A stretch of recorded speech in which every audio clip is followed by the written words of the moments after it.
the top of your car. You ever hear about that? You ever see where ice goes flying when people don't clean off the top of their car? Did you ever see a windshield get broken as a result of that? I can make your days better every single time, but I just give you my experience. So there you go. So it is a good morning because we're all back here. It would be better if my windshield was good. Oh, you're safe. All that matters, right? All that matters. So I say that just to remind you that all days are good days, and no matter what, we are very appreciative that you're all here and you're all safe. With that being said, we're on the record, State of New Jersey versus Paul Caneiro. It's indictment 19020283. Can I have the appearances of counsel for the record? Your Honor, Assistant Prosecutor Nicole Wallace on behalf of the state. Good morning, Your Honor. Chris Decker, Assistant Monmouth County Prosecutor for the state. Good morning, Your Honor. Monica Masculine, attorney on behalf of Mr. Paul Caneiro. Your Honor, good morning. Andy Murray for Paul Caneiro. All right, good morning, everyone. Good morning, Mr. Caneiro. All right. With that being said, prosecutor, whenever you're ready. Thank you, Judge. The state calls Judith Link.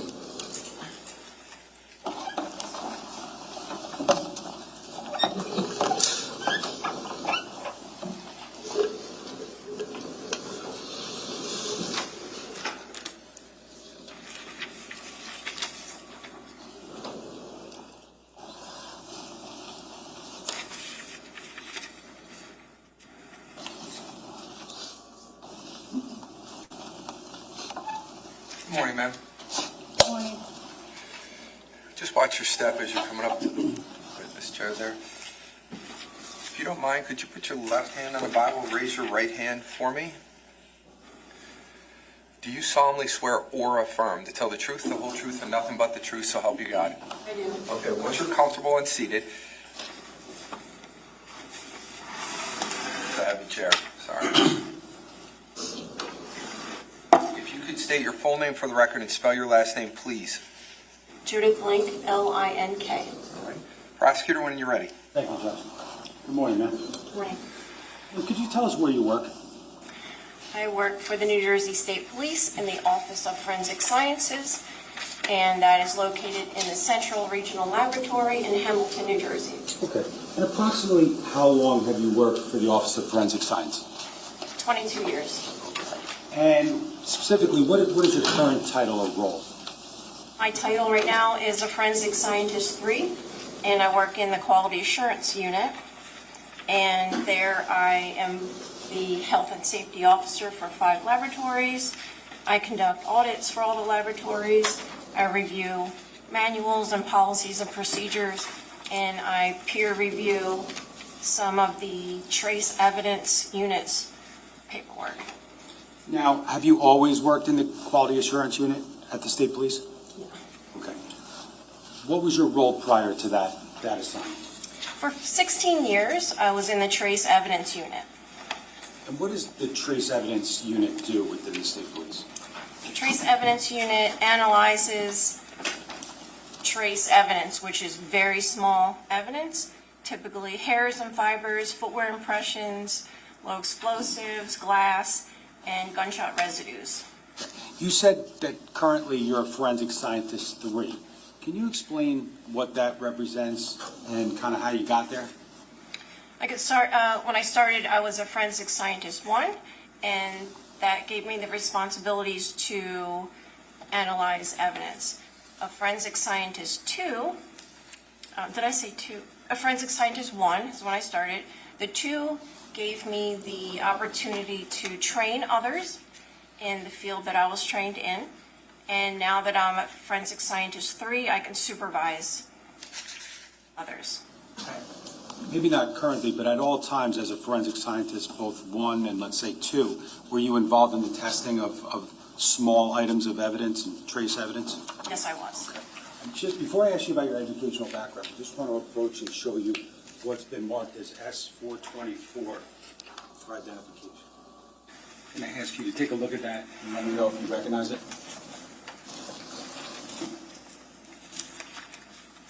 Yes, that is my CV or resume. Okay, does that document, your educational background? Yes, it does. Does it also document your training and experience at the State Police and otherwise? Yes. Does it document trainings that you've underwent and presentations potentially that you've done? Yes. Okay. Now, can you give us the benefit of your educational background?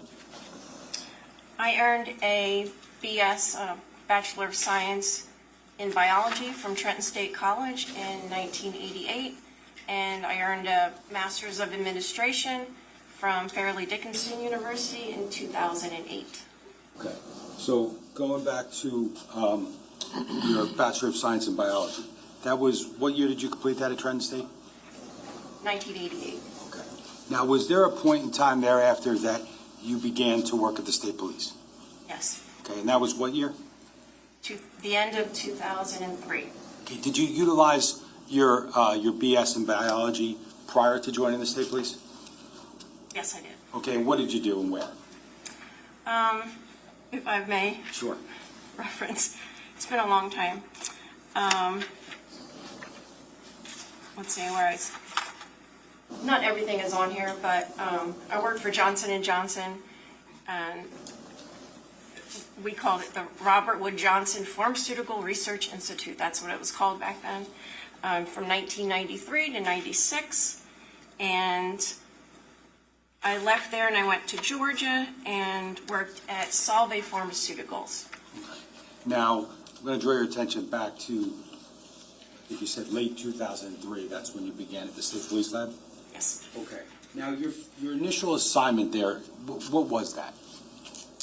I was assigned to work in the trace evidence unit, and my initial training was in glass analysis and gunshot residue analysis, and then I moved on to low explosive analysis and footwear and tire impression analysis. Okay, now, I think it's fair to say you're here today to talk about gunshot residue analysis, correct? Correct. Okay, can you tell us about the training that you received with respect to gunshot residue analysis? Sure. The training took about a year, and I was under direct supervision by my supervisor. When I was comfortable with the work in the laboratory, I had to complete 10 cases on my own, and I had required readings to complete. And after that, I took 2 written tests and passed them both, and I passed 2 laboratory tests. I passed a moot court, and then I was deemed an expert in gunshot residue analysis. And that was by your office, specifically New Jersey State Police Office of Forensic Scientists? Yes. Okay. Now, once you had that kind of qualification in-house, did you begin to perform gunshot residue analysis testing and other types of trace evidence testing? Yes, I did. And if you could potentially approximate how many cases you've worked on with respect to gunshot residue analysis, could you do that? About 180 cases. Now, have you ever during the course of your career gone to additional trainings, both inside the state police and outside the state police Office of Forensic Scientists? Yes, I took a week-long course given to me by the FBI, forget what year, and that was it for the training, the FBI training and the state police training. Now, as part of your work in the State Police Office of Forensic Science, specifically Trace Evidence Unit, did you have to undergo any proficiency tests during the course of your career? No, absolutely. Every year all scientists take a proficiency test in their discipline. Now, during your time within Trace Evidence Unit, I think you testified that you did approximately 180 cases involving gunshot residue analysis. Did you ever have an opportunity to have to review the work of others within the unit? Yes, we call that peer review. Okay. Now, is any case or every case within the Trace Evidence Unit, is it actually peer reviewed by another qualified scientist? Every case is peer reviewed and also administrative reviewed, yes. Now, have you ever been involved, I think I mentioned it, but have you ever been involved in giving or assisting in presentations with respect to gunshot residue analysis? Yes. I had given 2 presentations on gunshot residue analysis. Every year we have symposiums for police officers, and we invite them in. So I gave 2 presentations, and then I also was involved in the FBI road school class. We call it the GSR road school, and they came to our facility to teach the ballistics unit, the officers in the state police, a little bit about what the scientists do in the laboratory and how they analyze gunshot residues.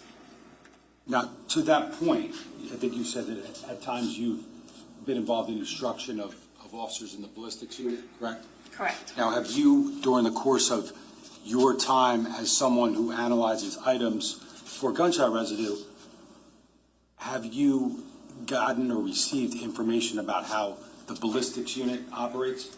Yes, we work closely together. Now, generally speaking, are you familiar with the manner in which gunshot residue can actually get onto an item? Yes. And just generally speaking, could you explain your understanding of how that works? Sure. The little that I know, as the firearm is fired, the trigger is pulled, I forgot the term, the primer is struck, the primer cap in the cartridge, and it starts to burn. And that in turn will start the gunpowder inside the cartridge to burn, and that will build up a lot of pressure in there and pushes out the bullet, and out of the muzzle will also come gunshot residues, which include gunpowder, burned gunpowder, unburned gunpowder, some lead from bullet or copper also comes out of there, and it comes out kind of like a cone shape. So the closer the target is to the weapon, the tighter the pattern is on the target. So you generally become familiar with materials that would be expelled from a firearm during the course of discharge? Yes. Okay. Now, during the course of your career, have you had the opportunity to testify in Superior Court in the state of New Jersey? I have. And during the course of those testimonies, have you ever been offered as an expert in the field of gunshot residue analysis? Yes. Do you recall approximately how many times? About 18 times. Okay. And has that been in one county or more than one county in the state of New From Jersey? multiple counties in the state. Okay. Your Honor, at this time, the state would offer Judith Link as an expert in the field of gunshot residue analysis. Any voir dire? No, I don't think so, Judge. Thank you. Okay. Ladies and gentlemen, we haven't done this in a while. So I'm going to give you this charge again just to remind you. As a general rule, witnesses can only testify to facts known by them. This rule ordinarily does not permit to be received as evidence the opinion of a witness who is not testifying as an expert. However, an exception to this rule exists in the case of an expert witness who may give their opinion as to any matter in which they are versed, which is material to the case. In legal terminology, an expert witness is a witness who has some special knowledge, skill, experience, or training that is not possessed by the ordinary juror, and who thus may be able to provide assistance to the jury in understanding the evidence presented and determine the facts in this case. You're not bound by such expert's opinion, but you should consider the opinion and give it the weight to which you deem it is entitled, whether that be great or slight, or you may reject it. In examining an expert's opinion, you may consider the reasons given for it, if any, and you may also consider the qualifications and credibility of the expert. It is always within the special function of the jury to determine whether the facts on which the answer or testimony of an expert is based actually exist. The value or weight of the opinion of the expert is dependent upon, and is no stronger than, the facts on which it is based. In other words, the probative value of the opinion will depend upon whether, from all of the evidence in the case, you find those facts are true. You may, in fact, determine from the evidence in the case that the facts that form the basis of the opinion are true, not true, or true in part only. And in light of the finding, you should decide what effect such determination has upon the weight to be given to the opinion of the expert. Your acceptance or rejection of the expert's opinion will depend, therefore, to some extent, on your finding as to the truth of the facts relied upon. You and you alone are the sole fact finders in this case. You must be persuaded solely by the evidence presented at trial when determining whether the state has satisfied its burden. As the sole judges of the facts, you are to determine the credibility of the various witnesses, as well as the weight to be afforded to their testimony to determine whether the state has proved beyond a reasonable doubt all the elements of the charged crime.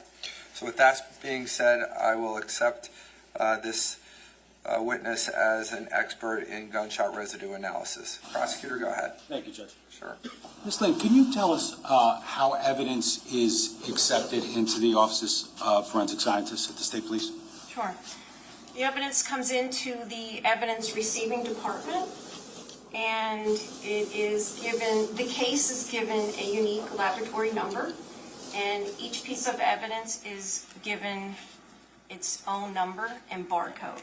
So the barcodes are then placed on all the packaging of the different pieces of evidence, and then the evidence is scanned into our laboratory information management system, fancy way for saying computer system, and then it's stored in the vault, waiting for the scientist to pick it up. Now, when you talk about the scientists picking up, was there an occasion with respect to this case where you went and obtained evidence from that vault?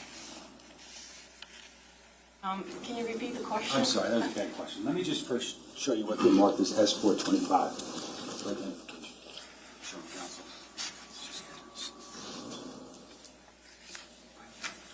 Just going to show you. It's been marked as S425 for identification. Do you recognize what that is? Yes, I do. And what is it? This is an evidence receipt that is created when the evidence comes into the evidence receiving department, and the case is created with its unique laboratory number, and information on this evidence receipt tells me what evidence to pick up when I go to the vault to pick it up. Does it also help you or guide you in what, like analysis to perform? Yes. Okay. Now, S425, does that have a date on it? It has a received date, yes. Okay. And what was that date? November 30th, 2018. Okay. And does it indicate a specific item? Yes. And what item is that? It is item number 27, which is a brown paper bag containing a black hooded jacket. Okay. Now, based upon your work in this case, was item 27 the item that you actually reviewed and analyzed for purposes of gunshot residue? Yes, it was. Now, based upon work that you did in this case, did you ultimately draft a report?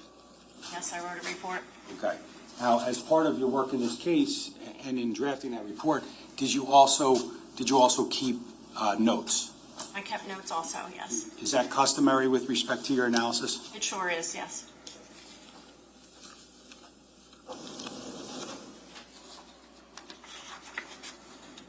I'm just going to show you first what's been marked as S426. Do you recognize that?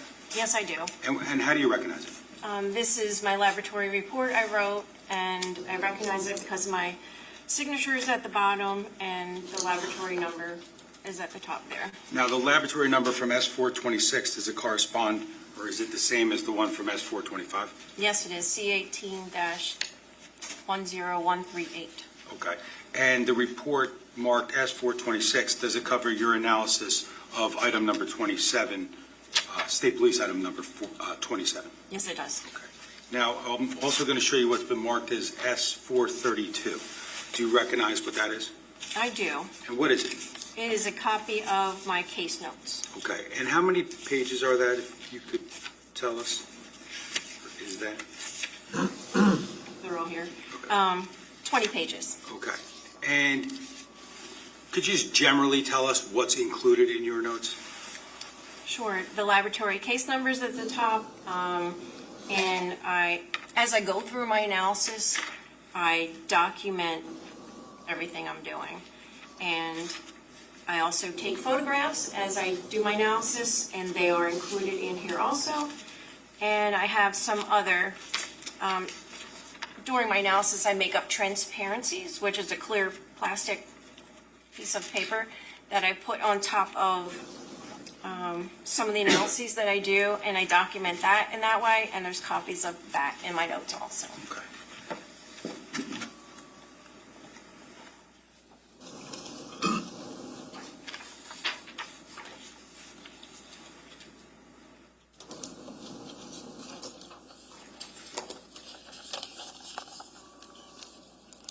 Now,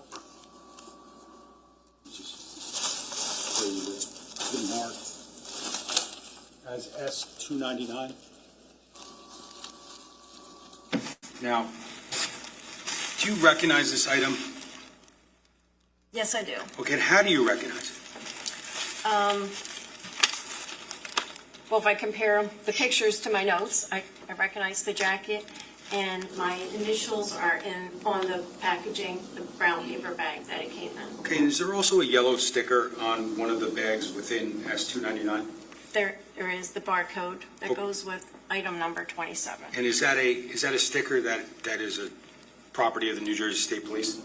Yes, that is put on the packaging when it comes into the evidence receiving department with a unique laboratory number and the item number 27. And the unique laboratory number on the yellow sticker from S299, is it the same as those on S432 and S426? Yes, it is. As what? C1810138, Okay, and it indicates number 27, correct? number 27.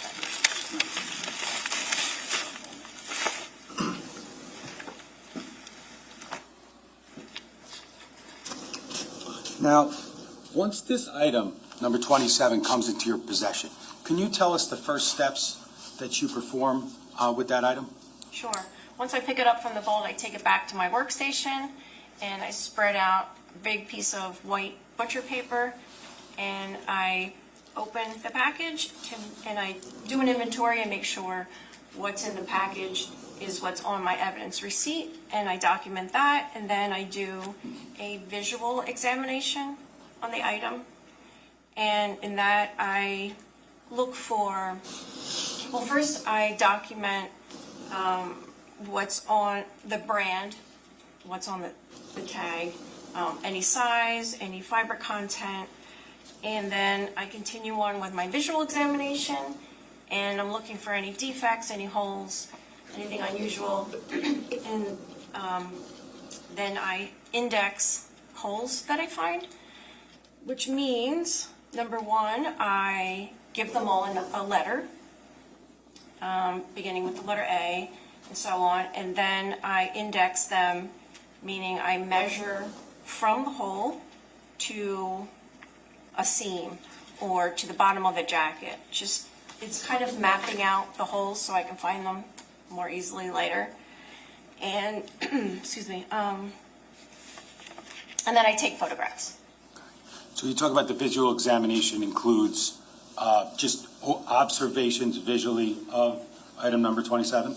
Yes, And it also includes, like you said, measurements of not the holes, the size of the hole, but where it is in relation to the item of clothing. I do measure the holes also. Okay, you do. Now, on page 1 of your notes, do you document that indexing of the holes? Yes, And do you have, or do they reflect an assignment of, let's say, letter A to this hole and letter B to this hole? yes, A to H. A to H, so that's the number of holes we're talking about, correct? And also those measurements, are they depicted on page 1 of your notes? They are. Okay. Now,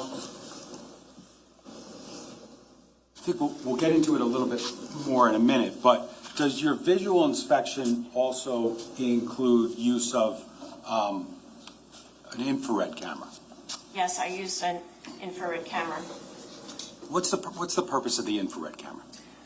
We use the infrared camera on dark clothing because what the IR, the infrared, will do is visually lighten the fabric. So as I look through the camera, the jacket will look white instead of black.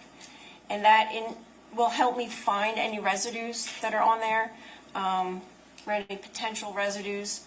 And then if I find anything, I will take a picture of those residues. So we talk about looking at it, measuring it, labeling the holes, taking photography, and also taking infrared photography. Yes, That's essentially all part of step one. the visual examination. Now, is there also thereafter, and we'll talk specifically about it, but what's the second step after a visual examination? The second step is the microscopic examination. I haven't done this in so long, sorry. The microscopic examination, where I will take the item and put it under a microscope, and I concentrate on the hole and the area around the hole, and I'm looking for singeing and burning of fibers, any metals that could come from a bullet. I am looking for gunpowder that could be partially burned or whole gunpowder pieces. Okay. Now, the last step is what? The third step in the process. That's the chemical examination. Okay. So generally, you've just described the kind of the three steps of your determination with respect to whether or not any gunshot residue exists on any item, but in this case specifically number 27? Yes, Okay. Now, you talked about taking photographs, correct? yes. Okay. And I'm going to refer you to your notes that are in front of you, if I could. If I could just, sorry. That'd be S432, correct? I'm going to direct you to page 4 of your notes. Do you recognize what that is? Yes. And what is that? Page 4 is a picture of the front of the entire jacket. Okay. And is there another overall photograph? On page 5 is the same photo, but I added documentation of where the holes are, Okay. And page 6 is what? and that is the overall back of the jacket. Okay. Page 7? Page 7 is the overall back of the jacket with some of my notations about where holes are. Okay. And page 7? Page 8? Sorry, page 8. Apologize. Let's see, page 8 is the back of the hood, which is a close-up of hole A and hole B. Okay.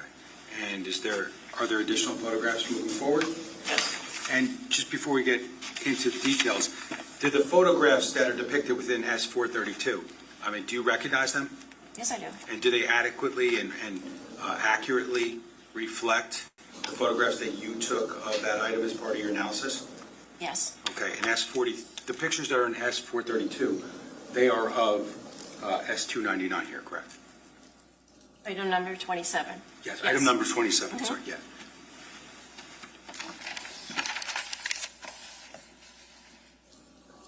So at this point, I'm just going to publish, for purposes of explanation, some of the photos. I'm going to go to our notes. I'm going to go to page 4 of the witness's notes. All right. No objection. Just so we understand, I'm going to run you through a few of the pictures you took. Could you just explain what we're looking at here? This is the overall front of the jacket, item number 27. Okay.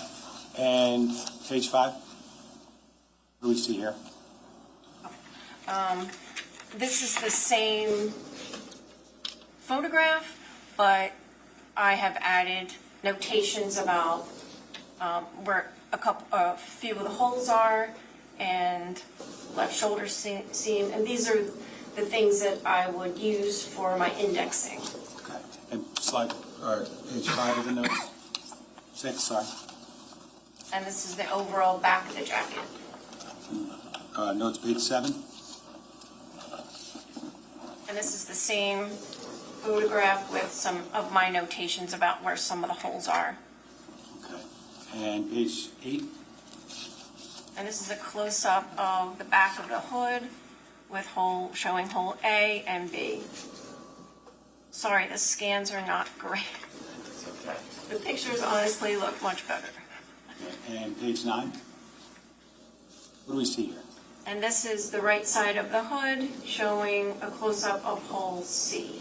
Okay. And did you document observations you made of hole C in your notes, specifically on page 1? Yes, and during the visual examination. And we'll get into it a little bit more later, but was there something specific about the nature of that hole that you documented during the visual observation? Hole C is a classic textbook stellate tear, or what we call a cruciform tear. Well, I'll have you explain that in a bit. Can I have page 10? What do we see here? This is the top of the hood showing hole D. And notes page 11. And this is the front of the hood showing hole E.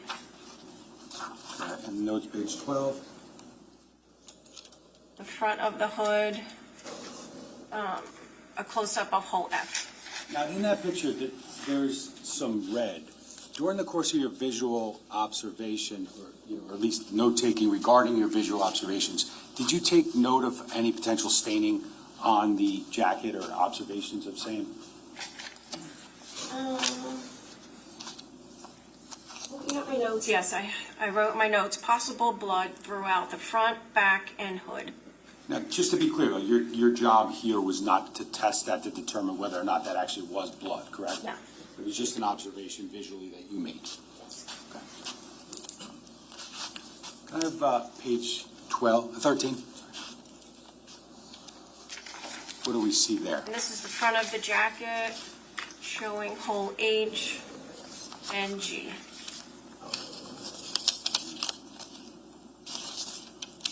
All right.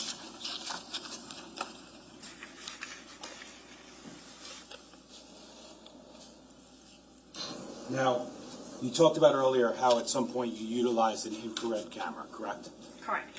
Can I have page 14 of the notes? Can you explain what we see here? Sure. It's not the greatest scan of my photograph, but this is a standard. It is something that we created. Actually, the ballistics unit created it for me. It's a piece of black fabric, and they shot it pretty close up, so there's a lot of residues on it, and I use it to test the camera, my IR camera. Before I use it, I look at this standard, we call it gunshot residue standard, using the IR camera to ensure that the camera is in fact working, and I see that the dark fabric has lightened and the gunshot residues are dark and visible. So just to be clear, what's depicted in your notes, page 14, that is not evidence from this case, correct?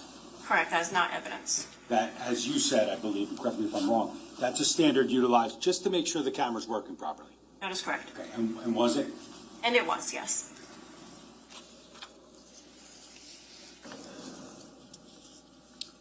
Can I have the next page, page 15 of the notes? What do we see here? This is a scan of the photograph I took using the IR camera, and it's hole D. And I took this photograph because I saw possible bullet wipe, which was enhanced, and you could see that as a ring around the hole. You don't see the whole ring, but you see the bottom of the ring. There's a black ring around the hole, which could be bullet wipe, which means a passage of a bullet, and the bullet, whatever was on it, wiped off and just left that ring. Okay, so when you took this photo because of something that you saw visually, is that accurate? Yes. Okay, and how many observations, if you recall, or how many photos did you take with the IR camera as a result of your observations? I believe there were 2. Okay. Can I have notes page 16? And what do we see here? And this is a photograph taken with the IR camera, and it shows hole G and H, but at H, I see a possible bullet wipe there also. Based upon this and this alone, do you make any determinations with respect to those holes that you just discussed? This is just the beginning. I just use this just to help me find any residues. But I would not conclude anything with this. Okay. Now, visually, though, with the holes, you obviously labeled A through H of holes that were in item number 27 from the state police, correct? Correct. Now, just by seeing those holes and based upon your training and experience, did you draw any conclusions just like with respect to the nature of the holes? With my experience, I could say that these were caused by the passage of a bullet. Now, as far as like entrance versus exit, do you draw any conclusions like that? No. Okay. Now, once you've utilized, you've taken the photographs, you've taken the IR photographs, is there a point in time when you move on to a microscopic examination of the actual holes? Yes, that would be my next step. Okay, now, despite anything you might have seen visually in A through H, do you do that with each of those holes? Yes, each hole will get a microscopic examination. And that would be regardless of what you saw or you didn't see visually? That is correct. Mhm. And also with regard to what you saw or didn't see on an infrared camera? Yes. Okay. Now, can you just explain for us, I know you did it a little bit briefly, but just how you go about utilizing the microscope to analyze the holes? Sure. I put the item underneath the microscope, and I focus on each hole one at a time and the area right around the hole. And the microscopic examination, I'm looking for any ripping and tearing. I look closely at the fibers at the hole. I'm looking for melted fibers from the heat of the bullet going through. Sometimes it melts the fibers. And I'm also looking for any metals that come out of the weapon or come off of the bullet. Sometimes a bullet will break and leave shards of metal. And I'm looking for bullet white, which is a ring around the hole, as you can probably see here. And sometimes it's visible, sometimes it's not.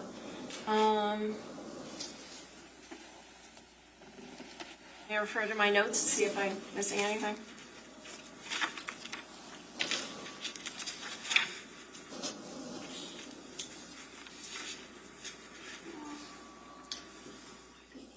Oh, and gunpowder, of course. So I'm looking for particles of gunpowder. They don't always completely burn. So if the target is close enough to the weapon, it will land on the fabric. So I'm looking for gunpowder particles also. Okay. Now, regarding the microscopic examination that you did with holes A through H, now, did you draw any, or did you observe anything significant with respect to any of those holes? Referring to my notes, holes A, B, D through H, I did not find the things that I was looking for: singeing and burning, ripping, tearing. There's no bullet white that I saw under the microscope, and I did not see any gunpowder. Hole C, I noted that it was a cruciform tear, and I did not see any singeing and burning, no bullet white, no gunpowder was observed. Now, did that mean to you at that point in time that A, B, and then D through H were not holes caused by bullets or something else? No, the microscopic examination does not indicate that it was not caused by a bullet. Now, the one letter you left out was hole C, correct? Well, A, B, D through H, and then I mentioned C was the cruciform tear. Okay.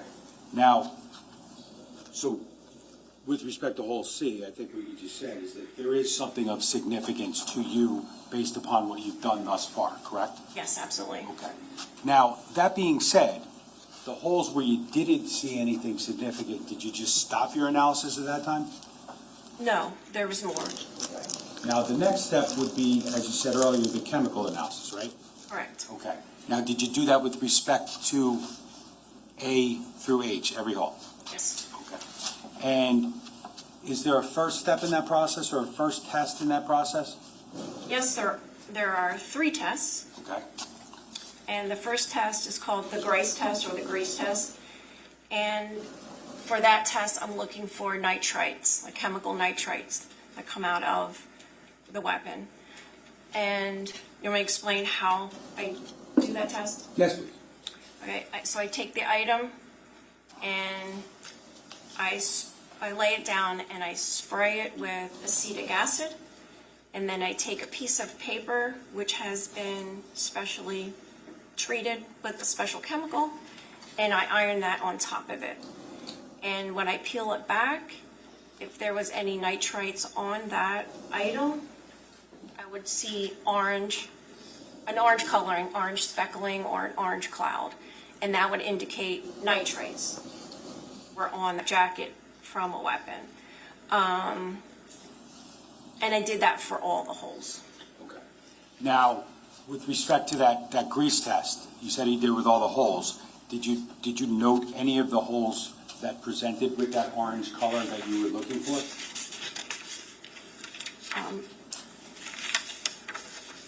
Reading from my notes, hole A and B were negative, hole C was positive for nitrites, D through G were negative, and hole H was positive for nitrites. Okay.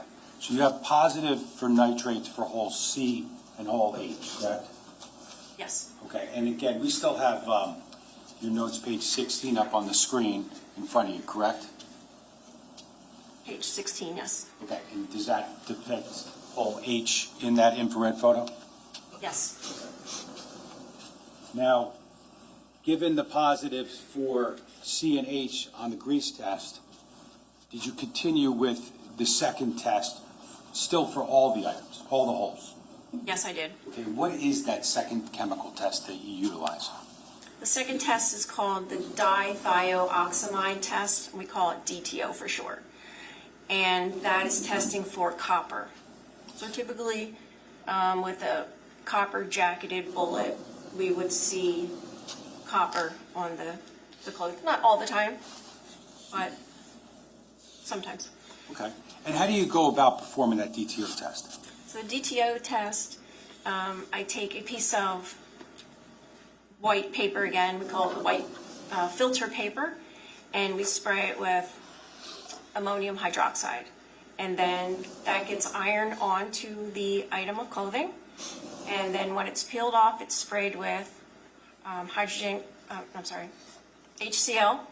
hydrochloric acid, and then a solution of DTO. And what I'm looking for is any green color. So the green color would indicate copper was on the jacket. And hole A through H, it was negative, so I did not find any copper. Okay, so none of the holes exhibited that green color for the presence of copper. Correct. Now, with respect to the third step in the chemical analysis, can you describe what that is? That's called the sodium rhodizonate test. And that test is testing for lead. And to do that, I also take white filter paper, I spray it with acetic acid, and I iron it onto the clothing. And when I peel it off, I spray it with a solution of sodium rhodizonate solution that I created. I spray that on. I'm looking for a purple color this time. And my results showed that hole A and B were negative, hole D through H were negative, hole D through G was negative. The only positive holes I got were hole C and hole H. Okay. Now, with respect to the positive tests, you talked about the transparency, correct? Yes. Okay. Now, just going back for a moment, I just want to show you page 17 of your notes. Now, this was with respect to which of the three chemical tests? This is a result of the Grice test for nitrites. That's looking for the color orange, correct? Yes. Okay. Now, can you explain what this notes page 17 actually like reflects how this was created? Sure. After I do the test, I am left with that chemically processed paper, and it has some orange on it. So you could see hole C where I wrote, it looks like an upside down cross. That's the cruciform tear. And the little cloud-like shapes are the nitrite residues, which showed up as orange, little orange clouds on that piece of paper. And then I just made some notes about where the hood seam was and the flap, just to identify exactly where the hole was. And again, it's on a clear piece of paper, and I made this is just a photocopy of it. So when I was at the photo machine, I put the scale in there and scanned it. Okay, so that notes page 17 would be reflecting the positive test for the presence of nitrate residues? Nitrites. Nitrates, okay. Now, with respect to notes page 18, is that also from hole C? This is also from hole C, but it's the results of the lead test, the sodium rhodizonate test. Okay, and does that reflect the presence of lead in the area of hole C? Yes. So we have the presence of nitrites and lead for hole C, correct? Correct. Now,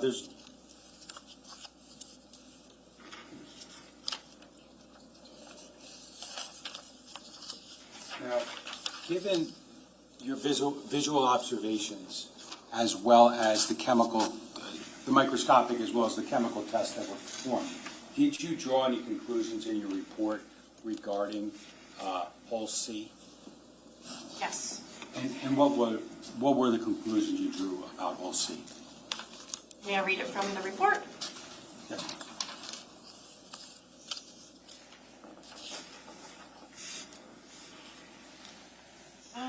I'll paraphrase, and it says, hole C exhibits the physical characteristics of a bullet hole produced when the muzzle of a firearm is in contact or near contact with the garment when discharged.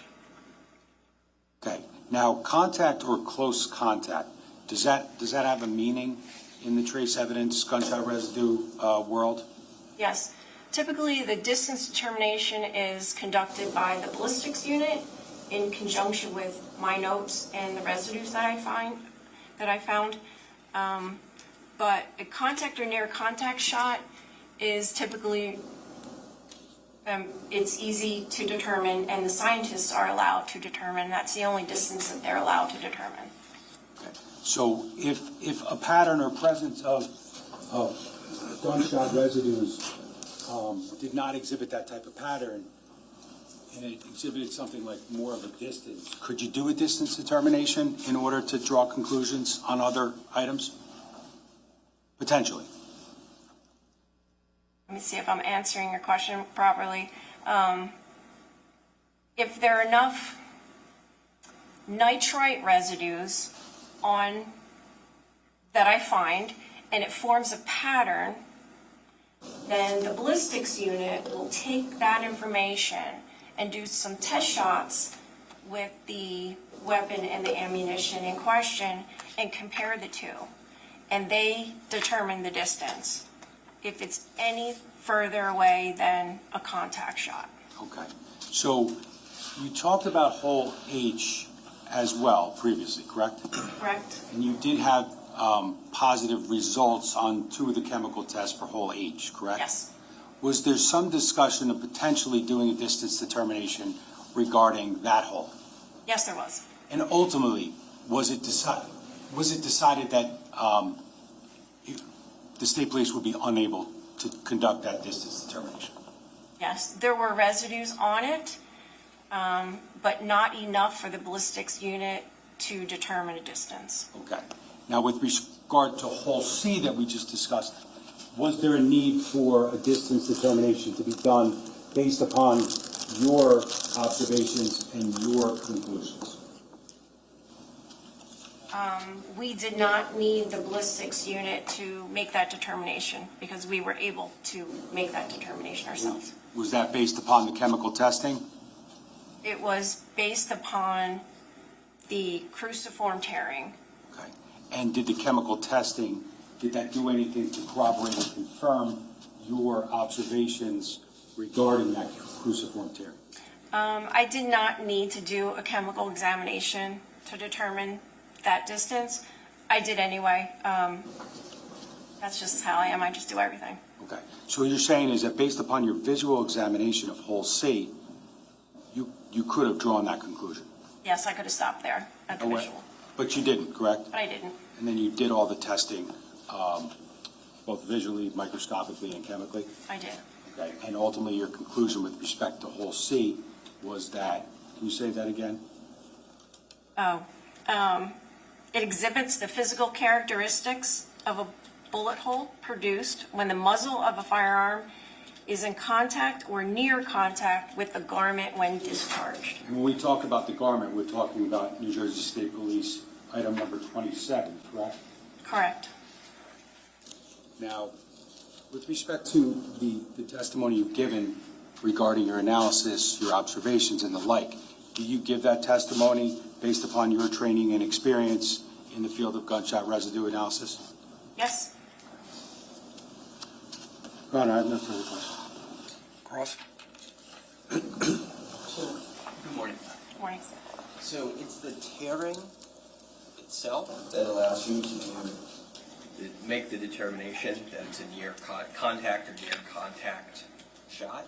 Do I have that right? Yes. Okay. Yes.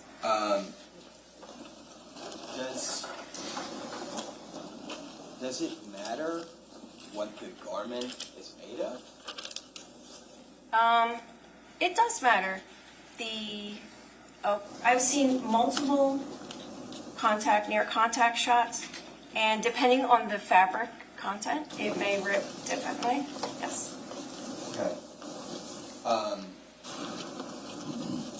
What's caught, like, the garment's tearing because a metal object is going through it at a very high rate of speed, right? Yes. Okay. And obviously the bullet is spinning as it's traveling through Yes. the air. Is that, like, why is it that close up you're saying you can observe tearing that's unique to the gun being fired from that distance versus, let's say, 10 inches away? Yes. Why would that be the case?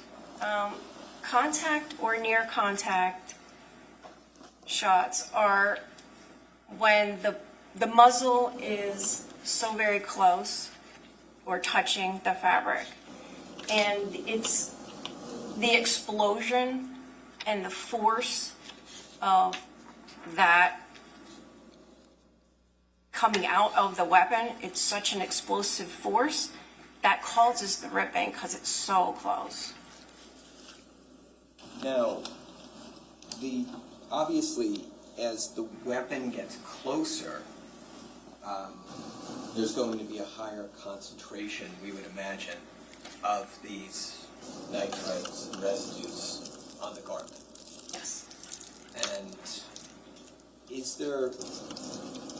there's a method for, it sounds like there's a method for confirming the presence on the garment. Is there a method for quantifying their presence? We don't do that. There's so many moving parts per se. Sometimes we don't find residues, and that is because there could be an intervening object, or the wind pushes the residues away, movement of the gun, the type of ammunition. There's so many different things. With the contact shot, because it's so close to the target, that typically we don't find residues because it's all blown right through. But if there's movement to the fabric, or the fabric softer, or it's just right off the garment, we sometimes see the residues like we did in this case. Okay.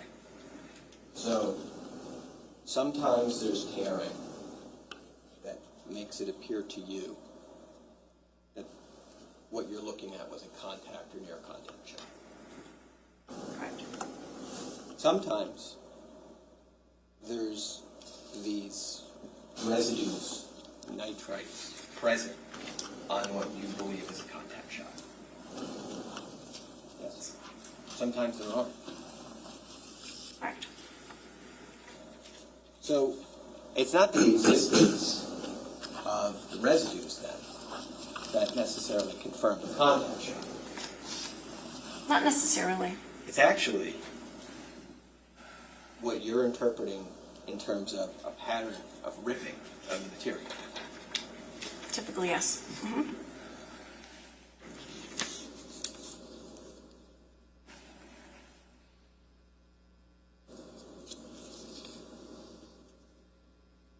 Now,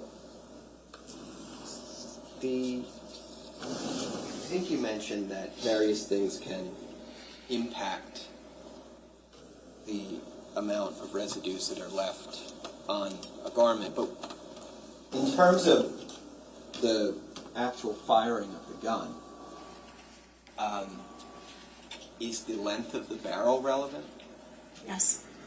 Is the diameter of the barrel relevant? Yes. Is the caliber of the weapon relevant? Yes, it is.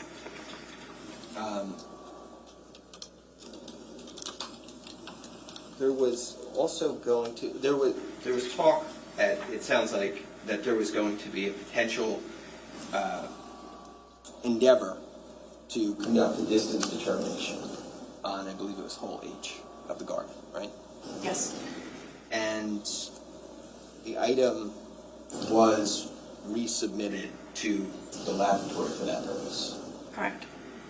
Along with the item, the jacket, there were 2 Sig Sauer pistols submitted.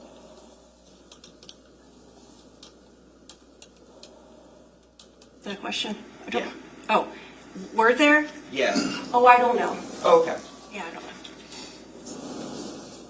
Well, I can't recall. Okay.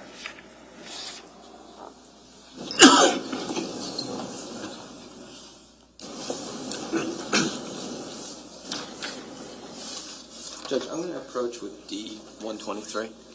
123? Yes. Okay, go ahead. Just showing you this.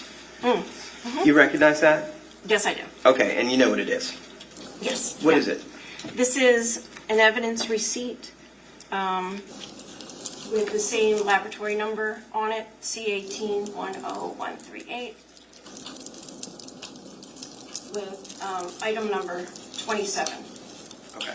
Could you just referring to this page though, could you just look at this synopsis section for me? Sure. Just read that to yourself.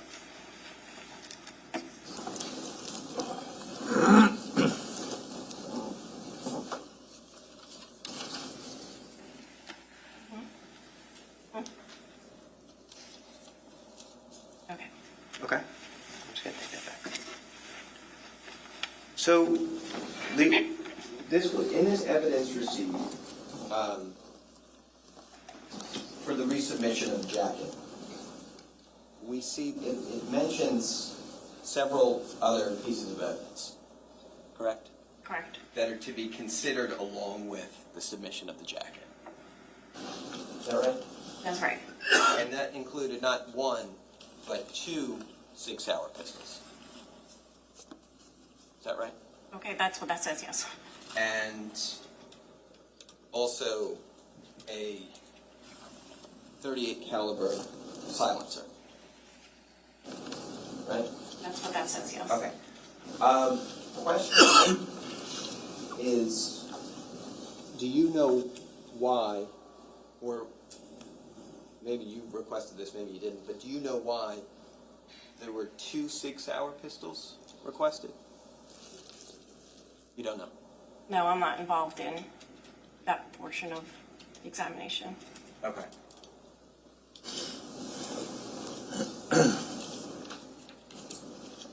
Is it your understanding that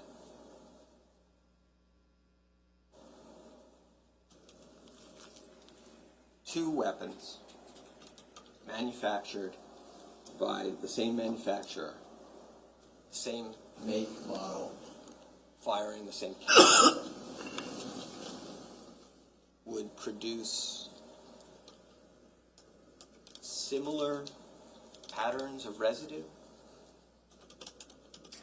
I would have no idea.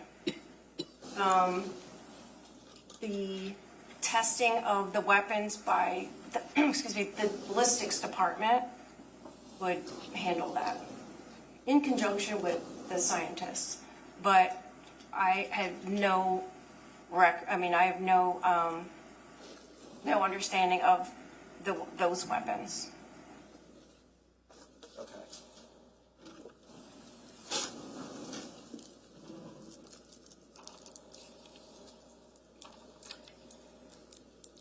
And so, if we can't make a distance determination regarding any of the other, the holes you mentioned, A, B, or D through H, that we don't really know, we can't really make any statements about how far away the weapon was when it caused those perforations in the jacket.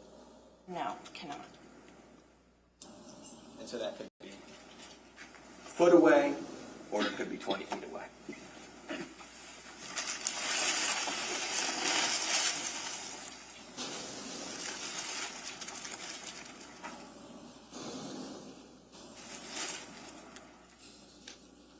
See if there's a little arrow down here. I see the arrow.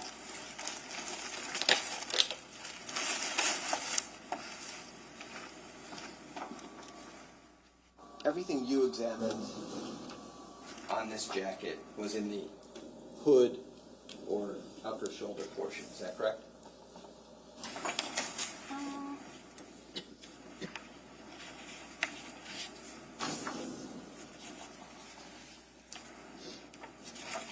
Let me refer to my notes. I'll look at the.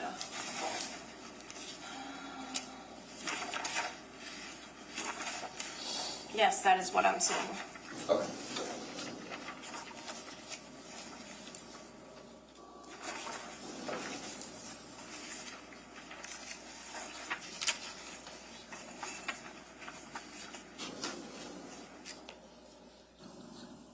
Are there, in your field,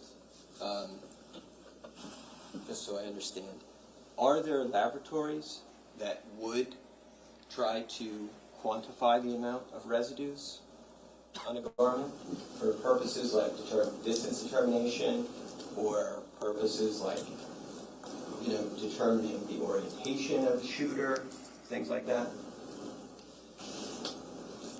I would believe so. I know there's studies now on quantifying, but I don't have the knowledge of the labs that do that. Okay. So it's not the state police? We don't do that. And the state police also has, I think, in your CV, you mentioned that you began as a glass examiner.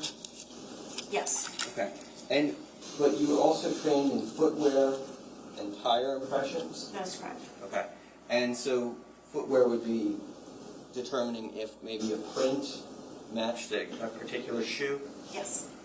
And then tire impressions would be if a scene is found and there's different kinds of tire impressions, maybe you could look at photos of those to determine what vehicle might have made them? Yes. Okay. Is that something that the lab still engages in, the state police? We still do that, yes. Okay, thanks. I have no further questions. Redirect? When we talk about footwear impression and we talk about tire impressions, is it fair to say you need a pattern, an identifiable pattern, in order to compare one tire to a tire track or one shoe to another shoe? Yes. Can I just have slide notes, page 9, if I could, just briefly?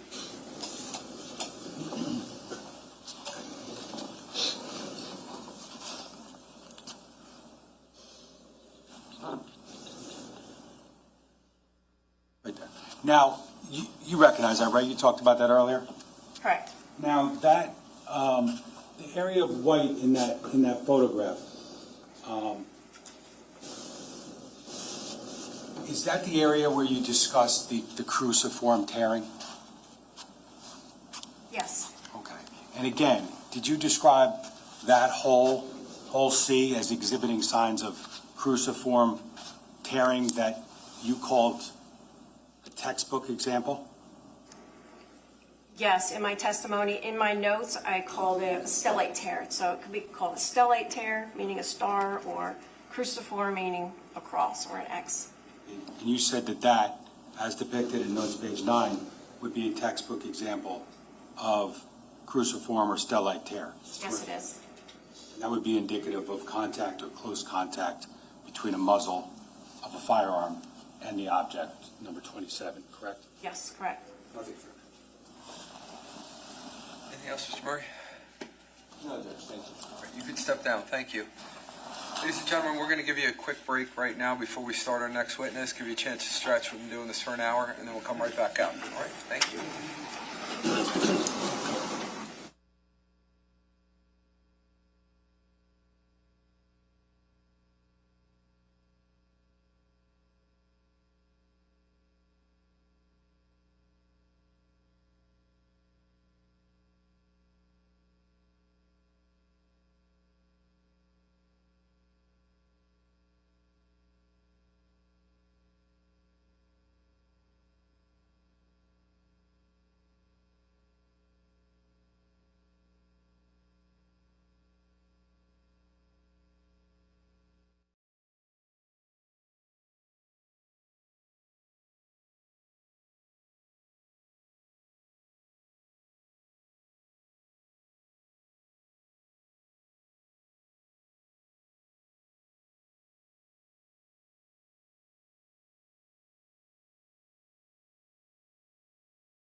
Advise the court that during his testimony, there may be the need for the charge with respect to the recorded jail calls.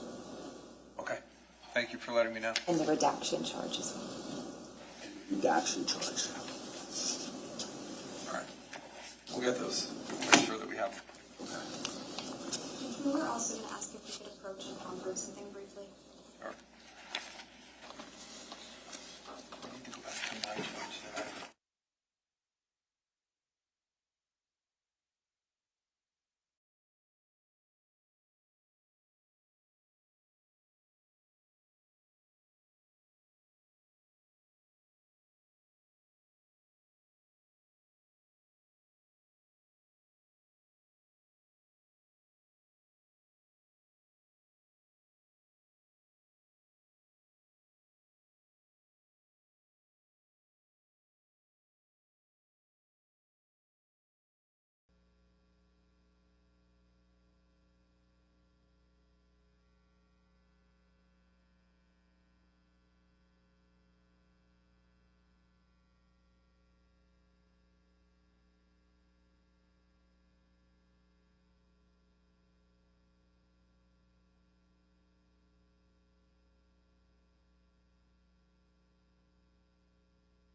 stand up for me, and I sat here when you guys came up. It's kind of wrong. What do you think? All right.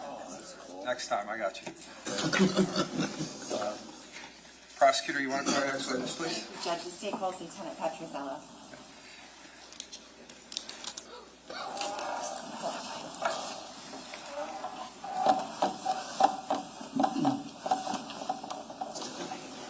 Sir, if you could just put your left hand on the Bible and raise your right hand. Do you solemnly swear or affirm to tell the truth, the whole truth, and nothing but the truth, so help you God? I do, Your Honor. All right, once you're comfortable and seated, can you state your full name for the record and spell your last name, please? Patrick Petrozello, Petruzziello. All right, prosecutor? Thank you, Judge. Good morning, Lieutenant. Good morning, ma'am. Where are you employed? The Monmouth County Prosecutor's Office. In what capacity? Currently a lieutenant of the Major Crimes Bureau. Okay, and how long have you been with the prosecutor's office? Prosecutor's Office since 2014. Can you take us through your history with the prosecutor's office in terms of different units and assignments you've had? So I was hired in December of 2014. I was assigned to the Major Crimes Bureau in Freehold. About a year and a half later, I was assigned to the Asbury Park Satellite Office of the Major Crimes Bureau, where I remained until 2022 when I was promoted to sergeant. I remained in the Asbury Park Satellite Office as a sergeant. I was then transferred for about 10 months to the Special Victims Bureau, and then promoted in 2025 to lieutenant of Major Crimes. Now, what, if any, prior law enforcement experience have you had prior to the prosecutor's office? Prior to the prosecutor's office, I started my career as a Class II officer in Point Pleasant Beach in 1996. I remained in that capacity until 2000 when I was hired as a patrolman.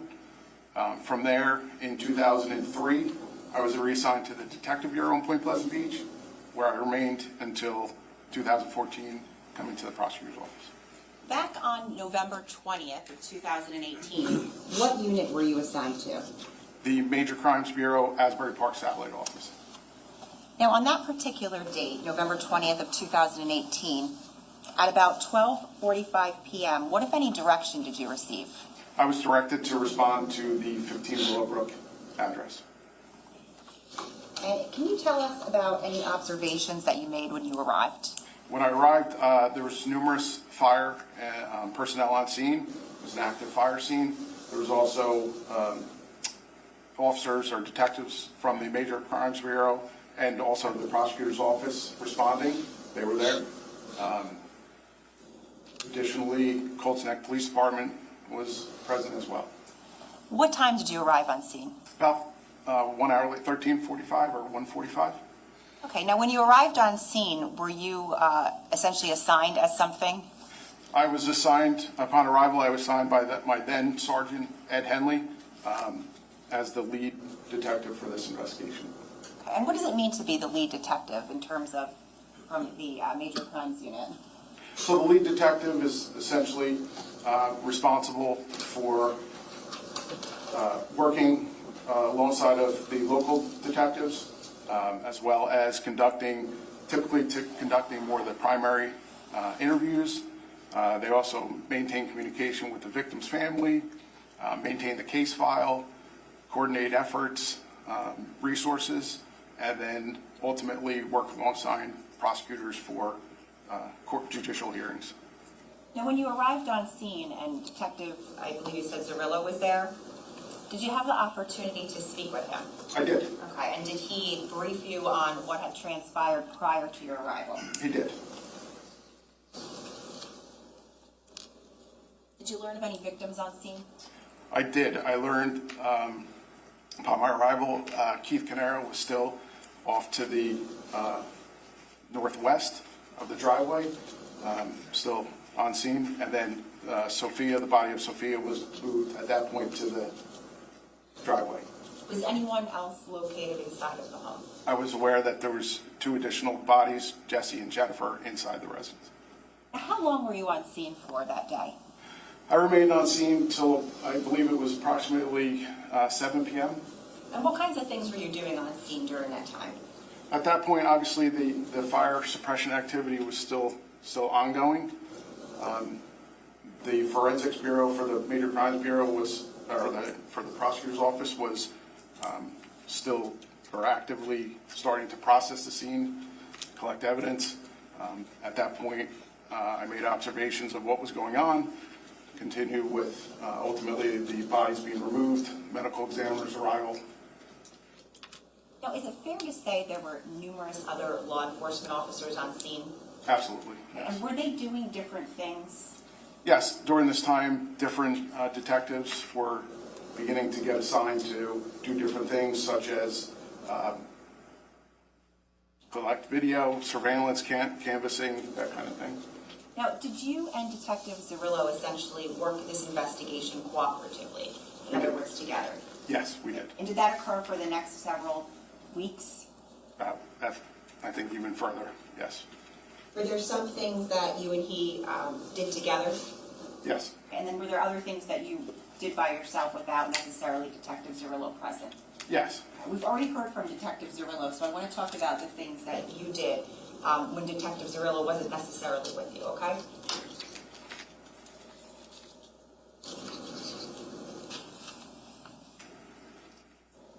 Did you have an opportunity to review any Wise brand cameras during the course of your investigation of this case? I did.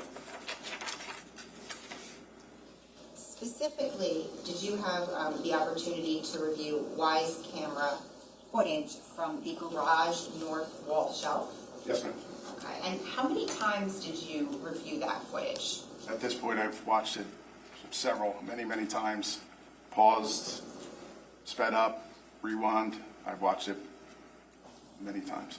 Okay, and the particular time frame or timestamps of the footage that you watched, do you recall what that was? I watched from 2:35 a.m. until 2:51 a.m. I'm showing counsel S391. Oh, I'm sorry. Judge, may I approach? You can.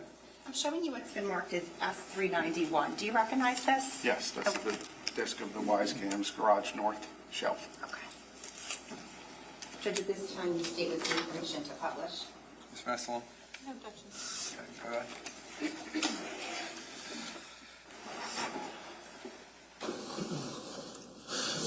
you could just make sure the court's volume is all the way up. Thank you. Now, Detective, due to the length of this, I'm going to play it in full, but we may have to pause it a few times to ask you questions, or I may ask you questions while we're playing it, okay? Yes, ma'am. All right. Before I hit play, can you just tell us what timestamp is up here? 02:34:58 or 2:34 in the morning. Okay, and just generally, what is this that we're looking at? This is a view of the from the camera on the garage north wall shelf, pointing at the garage door that was to the on the west side of the residence. Now, what we're going to watch at 2:34:58, is that about a 16 or so minute clip? Yes, ma'am. Now, this portion of the video, is this what you had indicated you watched previously multiple times? Yes, ma'am. Did you determine whether the timestamp on here was accurate? I did. Now, how did you do that? It was compared to known phone calls. There's other cameras that all went offline at the same time, at approximately 2:51. Again, compared to known phone calls. Okay. I'm going to ask if we can now play the video.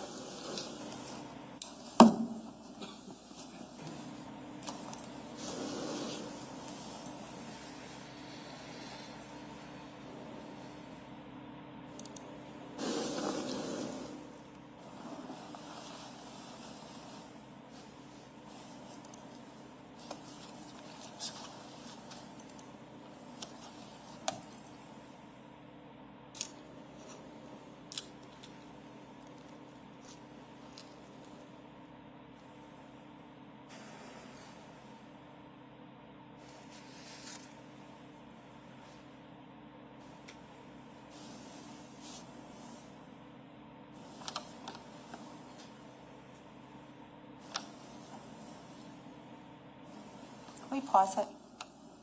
Okay, I'm going to pause it at, it's about 2:35:47. Lieutenant, can you tell us what just happened? A light illuminated above the garage door. Now, because I don't want to pause this more than we need to, can you tell us, does that light illuminate or illumination occur several times during the course of this approximate 16-minute clip? Yes, it does, several times. Okay, we could continue.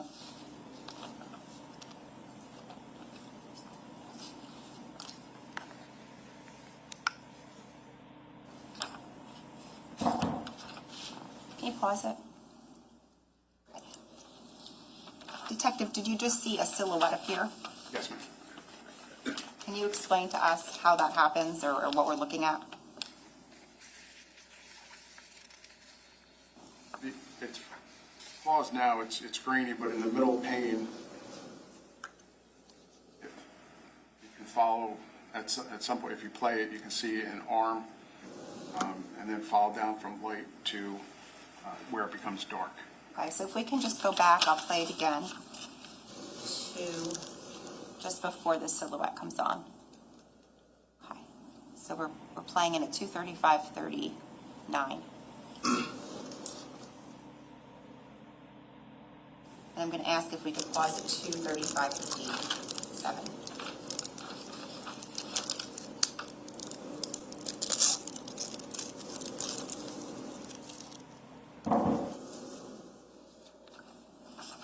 Lieutenant, did the silhouette appear to come from the right side of the screen to the middle of the screen? Yes, ma'am. And does the silhouette appear to leap upwards?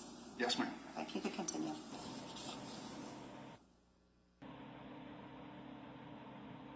Pause it, please. And just for now, we're paused at 2:36:03. You could continue.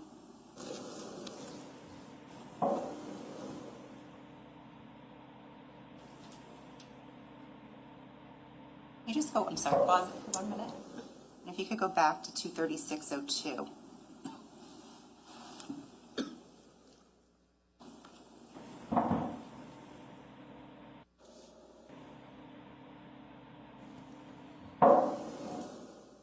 There, okay. I want to direct your attention to the area of that middle vertical frame of the garage door. Do you see that? I do. Okay. Can you identify what you're seeing regarding any areas of light and dark coloring? Again, starting from the middle of that center pane off to the right, the upper portion is light, and then if you follow it down to the, all the way down to the area where it becomes dark, more or less in the center. And did you hear any noises during the portion that we just played? I did. What was that? It was a banging noise. Okay.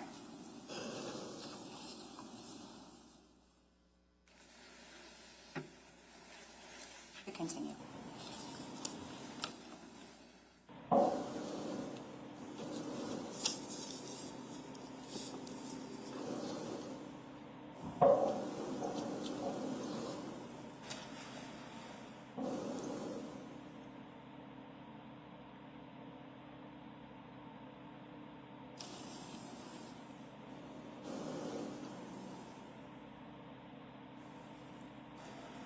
Pause it. We're paused at 2:36:30. Did that silhouette appear to leave the camera frame? Yes, ma'am. Okay. Specifically, did you note anything about that? Off to the right side of the screen as we're looking at it, or the north side of the residence. Okay. Before we resume, I want to ask you about the orientation of what's depicted in this video. Can you describe what's outside of that particular garage door? Yeah, so this is the back side of the garage. In the front, there's it's three-bay garage, and this most northern side has a garage door that opens up essentially on the back side of the house, so you can go all the way through. On the back side of this, or the west side of the house, is it opens up to a small paver patio. When you walk out of the garage, immediately to the right side is where the electrical panel is affixed to the house. If you go to the left side of the screen, for the south side. It is, the paver walkway leads to where the house has a large whole house generator. Showing council what's been marked as S407. I'm going to show you what's been marked as S407. Do you recognize that? I do. What is that? This is a picture from the opposite side or the outside of the house. So in the orientation, Just before you do that, I'm going to ask to publish, if we could. Any objection? No. I'm going to put it on the screen.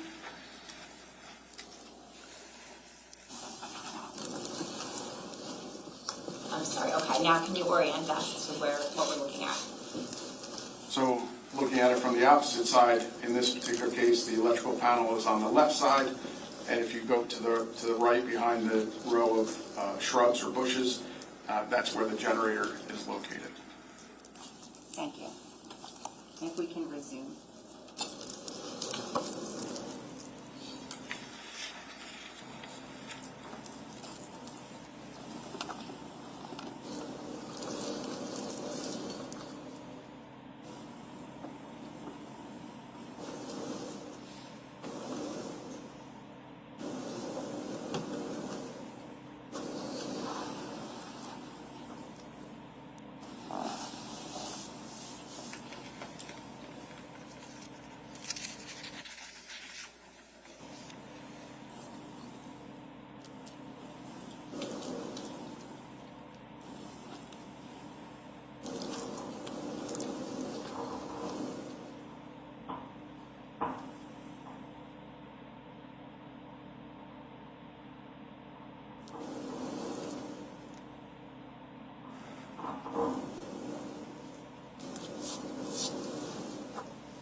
Lieutenant, what did we just see? What appeared? The silhouette of the subject walks from the right side of the screen over to the left side of the screen. Continue, please.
While the video is still playing, can you tell us what we just saw?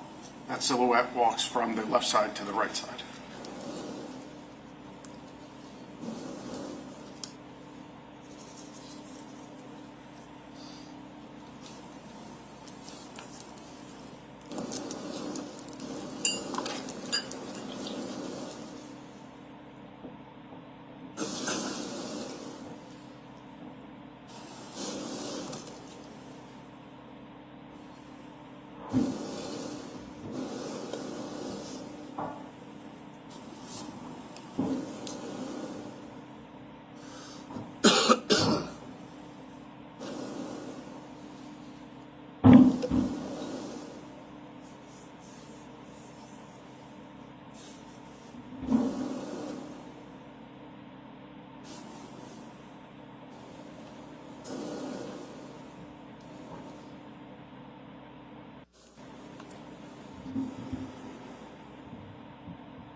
Did that video end at 2:50:59? Yes, ma'am.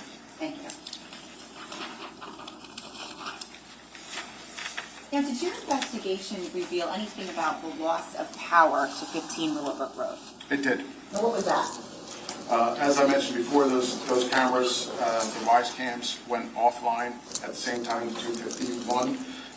Additionally, there was a Verizon reported that the loss of power at 252. There was also 2 additional cameras inside the residence that went offline at the same time, 252. Now, during the course of your investigation, did you request anything from Verizon? I did. And what was that?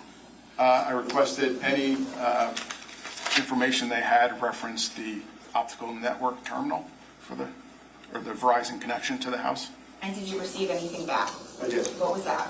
It was a printout that indicated, the initial response that I got indicated that the loss of optical, the ONT went offline at 3:42 a.m.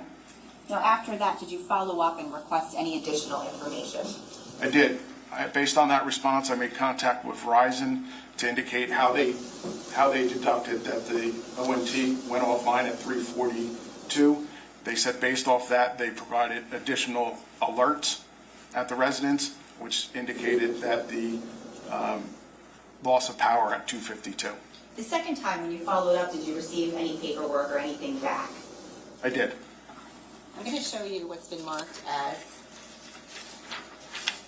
375. It's pages 1 and 2. I'm going to ask you to look at page 2. Do you recognize that? Yes, this is the response that they provided the first time I made the inquiry, which shows it's the loss of optical network terminal connection at 3:42 a.m. Can you just explain what an optical network terminal is? Essentially, it's the Verizon connection to the house for communications. And if you could look at the first page of that, I'm going to ask you if you recognize that first page. I do. Okay, and is that the additional information you received after you made contact with somebody from Verizon? It is. And what does that indicate? It indicates 6 different alerts. The first one being on 11/20/2018 at 2:52, loss of external power to the ONT, and then it ends with loss of external power to the ONT at 3:43 a.m. And when you say ONT, do you mean optical network terminal? Optical network terminal. That's it. Now, during the course of your investigation, were you made aware of any type of cameras that were hardwired to the house on 15 Willowbrook Road? Yes. Okay, and specifically, was that a DVR system with hardwired cameras? Yes, Were efforts made to get into that DVR? they were. Okay, and what came of those efforts? The DVR was sent to the Regional Computer Forensic Laboratory for examination, and the results were that they weren't able to pull any information off of it. Were you aware of whether the house had any Nest cameras? I was. What is Nest? Nest is just a company, a manufacturer that produces cameras. Where specifically were those Nest cameras located? There was one on the side door. There was one that was determined to be the playroom, and one that was determined or identified as the basement. So when you say the side door, is that like the mudroom door? Yes, Okay, and then the other two, are those the interior of the home? correct. Okay, what if any efforts were made to obtain, let me ask you this, were efforts made through legal process to obtain data from those 3 cameras? They were.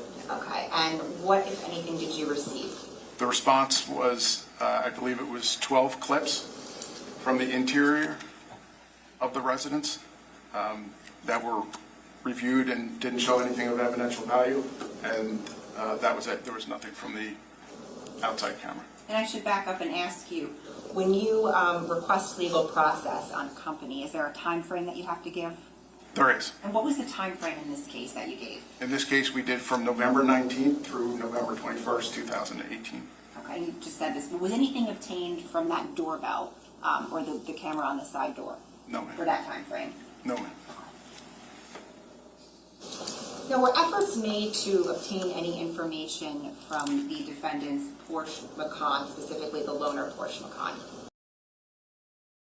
Those efforts? We attempted to extract data in two different ways, one being the infotainment system, and then the second was through the cellular connection. Both of those were negative results for anything with evidential value. There was no data to be obtained? No data. Now, during the course of your investigation, did you become familiar with 867 Route 34 in Colts Neck? Yes, ma'am. If I showed you a map of that area, would you be able to identify it? Yes. D317.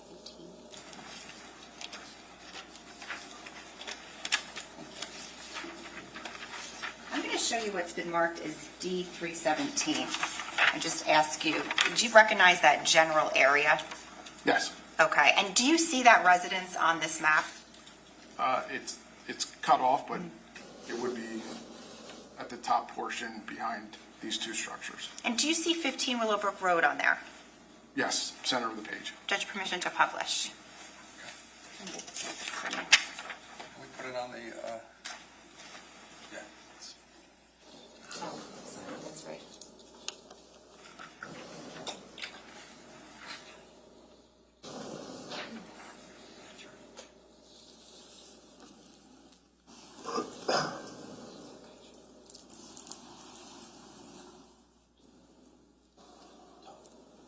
Mr. Murray, you can help her.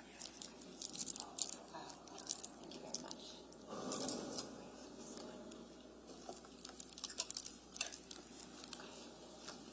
Thank you. Detective, do you see 867 Route 34 in this photo? In this orientation, it would be the bottom below this. These are two barn structures, so the actual residence of 867 is off this page below it. Okay, so it would be, can you circle for us on the screen the barn structures?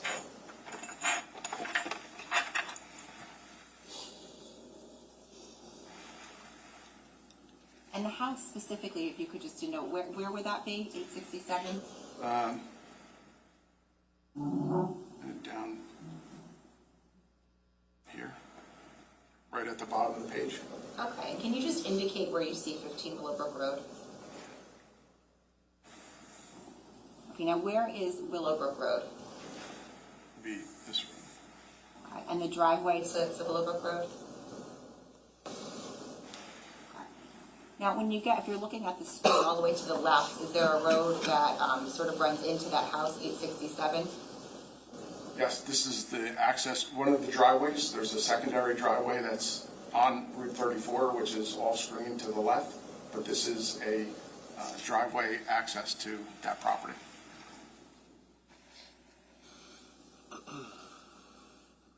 Were any efforts made to make contact with the owners of, or the residents of 867? They were. Okay, and was any video surveillance footage obtained from there? There was. Did you review that video surveillance footage? I did. Okay, and can you tell us, if you could see on here, what angle did that footage depict? In that direction, essentially up the driveway. Okay, and is there a gate somewhere in there, if you know? Right. Okay, did you know when you watched and you reviewed that footage, what time frame was that for? Collected from 1:38 or 1:30 in the morning to approximately 4:30 in the morning. And what, if anything, did you see on there? Nothing other than a couple of animals walking through the screen. Now, on this particular photo, is there a way, if you know, to access the property of 15 Willowbrook Road from the wood line? It wasn't a defined driveway or anything, but there is a break in the brush or tree line to the, that would be the west side of the property. And how were you aware of that? I observed it. It was utilized by first responders to access the property. Thank you. All right, for the record purposes, 317.1, but when you Lieutenant, when you're describing the camera angle, you made an arrow, is that correct? I tried, Your Honor. Yeah, I'm not going to say it was good arrow. I'm just going to say it was an arrow. All right, and I'm describing this for the record, but so you put a circle around that gate that you talked about? Yes, sir. That was, and your arrow goes a little bit past that, is that correct? I was dividing the view Okay, in that direction. in that direction. So it would be kind of a northwest direction of the view. Did you see beyond the gate, or you did not? The gate is focused in. You could see past the gate, but I couldn't tell you how far. Okay. And you said that the house is located off screen a little bit. Can you just put an X there so at least the record is a little bit more clear as to that photo? It's not letting me necessarily draw down that far below. Can you just make an H then so at least we can kind of see it? Okay. All right. And then at the top where you circled, top left portion of the screen, you circled, and that was what again? It was just a break in the tree line along the Willowbrook Road. Okay. All right. All right. So now I think with us putting that on the record and talking about what the circles are, that we'll now print this and capture it's D317.1. Judge, I think it's .4. Is it .4? Okay, I'm sorry. Lieutenant, I do have just one more question. Is there any other way to access the property of 837 through any other roads? 867? I'm sorry, yes. There is a driveway. It's not on this picture, but there is a driveway on Route 34, which is, Route 34 runs, it would run kind of parallel to the driveway. It's off this picture, but to the left is Route 34. Thank you.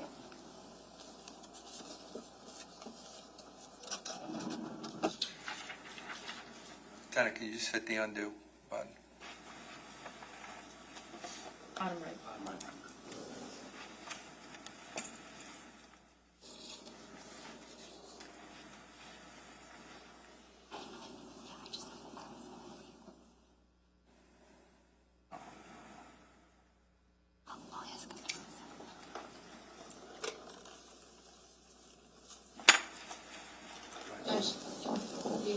Sure.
Ladies and gentlemen, we're about to listen to some phone calls. And before I do that, and it's marked 392. Before that, I want to give you an instruction as how to accept this evidence. Okay. You're about to hear several phone calls that were recorded during the time frame of November 2018 to February 2019, which indicate that as of those dates, the defendant Paul Caneiro was arrested and incarcerated. The fact that the defendant was arrested and incarcerated for any period of time should not enter into your discussions or deliberations in any manner at any time. Arrest, indictment, and incarceration are not evidence of guilt, but rather a part of the pretrial procedure that occurs prior to the matter coming before you to decide whether the defendant is guilty or not guilty of the charged offenses. The defendant is presumed innocent, and the burden of proving each element of the charge beyond a reasonable doubt rests upon the state, and that burden never shifts to the defendant. Only you, members of the jury, will decide whether the state has met its burden. Can everyone follow that instruction? Yes, sir.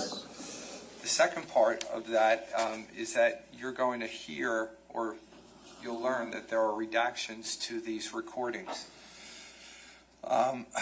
Just because something is redacted, that's a legal decision. That's not something that I want you to have any speculation or conjecture as to why something that may have been redacted for a particular reason. It is your function to determine whether or not the statement was actually made by the defendant, and if made, whether the statement or any portion of it is credible. In doing so, you may consider all the circumstances surrounding the statements that you're going to hear now in making the determination with the following caution. I instruct you that, in this case, certain portions of the recorded statement have not been provided to you. You may only consider those portions of the statement which have been admitted in evidence, and must not speculate as to the contents of the omissions or the reason or reasons for the omissions. Can everyone follow that charge? Yes, sir. Okay, perfect. With that being said, prosecutor, go ahead. Thank you, Judge. Now, during the course of your investigation, did you make efforts to obtain any recorded phone calls pertaining to the defendant? Yes, ma'am. Did you receive those phone calls? I did. Did you have the opportunity to review them? I did. Were transcripts prepared? They were. Did you have the opportunity to review the transcripts? I did. And were the transcripts fair and accurate to the phone calls? Yeah. Now, in the phone calls, who was the speaker? Paul Caneiro. Okay, and how did you identify that? Established PIN number, and then there's also a voice recognition where you have to say your name before you're allowed to make the phone call. Does he also identify himself in the phone calls? Yes. I'm showing counsel what's been marked as S392 and S393. I'm going to first show you S392. Do you recognize that? Yes. What is that? That's a disco video phone calls. Okay. And I'm going to show you now what's been marked as S393. Do you recognize that? This is a transcript from a December 5th, 2018 phone call, or number 2 phone call. Okay. And this is a transcript, one of them that you reviewed. Is that right? Yes, ma'am. Judge, at this time, the state seeks permission to pass out the transcripts as well as play that phone call. Okay. Any objection? No, Judge. All right.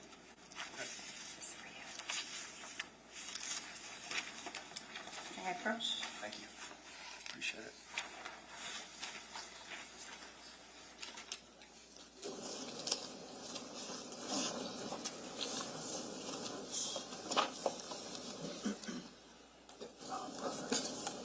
I have to shoot. I don't know that we have enough. There might be some extras too in there.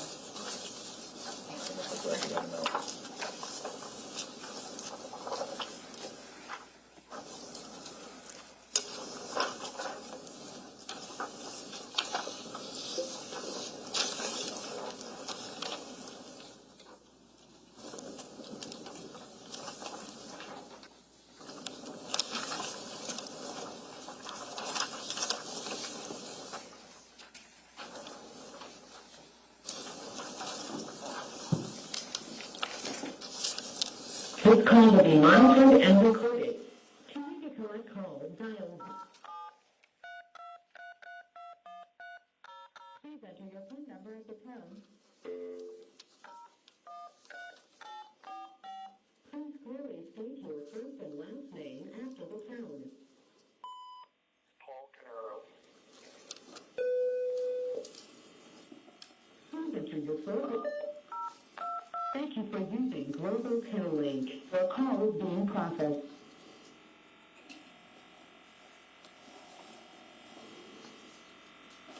Good afternoon, Square One. This is a Global Link prepaid call from Paul Caneiro. an inmate at the Monmouth County Correctional Facility. This call will be monitored and recorded. If you wish to block any future calls of this nature, dial 7 now. To hear the cost of this call, press 9 now. To accept this call, press 0 now. To decline this call, hang up.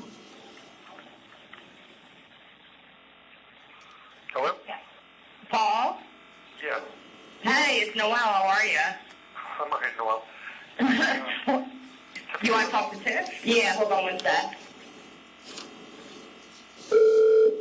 Hey. Hey. All right. I know things have been crazy. Yeah, Quick update. Duke, do we still have this client? no, No. no. All right. That just happened as of yesterday. What happened? They decided not to continue. You know, Corey's actually going to be here later today. He didn't tell me exactly when. Corey? Yeah, I don't want anything to do with the business. He's already, What is he doing? he's trying to keep everything going. All right. And I guess just keep, let's see what's going on. All right, a couple of things from the business. Star, I need Larissa to come back. Will she come back? I talked to her and she can't. She feels horrible about it. And she was trying to figure out a way to do it, but she can't. All right, what is it? Money or stability? Both. And also she's scared. You know, not anything with you. She, you know, to us, there's somebody out there, you know? Listen to me. Try not to worry about that. Just see if she'll do it. Tell her she can have 20% of the company and 75K a year. I need to go start. I just need her to Got it. get this going. If she accepts, I need you to get rid of the other two. Got it. All right. I need Block day-to-day in charge of Square One. He is. All right. When are they? 12/31/18. All right. I need you to speak to. I don't even know who to talk to. We got to remind them that they have a contract, that they can't hire away our people for a period of 1 year after the contract ends, so on and so forth. You're talking about the non-compete? Yeah, the Duke is in the Duke contract. And you don't want that to happen, where they would hire our people? Right, unless they're going to pay us money to do so. And we have to negotiate a payment. All right. So, pass money to address non-compete. All right, I need you to go on the T-Mobile accounts. I need you to cancel all the unused lines. Then there's my iPad and my iWatch. You can cancel those. I want you to, to make my account the most basic, my line, the most basic line going. Most basic, got it? And then there's lines on there for Keith and his kids and things like that that would not be used. So you need to get rid of those too. And the tablets, we should all be listed. So meaning your names are tied to it? Yeah, or just call and you'll know if it's a company number or not. Melissa's got a number there. Don't get rid of her number. She needs to call Susan and figure that out. All right. The other thing was, I need you to get me another SIM card for that phone and put it into that Android phone that's on my desk. And They took it. People will call. They took the Android phone? They took that phone, yeah. All right. Then don't do anything with it. Okay. They didn't take much, but that was one that they took. Okay.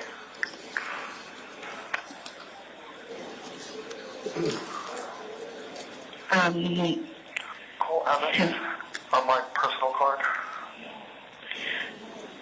on the Mercedes-Benz card, and cancel all the cards on the Mercedes-Benz Platinum card, and have them transfer the balance to my Platinum Amex. Okay, so Kim, go ahead. Me, Susan, Katie, and Marissa, all that account. So call Amex, your personal card, cancel all Mercedes. Platinum cards, and I want to consolidate that all onto the other Amex. Okay, so just cancel all those Mercedes cards, keep the other accounts open. Yeah, but want to bring it all into one and then tell them that, my situation and I'm working on a payment arrangement. All right, I'm gonna work on it. A lot of the things we're currently having problems with is that nobody will talk to us because we can't pass verification. For example, the Evernote, My Evernote? the Evernote, we're working on something called DNS, stuff like Dynex, yeah, I think that's what it's called. If it's something that you get to Rob, let me give you those first.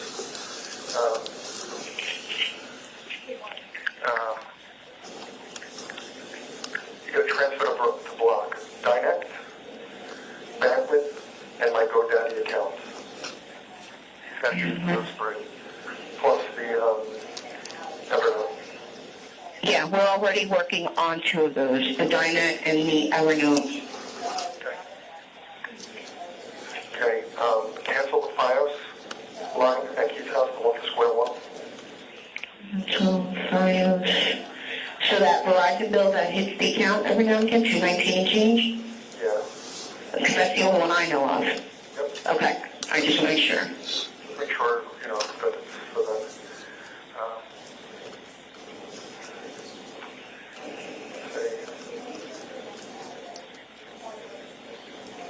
Do we know if any of the servers at Keith's house are intact? Nobody's telling us anything.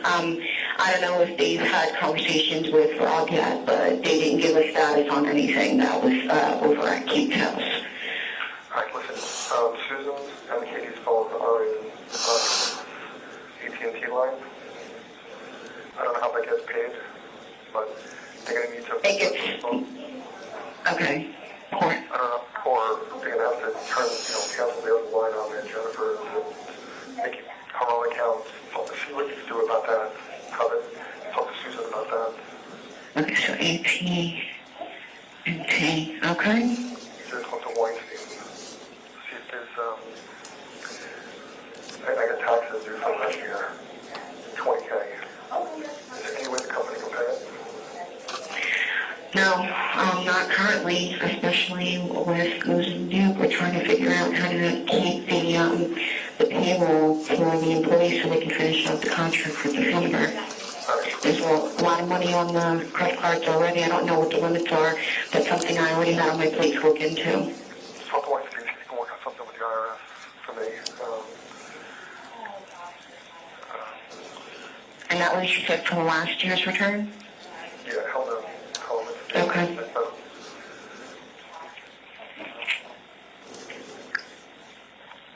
need to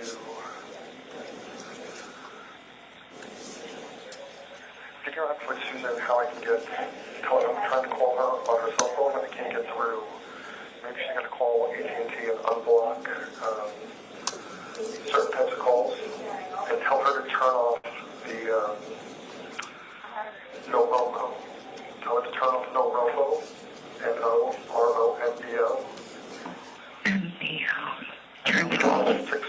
Tell her to call AT&T, just sort of like 611, and ask them why she can't accept collect calls on that line. Okay, so maybe she's got to change her setup. Okay, got it. The other thing is, find out, call the court, or call the courthouse and find, not the courthouse, the jail, and find out if there's a way to put money on the account for me so that I can... I've done that. I can pay debit calls. Yeah, that I don't know what happened because when I got the first phone call, I accepted it and I tried to add the credit card to fund it, and it hung up. Ultimately, I was able to get it to work, which is why I'm assuming you were able to call in. They only allow $50 at a time, but I set it up also so that when the card reaches $3, it automatically refunds itself, and that will protect that account for 90 days. Okay. So that should be good. All right. Just make sure that it's for all my accounts, like all phone calls. I didn't really call the thing to do that. Yeah, the company that it's tied to says that it's for an advanced call thing, so. Can we get a call? Let Susan know that I need her to deposit the checks, my disability checks.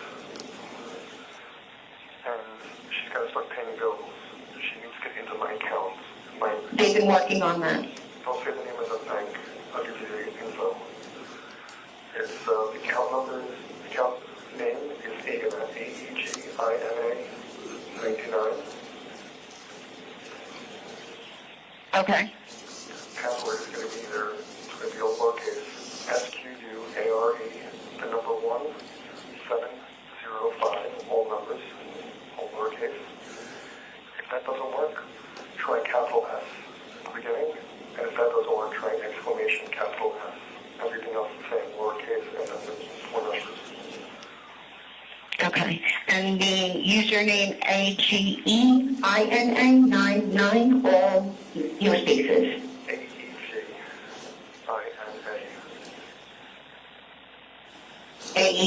AEG. Okay, got it. AEGINA99.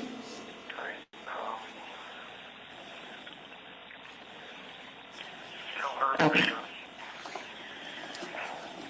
As you were just saying, they are trying to work on accounts. I knew about that from yesterday. I don't know what they were doing, but they mentioned it. Huh? Corey, he mentioned that he was trying to help Susan with that. Alright, I don't want him in my accounts or anything. Okay. As far as Keith goes, get it called on, start getting all that stuff going.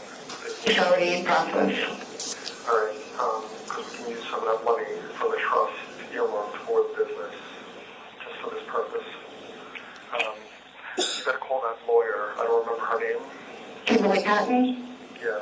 Get a copy. She's already, Get yeah. a copy of the trust. Do you have a copy? No, I've never touched any of that, so okay. Ask her if she can send it to my attorney, a copy. Yeah, So I'm assuming she has it. Okay. she has it, she's drafted it. Trying to think if there's anything else. Yeah, I am as well.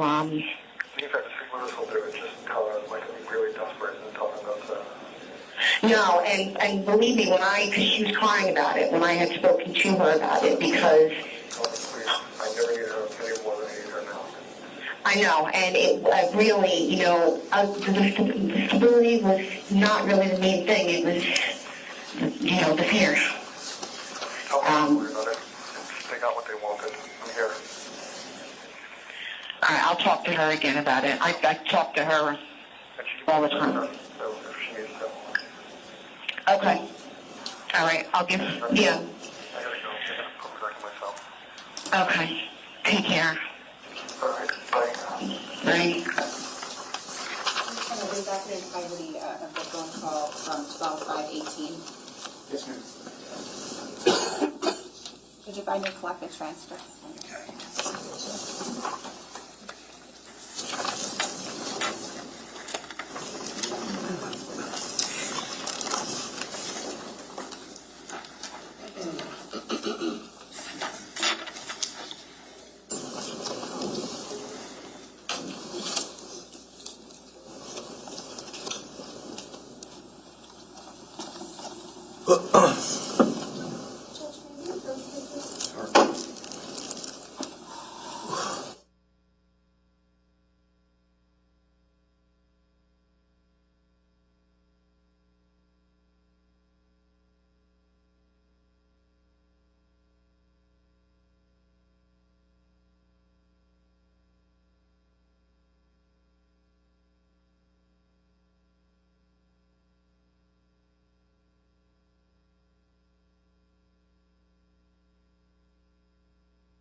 Time flies. Want to take a break? Yes and no. Got a couple yeses, couple no's. All right, the yeses are going to win for now. So we're going to take a break. If you can go in the room, we'll take our 15-minute break because I didn't give you that. Technically, I didn't give you the 15-minute break, so why don't you take that now? We'll come back out at 11:18 and start right back up. Thank you. Don't discuss this case.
Thank you, Judge. Lieutenant, just one question from that phone call. Who is Tiffany? Tiffany's the office manager for Square One and EcoStar.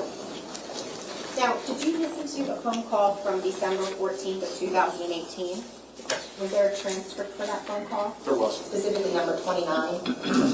And did that transcript accurately and fairly portray that phone call? Yeah.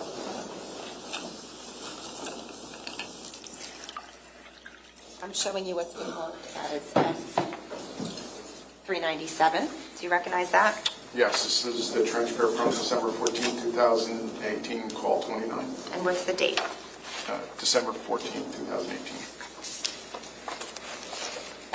Judge, permission to pass out the transcripts and approach. Sure.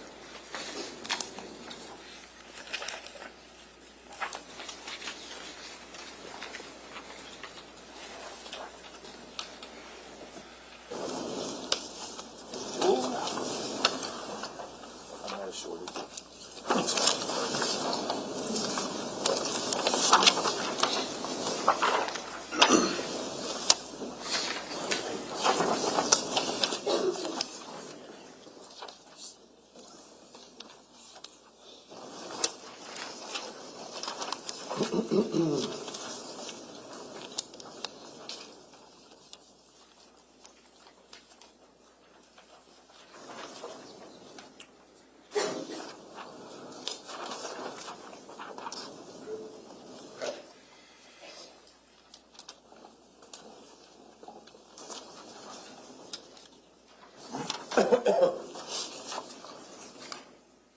See the back screen. Oh, if we could.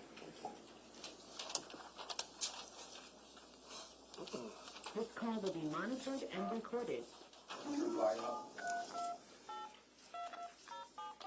Please enter your PIN number at the tone.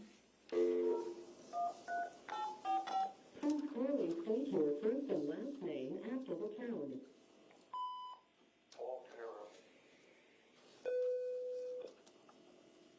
Please enter your four-digit.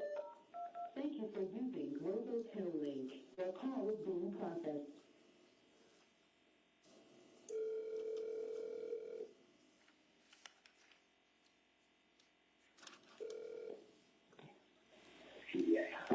This is a Global Tel Link prepaid call from Paul Caneiro. an inmate at the Monmouth County Correctional Facility. This call will be monitored and recorded. If you wish to block any future calls of this nature, dial 7 now. To hear the cost of this call, press 9 now. To accept this call, press 0 now. To decline this call, hang up. Hello? Ed. Hey, mind speaking? What's up? I wanted to thank you for coming. Okay. Good to see you. It's great seeing you guys. Hey? 1 second. I said it was great seeing you guys. Okay. It's hard. Careful.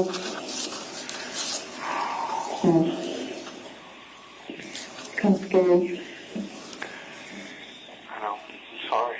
It shouldn't be this hard for you guys.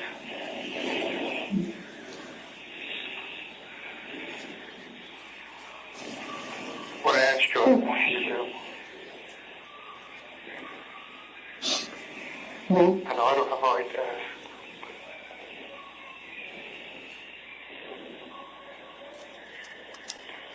I want us to be together. When I get out of here.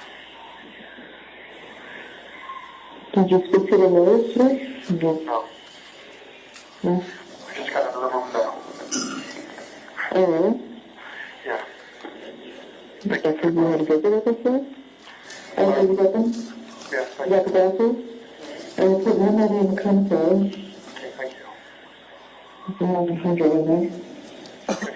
You should relax me for a while. Mm-hmm. How are the girls? Are they okay after you left? Yeah. Okay. They were upset. I'm not kind of upset.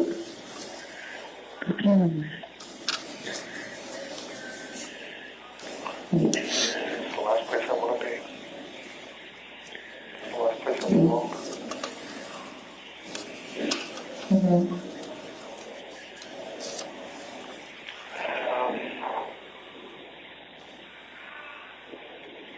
that combo work for you? I don't know, we didn't go back. Okay. Too dark. No problem. So dark, even in the daylight. So, I'll try going back tomorrow, maybe. Okay. But everything else is good? Yeah. So what kind of car is it? What? What kind of car? I didn't hear you. What kind of car? I'm not sure what you're asking me. The one you're paying for.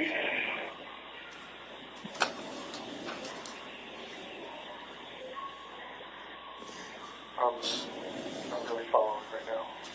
I'm sorry. You're not following? No. I asked you about a payment. Oh. An Audi small one.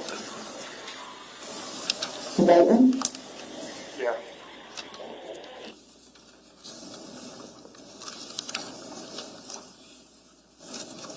Or you just pay it?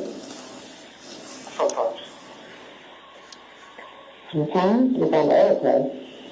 Yeah, I just put it that way. Do you know what that meant? Sorry? I paid it. I paid it 4 days ago. Did you? Yes, Why? because your account was negative. Because your account was negative. I told you. And I couldn't see it yet. All the I couldn't see it yet. And then the mortgage was outstanding, so I transferred the money over. I'm sorry. I told Katie that day on the phone to cancel all the auto payments. She couldn't. We can't get into your bill payments. Even with power of attorney. No, even with power of attorney, I can't get in. So I don't get bill, whatever. She couldn't get into your bill payments. She couldn't stand your account. She was in there originally, because she was able to see them all. She could see them. You can't do anything. Just go to the bank and have them cancel all the auto payments. I did. All right. And the auto bills, right? I did. The only problem is I need to contact these companies. I don't have account numbers. They'll send the bills now, because if it's not auto payments, just go back to It's the on the bank. paper bill? Yeah, go back to the bank and just tell them that you make sure that it's not e-bills. Turn off all the e-bills too. I don't know if they can do that. They can't. Nobody can unlock. No, I was in the bank for 4 hours this week. But they cannot. I was on the phone with them yesterday for over almost 2 hours. And your bill pay profile is blocked. It's blocked. And the lady was helping me. She's talking to corporate. She's like, this is ridiculous. This woman has power of attorney. She's supposed to be able to act on his behalf. And I can't see your bill payments. I can't see what bills you have set up. They were able to disable all of the automatic bills. But that's all they could do to help me, so I have to finish detective work. All right. Yeah.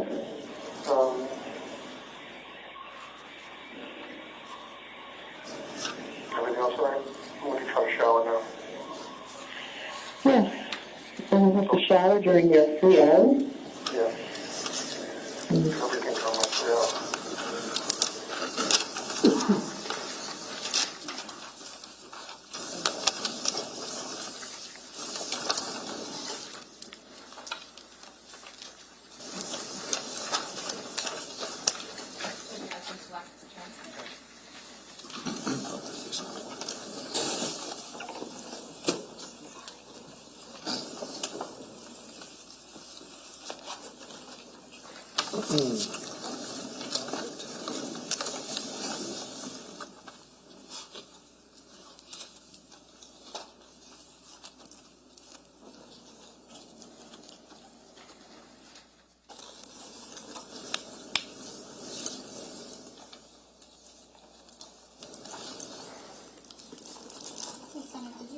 opportunity to listen to a phone call, a recorded call from January 27th of 2019? I did.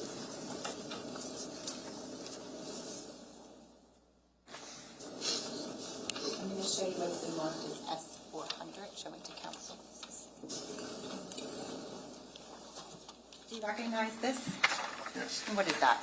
The transcript of the call from January 27, 2019, call number 121. Okay, and did you review that transcript against the phone call? I did. Did it fairly and accurately depict the phone call? Yes.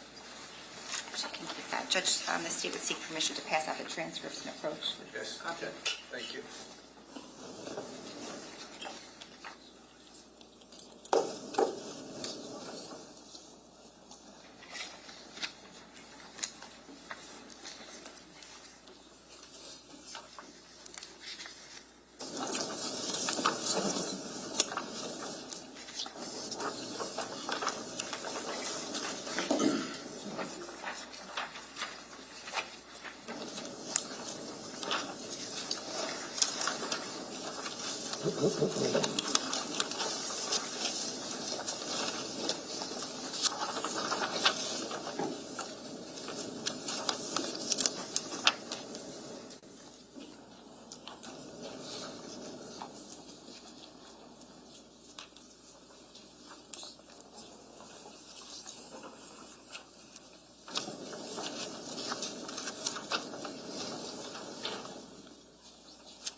Thank you, Judge.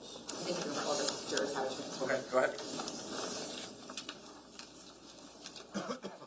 This call will be monitored and recorded.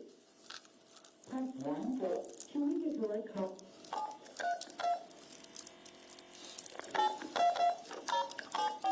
Please enter your phone number at the tone. Please clearly state your first and last name after the tone.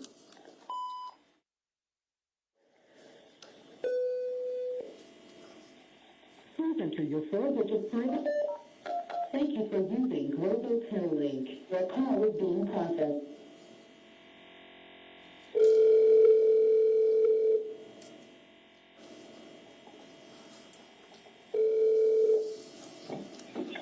Hello? This is a Global Telelink prepaid call from Caneiro.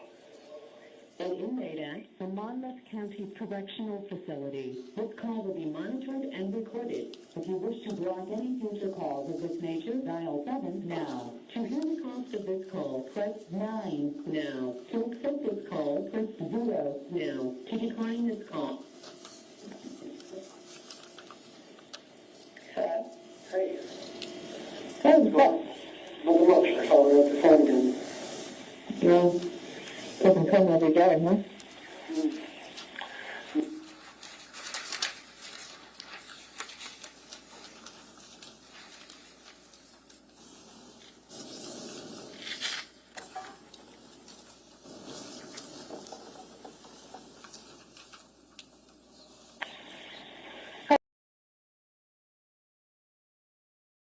What do you want to?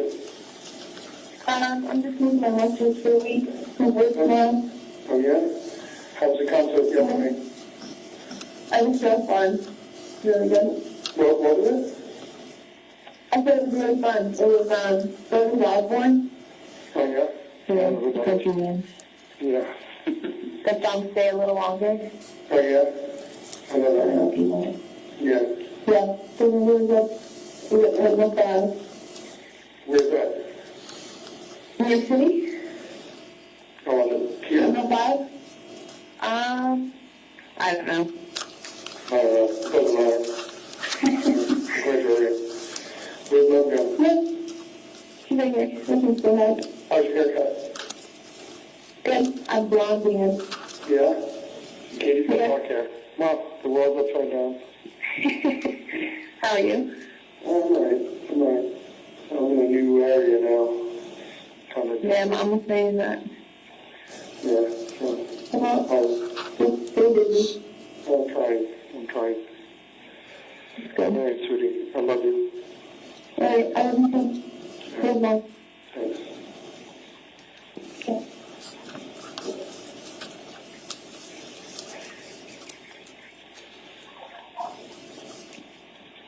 Two?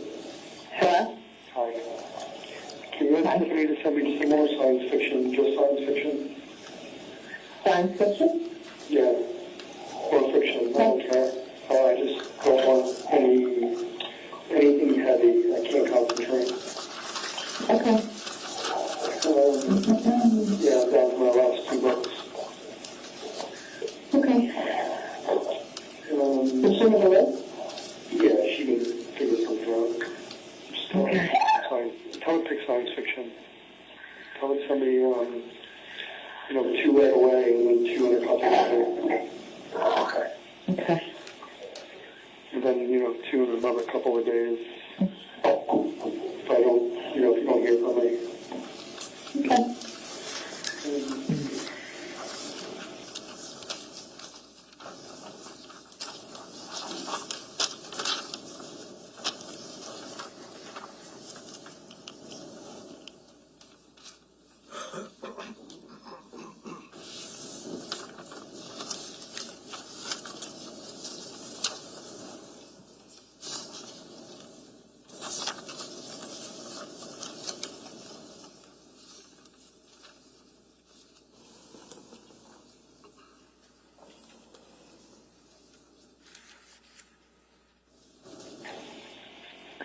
How are you? What's going on?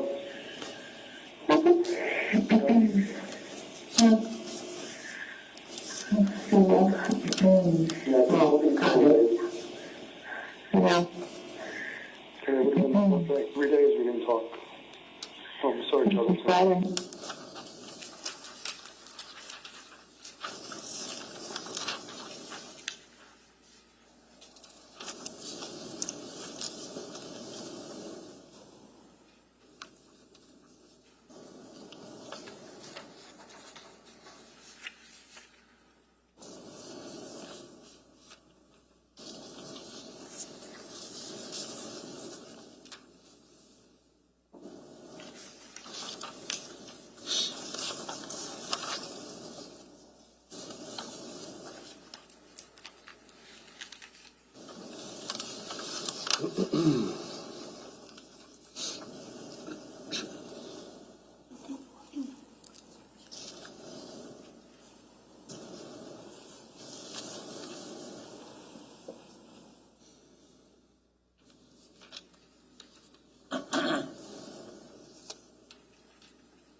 I gave him a book to get back to you. And he said he can do those papers now. Okay. So, He's done with it. well, yeah. He could tell you why he held out to him. Okay. So, Yeah, just ask him. He'll tell you. It's nothing crazy.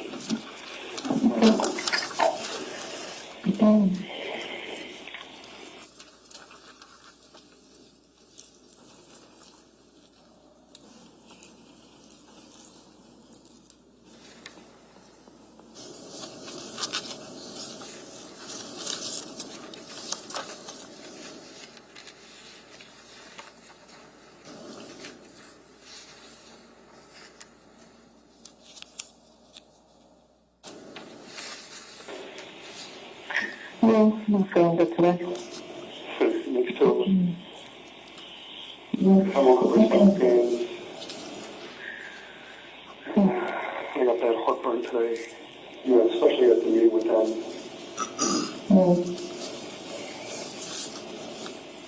This whole thing is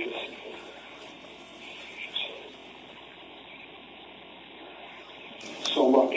So, like, I just can't believe I'm here. When is it? Let's talk about something else. How's Katie? She's good. Yeah? She's doing a photo shoot right now. Where? In her car. She's looking to start tomorrow. Yeah. So. Just what was the weekend? Yeah, how is she? I typed it up. I wrote up the recipe and sent it to Katie with the stuff. So. Okay. Yeah. Tell Katie to make a copy of it so she has it. Okay. How is Jeff? She's good. Yeah. She's good. She's going to move in with her boyfriend. Oh, yeah? Nice. Yeah. She's in a very nice apartment. So.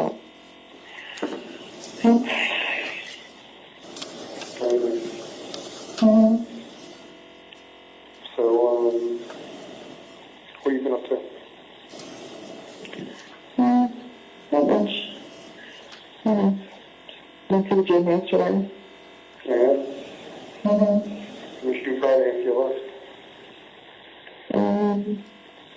I have the video. Yeah. Shouldn't have right there. So, I have the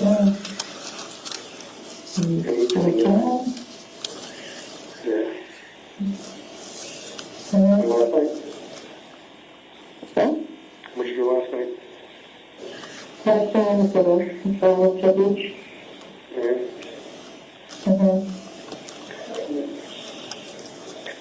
Did, I just totally forgot what I was going to ask you. What day are they coming to the house? Or you didn't set that up yet? I didn't set that up yet. The woman, Sherry, her name is, she's supposed to call me. Right. And set something up. So I'm sure we'll grab it. Alright. So, let's see. Hopefully in the next 2 weeks. I'll have to see if Ed was able to get me new insurance. Yeah, I'm sure. Who's working on it. Yeah, I'm sure he can take care of it. Yeah, I didn't find anything, so not done yet. Have you heard from my dad? No. No? Mm-hmm. What about Corey? Yeah, I'm supposed to call her on Friday. Yeah. What do you have to say? Not much. No? I went to the bank again. Okay. And they couldn't help me again. I have to go back again tomorrow, Monday. Why couldn't we help you?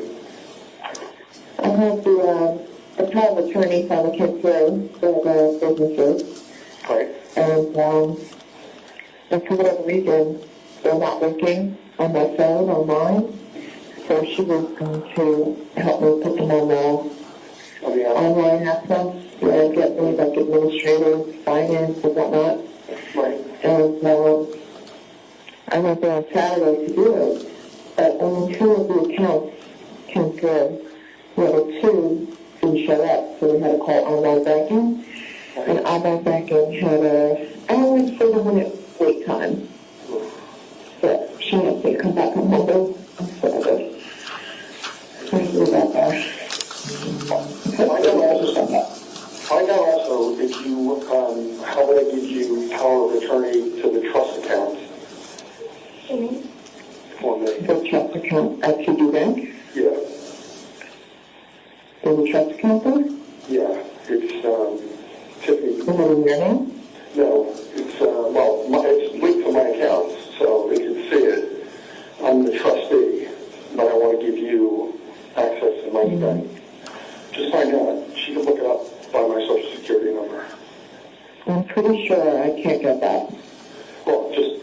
might be, we I might. know, but I'm pretty sure those already said that I can't get anything on that. All right, well, just ask. I'll ask again. So, yeah. I'll ask again, but I'm pretty sure that that's the one account that I can't count because it's a trust, it's not a bank account. Right. So, and I think power of attorney does anything for it. Well, I don't see why not. If you're going to opt in my set, if I'm physically able to, that's what I'm saying, just, I'll ask, but I remember talking about those accounts because when we first went over, they also couldn't have access to, right, they also told you couldn't have access to business accounts, so. no, that's not true. They said I needed a separate power of attorney to get business accounts. All right, well, let's see, because The trust, they said, is different. They said the trust is different, so. Well, let's see what they say. But I'll ask again. Because it's not like I'm going to be able to write checks or do anything without. Does Tiffany have that bank account number? Yeah, but they can, like I said, they can just look it up. It's the only trust account linked to my accounts. Okay. You just look it up, well, I'm sure they can look up just any one of the company accounts will link back to my account. And you can see all the accounts from there. Because, I mean, at some point, Corey's got to figure out, or you got to figure out what's going on with Keith's accounts, too. Yeah. Yep. And that's what that trust is going to let you do, because the trust account is going to give us access to everything. It allows, basically unlocks all the other stuff. Getting everything back, sorted out. So. Okay. You have 60 seconds remaining. Should I call you? I'll ask again, but that was, totally off the table from the beginning, so I have a feeling it's something. Well, it's got to be something. Yeah. You want me to call you right back? Sure. All right, bye. Bye.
Good afternoon, Lieutenant. Yes, ma'am. Good afternoon. So I want to take a step back and just talk a little bit about your responsibilities in this case. So you are the lead detective from the Monmouth County Prosecutor's Office on this case, correct? For the Colts Neck incident, yes. And there's kind of like multiple lead detectives, right? Yes. And specifically, we have Detective Brady was the lead detective from the Ocean County Police Department. Ocean Township. Ocean Township Police Department. And then we have Detective Zerillo, who was the lead detective from the Colts Neck Police Department. Correct. And you are one of the lead detectives from the Monmouth County Prosecutor's Office. Yes, ma'am. And you said for the Colts Neck incident, is there another lead detective for the... Now Captain Brian Weisbrot, then Detective Weisbrot, was the lead for the Ocean Township. Okay, so you and Detective Weisbrot were both lead detectives in this case? Correct. And when we're referencing the Ocean Township case, we're talking about like the arson? Correct. Right? But you were the lead detective. When you say Colts Neck, you're talking about, the homicides that occurred and the arson that occurred at 15 Willowbrook, right? Yes. At Keith's house. Yes, ma'am. And in addition to you and Detective Brady and Detective Zerillo and Detective Weisbrot, there were a variety of other detectives in this case that had significant responsibilities. Is that fair to say? Yes. And so Detective Cordoma, for example, was assigned to do the origin and cause of the fire, right?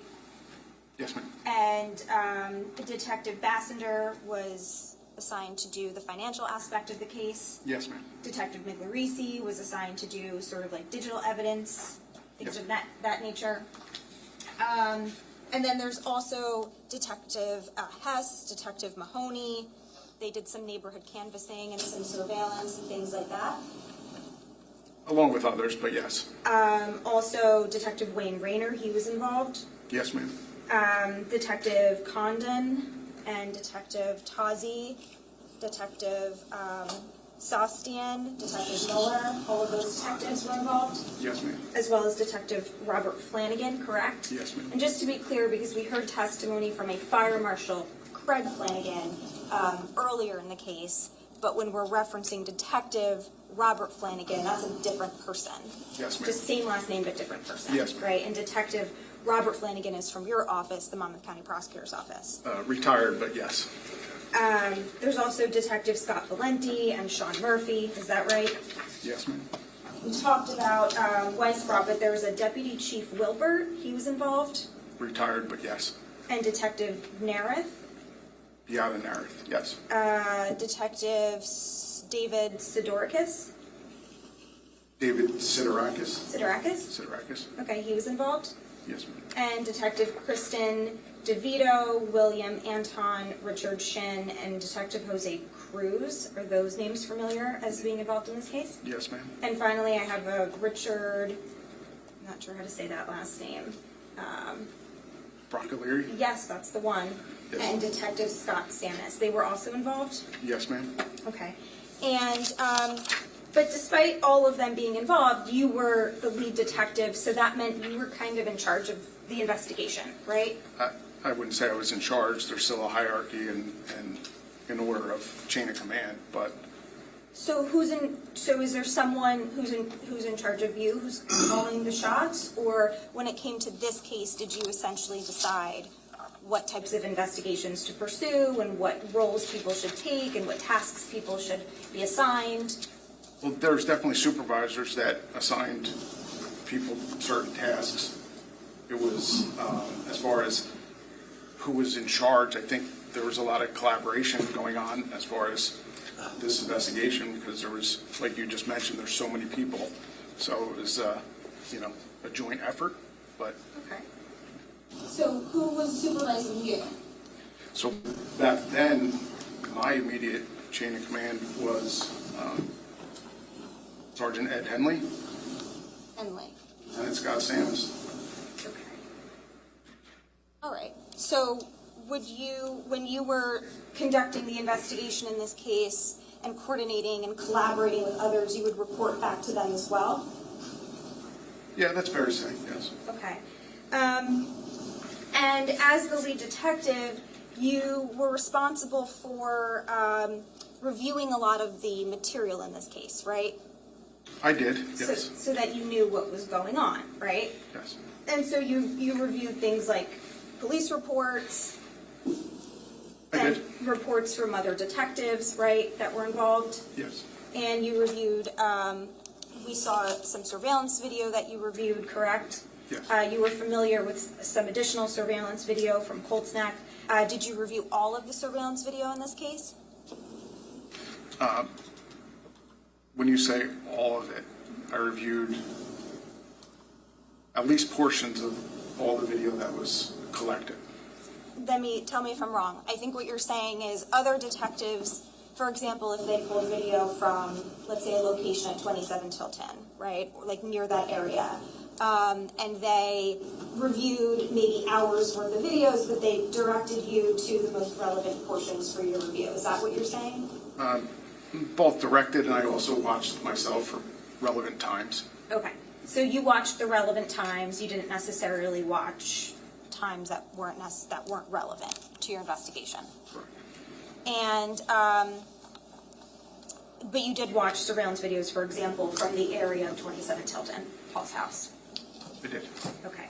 And also, did you review some of the body-worn camera footage and the motor vehicle recording footage from Ocean Township and Colts Neck? Portions of both, yes.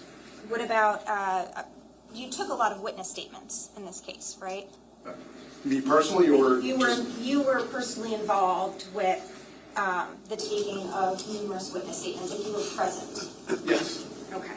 And you also, did you review the witness statements that you were not present for?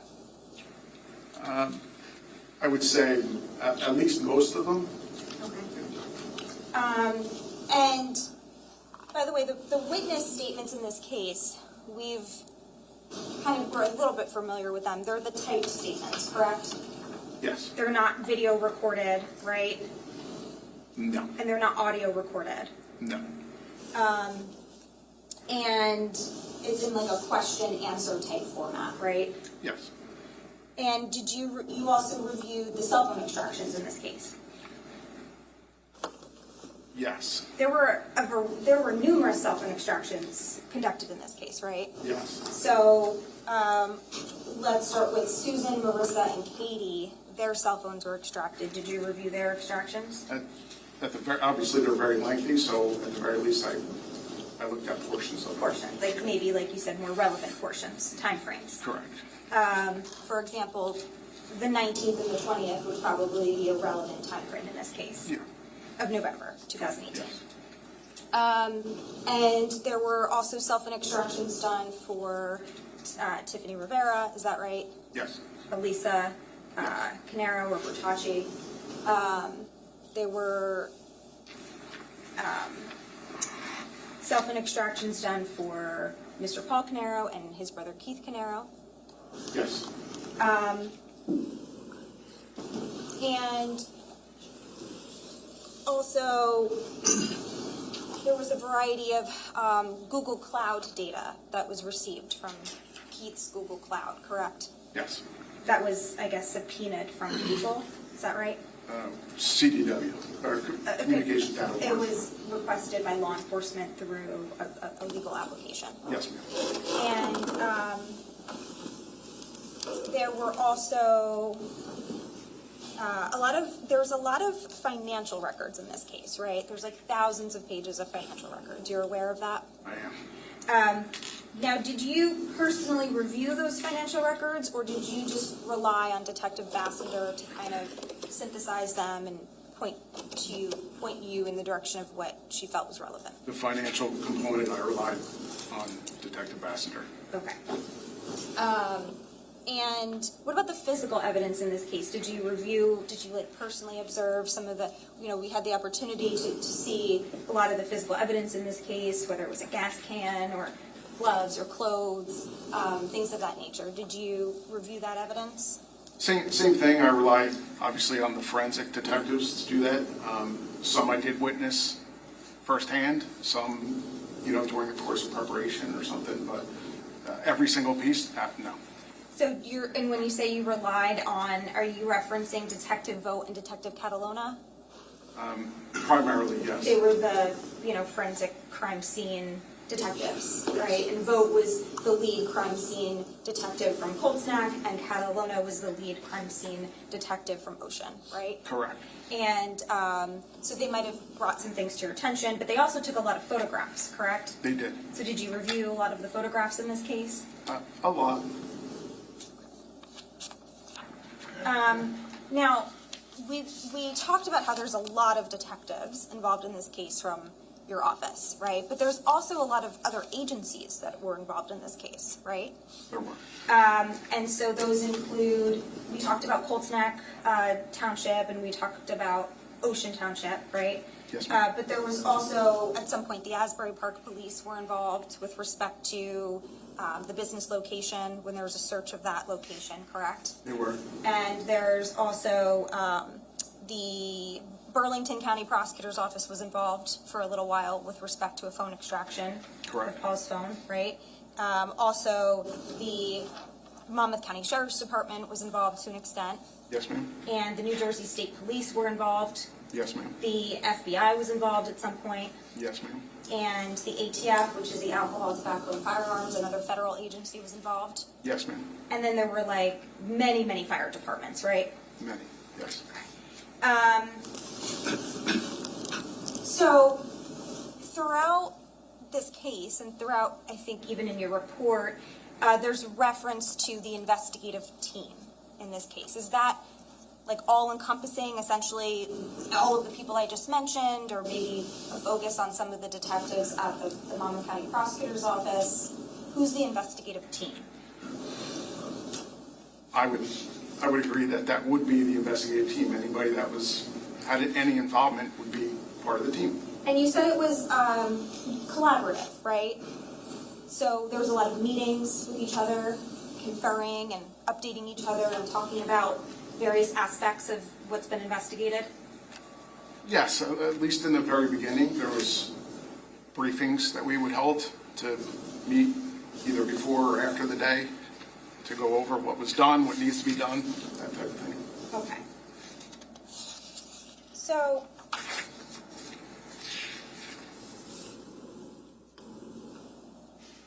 I want to talk a little bit about some of the things that stand out in this case that I'm going to ask you about what investigation was done. Okay. So, for example, we heard that about, and you interviewed, or you're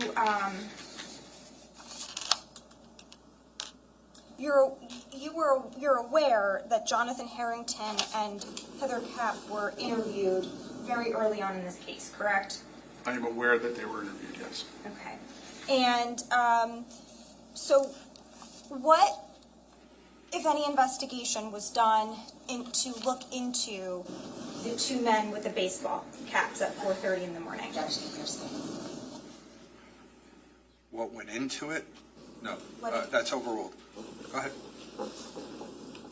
What investigation was done to look into that? What specifically to them?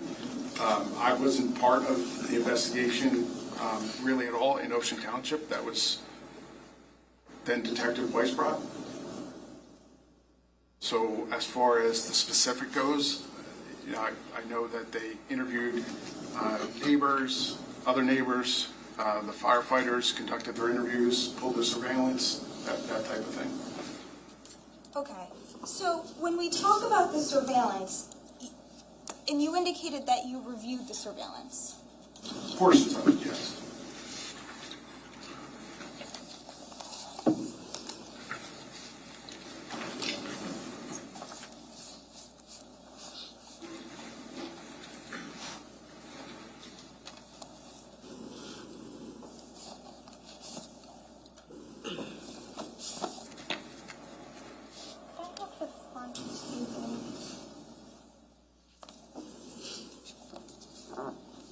one or yours? Oh, this one. Sorry, that one wrong.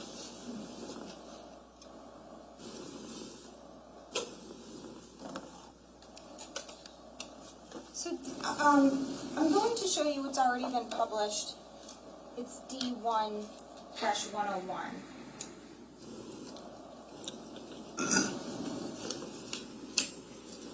And this is, do you recognize this is a map of the area of 27 Tilton? I do. Okay, so 27 Tilton would be here in like the middle of the photograph, and it's denoted as 27 Tilton, correct? Yes, ma'am. Okay. And did you ever go to the area? You were there at some point? I was there at some point, yes. Okay. And you see how 27 Tilton is a U shape, right? Yes. Okay. And it intersects with Green Grove Road, correct? Yes. So the video that you saw, right, tell me if I'm wrong, was of a vehicle in the area of 27 Tilton, or originating from the driveway of 27 Tilton, and driving this way and then making a right onto Green Grove Road, correct? Yes, ma'am. Okay. But just to be clear, there were no surveillance videos ever obtained from this side of 27 Tilton, correct? I don't know. There was none that I saw, and I don't know if there was any available at that time either.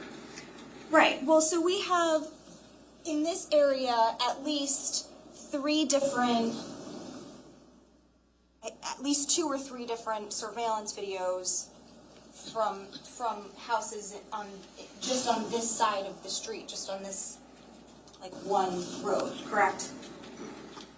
The two that I reviewed were from there, yes. Okay. And so, as the lead detective in this case, and I know you're saying Detective Weisbrot was the lead detective of the arson out of 27 Tilton, right?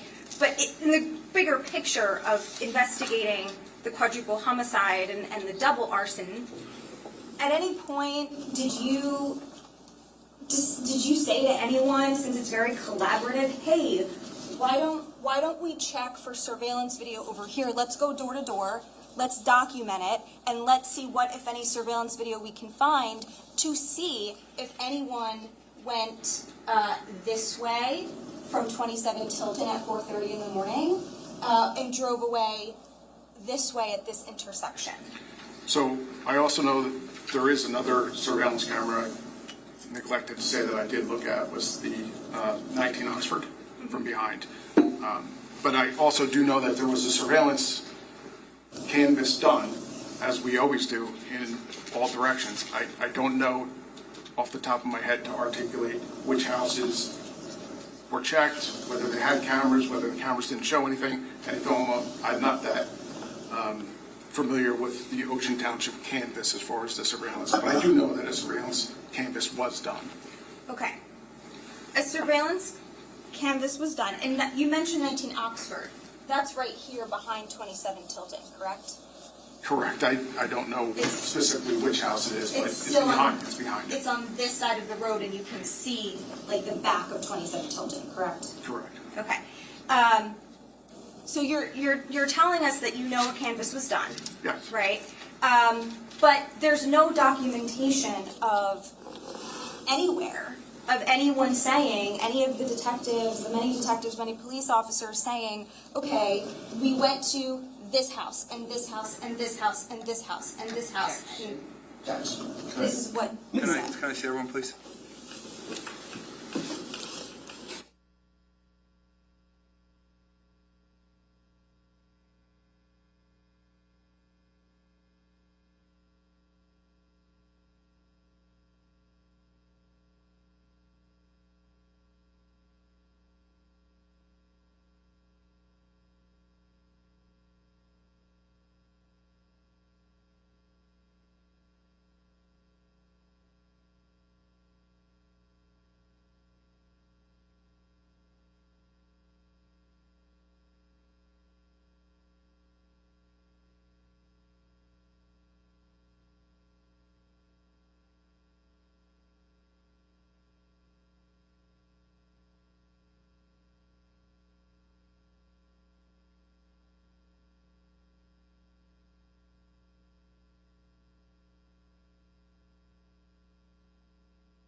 Plus, I look better in the dark where you can't see me. So, it's better for the people in the back, they can't see me. So what I'm going to do is I'm going to break you for lunch now. There's one legal issue I just wanted a few minutes to discuss with the attorneys. I'm also going to, I'm going to be extra generous today. I'm going to extend the lunch to 1:35. It's not by much. So, but I want to be able to talk to the attorneys afterwards. Let's, we'll do 1:40. We'll come back, and then we're going to continue on until we're done with it today. Okay? So don't discuss this case. Don't do any research. And I hope you have a nice lunch. Thank you all.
Okay, I'll ask for the attorneys to confer, and I'll see everybody at 1:30 so that we can get started and go over this last issue. Thank you.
said earlier that I was going to stand up the next time you guys came out. That's wrong. Say that. I know. Listen, you guys got to hold me accountable. You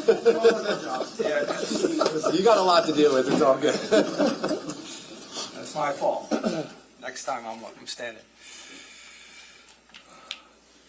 As long as you feel that, we're good. So what I'm going to do is I'm just going to allow everyone to sit down before we get started. So let's just give everyone a minute.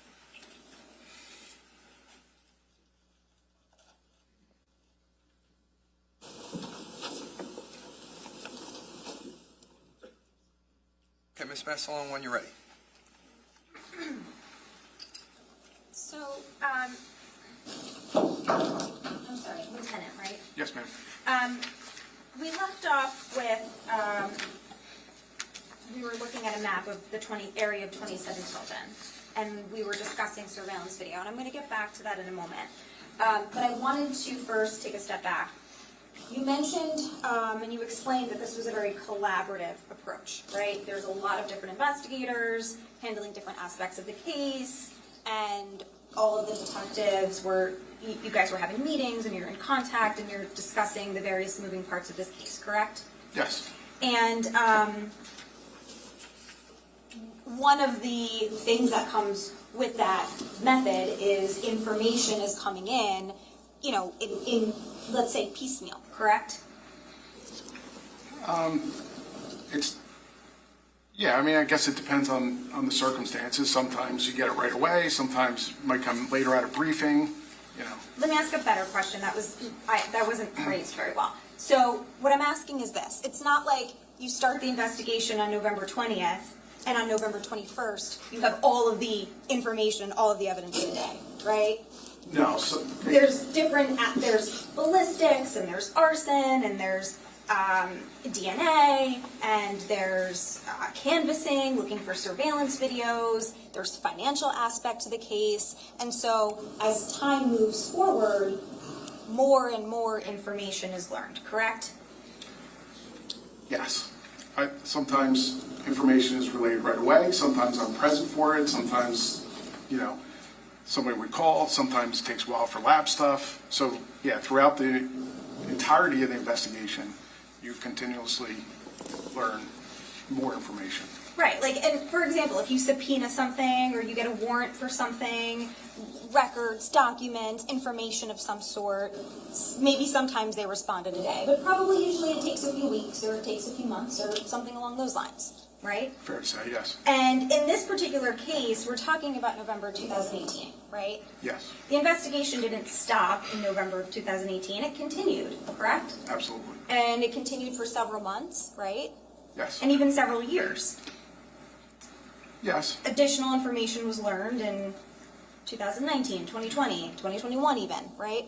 Yeah, the investigation really never stops. It never stops, right? So more information is learned. And in this case, we know that, so when you learn information, you meaning universal you of law enforcement, the detectives, the investigation team, you're obviously relaying that information to the prosecutors, right? Most of the time. Who are handling the case. Yeah.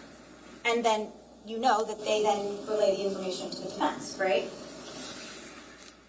That's the way I understand it works, yes. It's the process of discovery, right? Yes. I mean, you're not calling me directly saying, hey, this is what we learned today, right? You're talking to them because you worked in the same office, correct? Correct. And then it's not your job to tell me what's happening.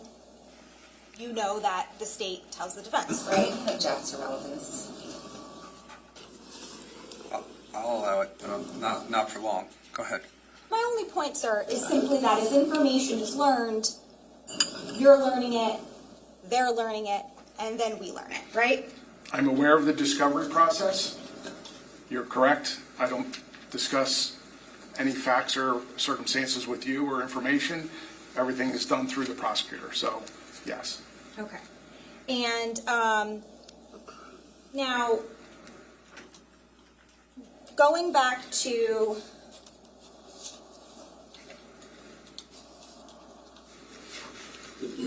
'27 Tilton, if I could have the front table again.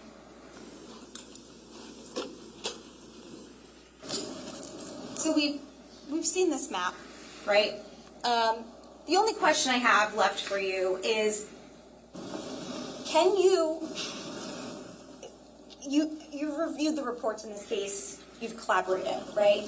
Can you point us to any report that talks about anyone canvassing these specific houses, house by house, and what the results were, whether contact was made, whether that house had any surveillance cameras, or anything along those lines? As I sit here, I cannot point to any specific thing other than saying that I know a canvass was done of the entire area.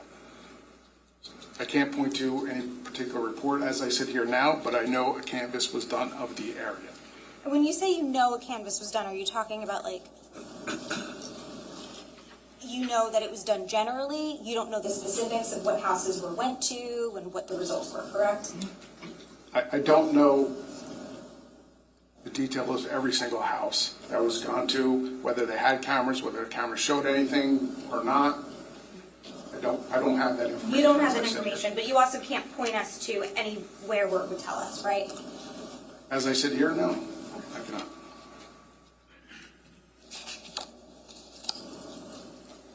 Now,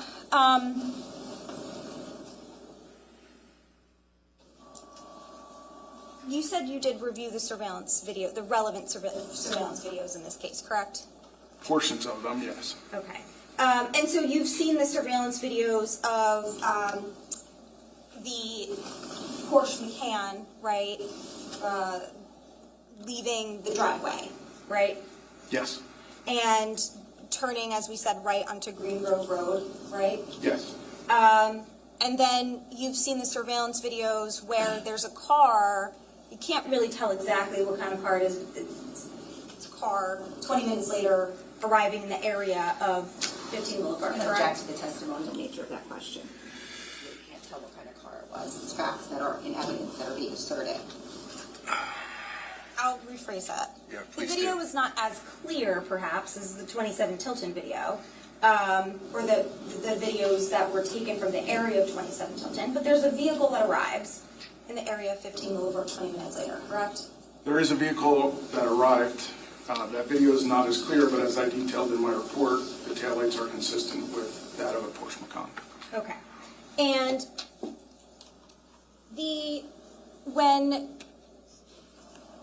so we're talking about a 20-minute difference, right, timeline-wise?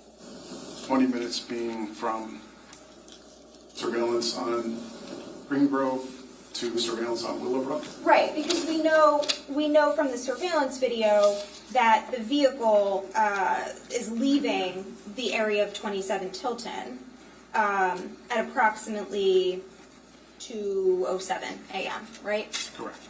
And then we know that there's a vehicle arriving in the area of 15 Willowbrook or 44 Willowbrook is where we're getting surveillance video from, at approximately 2:27 a.m., correct? Yes, ma'am. So, but what we don't have is any videos, any surveillance videos that would follow the car from point A to point B, correct? The only other video that we have is that 85 Willowbrook down the street, but between that, we do not have video.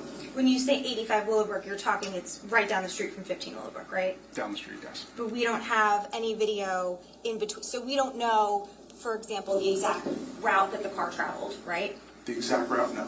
We don't know if the car stopped anywhere, correct? When I did the presumed route, or possible route, I should say, it was 20 minutes. Basically, it was 20 minutes between point A and point B, meaning Tilton and Willowbrook.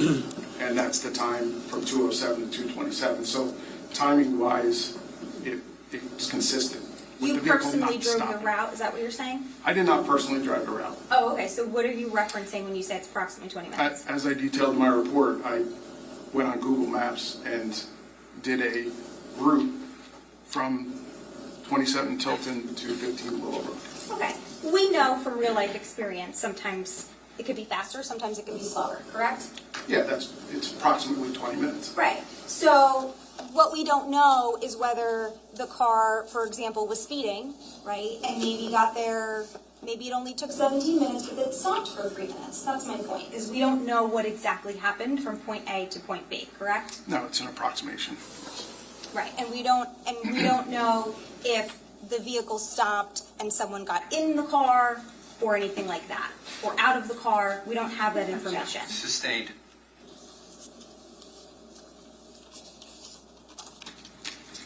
So,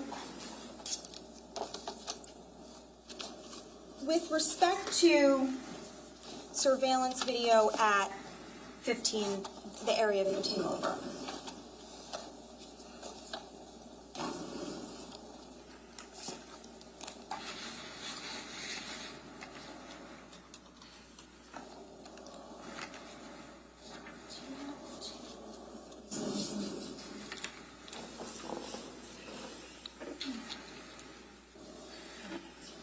Oh, yeah, I think I do. Oh, yeah.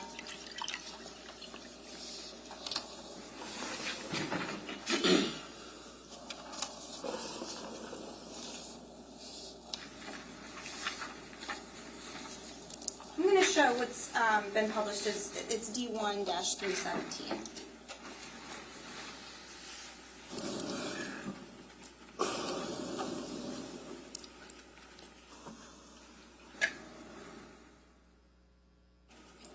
Okay, so the video that we have of the vehicle arriving in the area of 15 Willowbrook, right?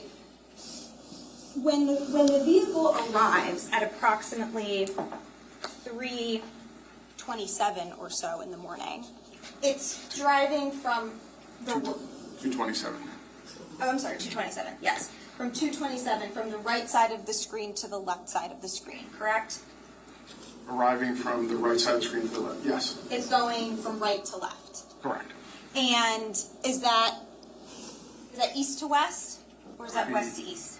East to west. It's going east to west, okay. And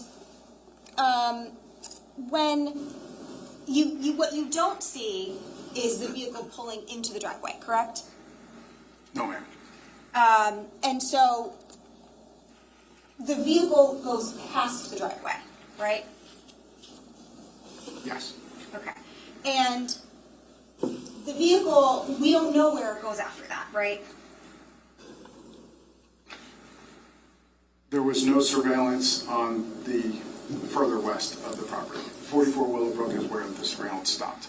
Right, so like we don't know if the vehicle stopped on the side of the road here. We don't know if it pulled into this driveway. We don't know if it kept going. We just don't know.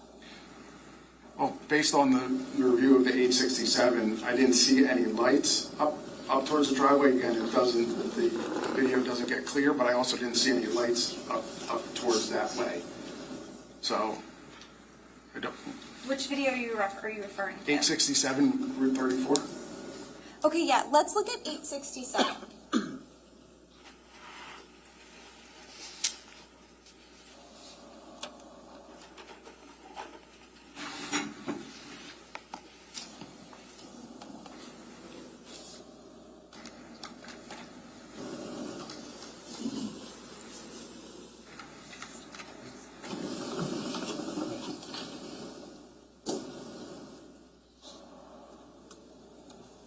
You can just leave. So this is a still frame of the 867 view, correct? Yes, ma'am.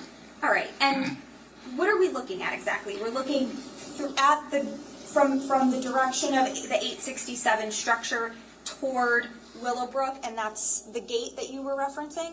So that's the gate. So 15 Willowbrook would be more or less in the top. I'm looking at the screen, the top right, and that would be the driveway, and it would start, but it would go more towards the northwest direction, so up and towards the left of the screen. So I guess what I'm asking is, I'm just going to hold this up. May I approach? Of course. Okay, so we're looking at this map here, right? And this is 867. That's a barn that's on the property, but yes. Where's 867? Is it The actual here? residence is down. Down further. more. Okay. And this here is the long driveway that comes down from Willowbrook Road, correct? Correct. So what, the view that we're seeing, Up the driveway, basically. okay, but we can't see this long driveway on that video, correct? No, Okay, and the angle is facing this way, is what you're saying? correct. Up? Is the gate visible here, or is it down further? The gate would be right about there. Here. Correct. Okay. And it doesn't, correct me if I'm wrong, but it doesn't appear that we can see too far past that gate, right? No, I wouldn't be able to tell how far past that gate you can see. Okay. Did you get a daytime view by any chance? No, ma'am. Okay, so you only have the nighttime view. Correct. Okay. So I'm gonna. Actually.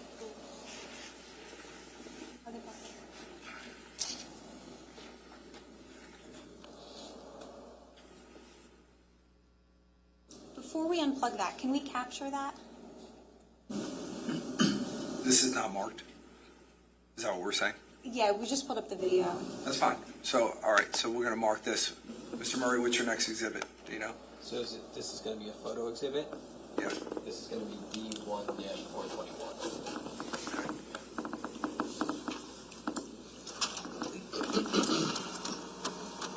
All right.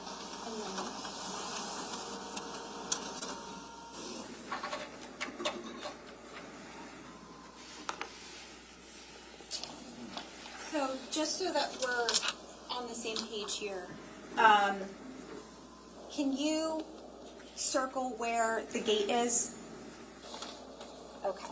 And do you know where specifically the camera was located on the property? Can you bring that up a little bit? It's my understanding that it was, Hold on, wait. Circle that gate again. And then let me see if I can zoom out. it was on the barn to the left that you barely see at the top there. Okay. Can you just put like an X where you think the camera is approximately? Okay. And so if a vehicle pulled into this little side, this like right here in the beginning of that driveway, we can't see that on the video that we just saw, correct? I don't know if you would be able to see it. If a vehicle pulled straight down, I don't know without seeing a car do that whether or not I could see it. Okay. You don't know whether, looking at that frame that we just saw, you'd be able to see a car like here at the entrance of this driveway? No, without having anything to reference, I wouldn't be able to say you could or couldn't see it. Okay. And you never got a daytime view to see what exactly you could see? No, ma'am. All right, so that is 317.5.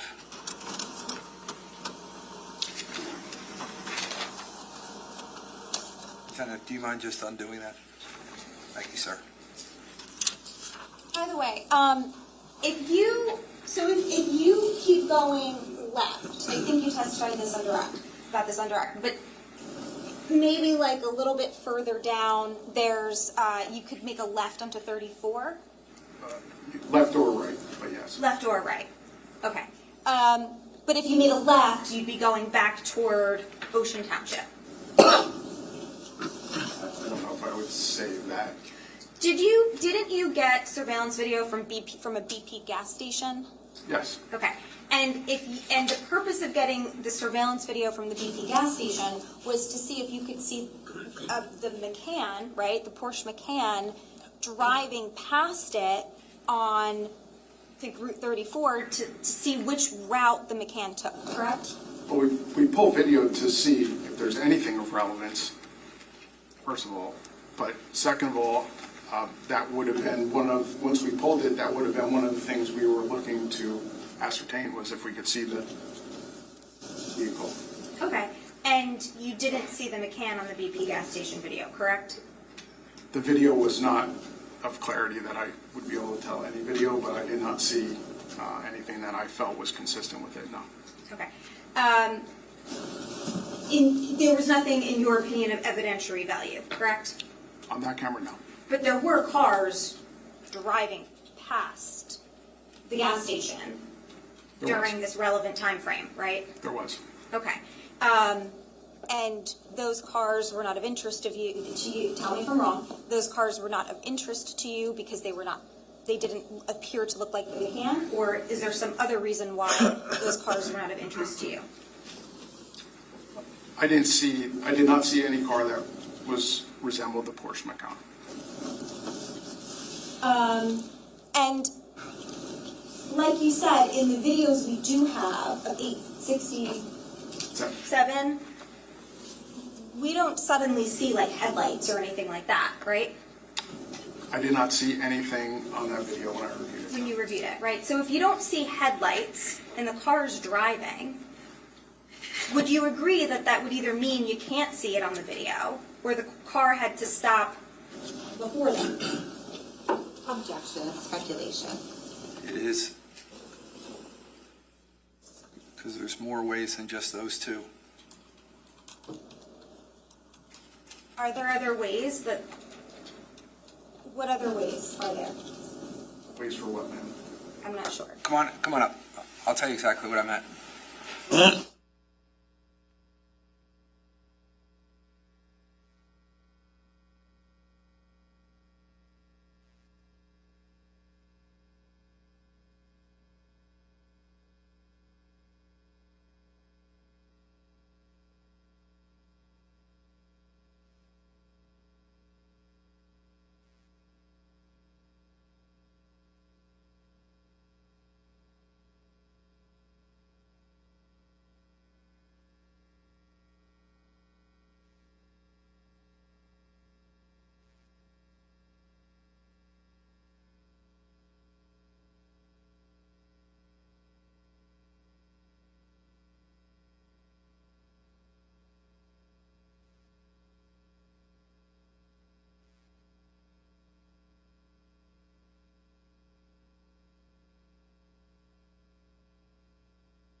First of all, I apologize to juror number 5 because I know how much you hate that. Thank you. I apologize to you. Number 2, the only thing that I ask, I realize it gets boring when we're at the sidebar, but everything's being picked up, so if you guys are too loud, then I don't know if they're picking up everything the way that they should be here. So I just ask if you don't mind. You can chat, I get it. Just if you guys can just keep it down for me a little bit, I'd really appreciate that. All right. With that being said, Ms. Mastalone, I'm going to allow you to rephrase your question. Okay. Tell me if I'm wrong. Your investigation, right, pursuant to your investigation where there's video of this vehicle that you deem relevant, right, because it arrives in the area at a specific time and you Google mapped it, the investigative belief is that the vehicle is somewhere in this area at that time, correct? Yes. Okay.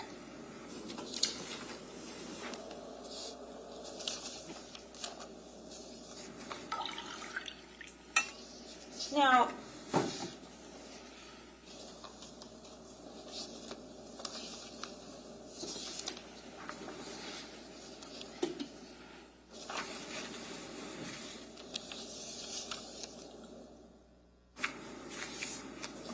moving on to 15 Willowbrook area. There was no 911 call ever placed that night from 15 Willowbrook, correct? From 50 Will? No. Right. Like, in other words, there was no 911 call that originated from Keith's phone, correct? No. No 911 call that ever originated from Jennifer's phone? No. And neither of the children either, correct? No. But you've been to 15 Willowbrook, correct? I have. And you're familiar with the layout, right? Of the area? Of the area? Yes. And of like the general area of the house? Yes. And so we've seen photos, and perhaps you'd agree that the master bedroom has like a sliding glass door. I don't remember the sliding glass door specifically, but I wouldn't argue with you. Do you recall that there's like a balcony outside of the master bedroom on the second floor? Actually, I don't without seeing a picture of it. Do you recall whether the master bedroom is essentially right over the area of where Keith Caneiro's was found? Can I? Where Keith's body was found in the yard? Yes. No.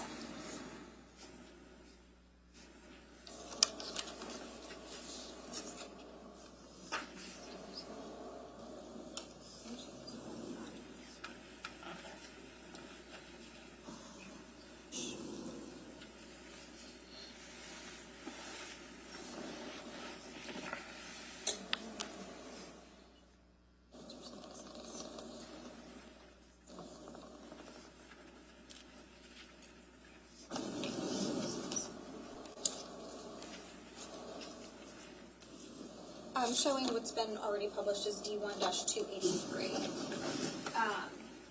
Lieutenant, do you recognize this area that I'm pointing to? It's the sliding glass door in the second floor as the master bedroom of the house? I believe you are correct, yes. Okay.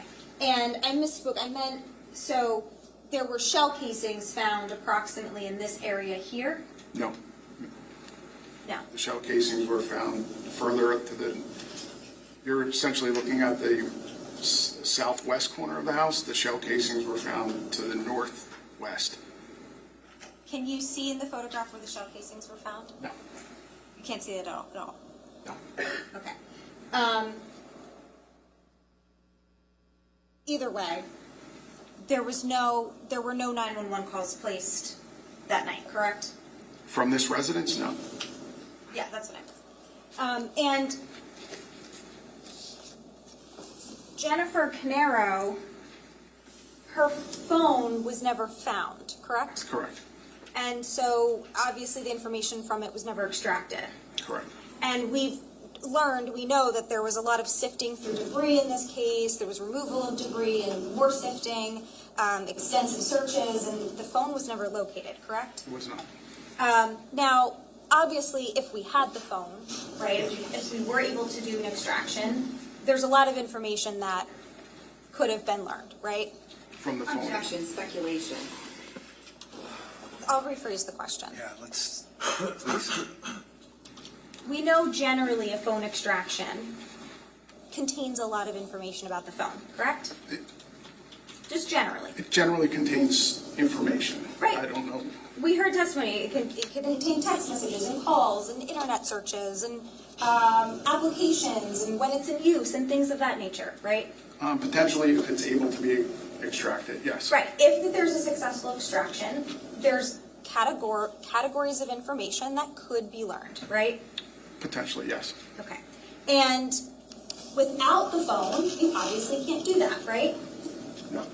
But what you can do is you can subpoena or get a warrant or something for phone records, correct?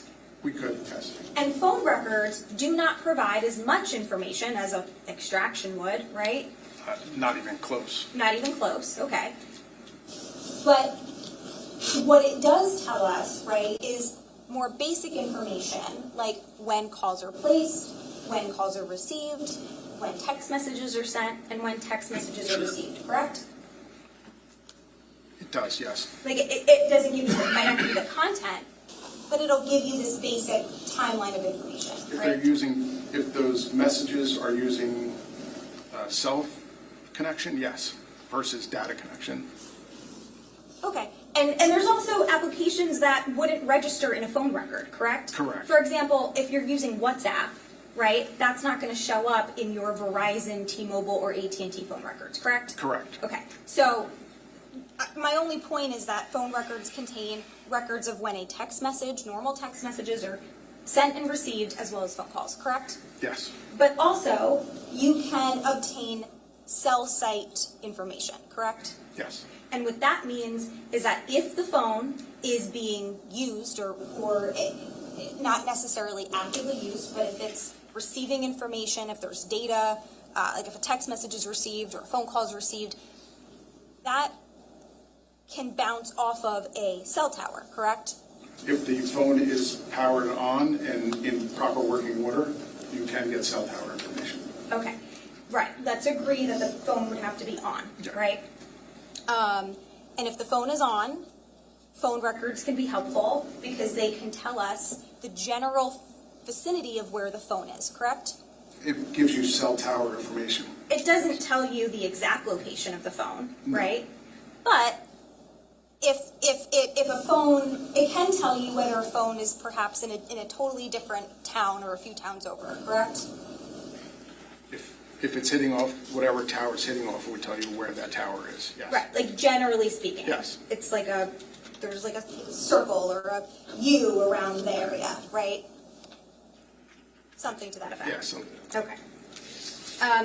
And so in this case, though, phone records for Jennifer Caneiro's phone were never obtained, correct? They were not. So we don't know whether the phone was on or off, right?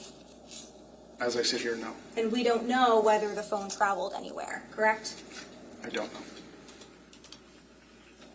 And we also know that Jennifer Caneiro's phone was not found at Mr. Paul Caneiro's house, right? It was not. And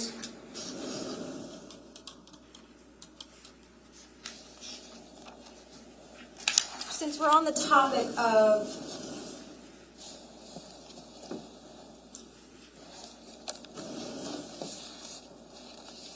applications of text messaging type applications that aren't your traditional text message, you did have the opportunity to review Keith Caneiro's cell phone extraction, correct? I did.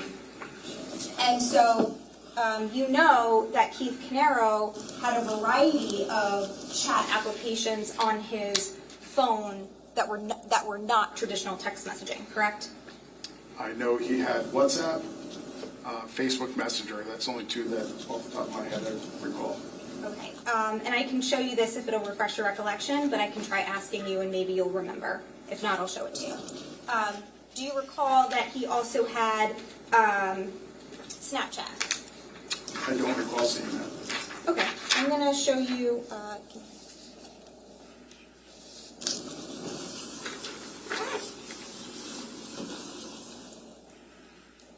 I'm going to show you what's being marked as D127. Can I approach? Sure.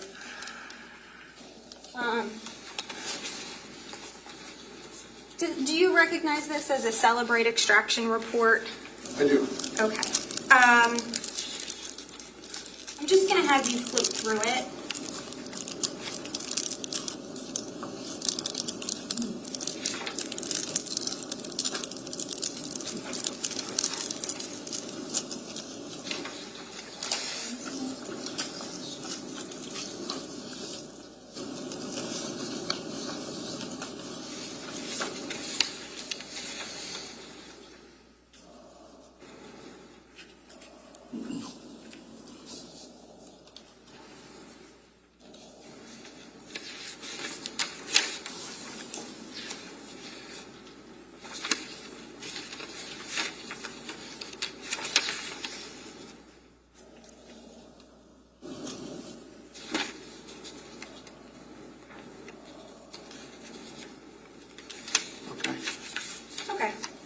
So, does that help refresh your recollection that on Keith Caneiro's Google phone, because he didn't have an iPhone, right? He did not. He had like the Google-based phone. He had a Google phone, yes. On his phone, he had Snapchat, which is listed as number 2 on the front page. Well, I don't actually see anything that indicates, other than that it's a Google Android generic extraction report, I don't see anything specific to Keith Caneiro on this report. So, when you pull an extraction report, it doesn't always give you that information on the face page, does it? I can pull up the actual extraction if that'll help. Or do you want to accept that that's his phone? I've always seen that front page, and then there's other content that, you can determine. I'm just telling you from what I see right here, there's nothing on here that specifically says this is Keith Caneiro's extraction report. I understand it doesn't say that. I can pull up the actual extraction on my laptop for you to view, if that'll make you feel more comfortable. Or do you want to accept that this is from his phone? I accept it, I'm just letting you know that I don't actually see anything. Okay, but it does say Google Android phone at the top. Or It does. generic, right? And we know that he was the individual in this case that had the Google phone, right? Correct. Okay. So he had Snapchat, right? That is an application, yes. And he had Instagram. That's number 4. Yes. And he had, looks like, Google Hangouts, right? Yes. Google Plus. Yes. We flip to the next page.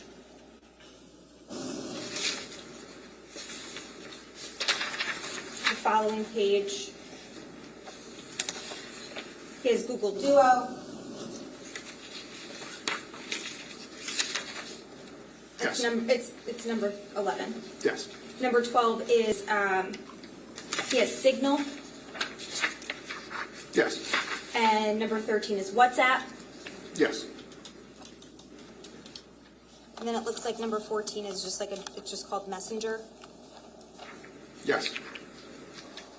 and 16 is Google Hangouts. Yes. Okay.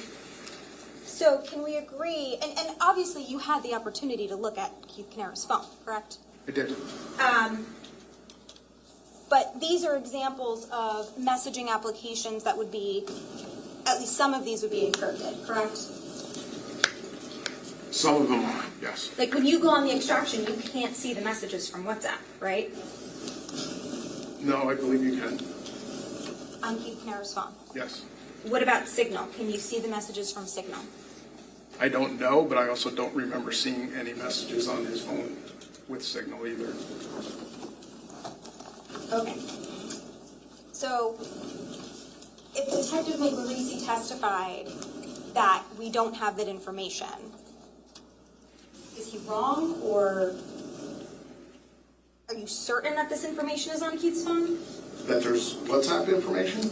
Like the actual content of these messages? There was chats that I believe I saw on WhatsApp. Okay. Can we agree that there are messaging applications on his phone that we don't have the content of those messages?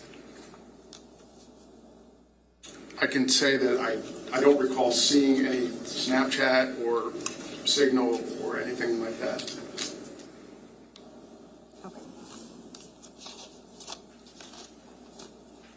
So if those applications were in use, right? If Signal or WhatsApp or Snapchat, for example, were in use during the relevant time frame, we wouldn't know what was said. I don't know that for sure.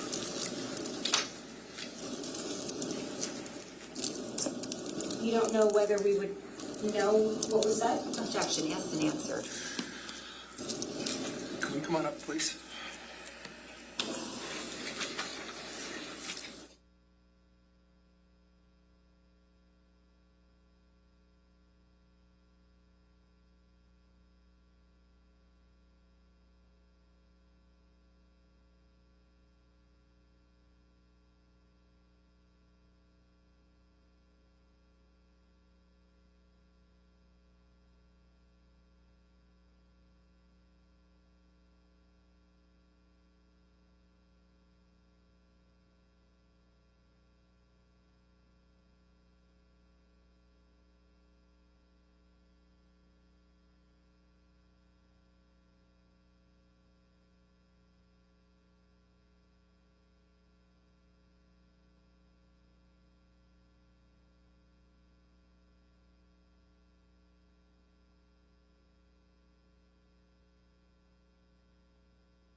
Make sure I didn't forget. All right, we're ready to continue. Ms. Messalone, when you're ready.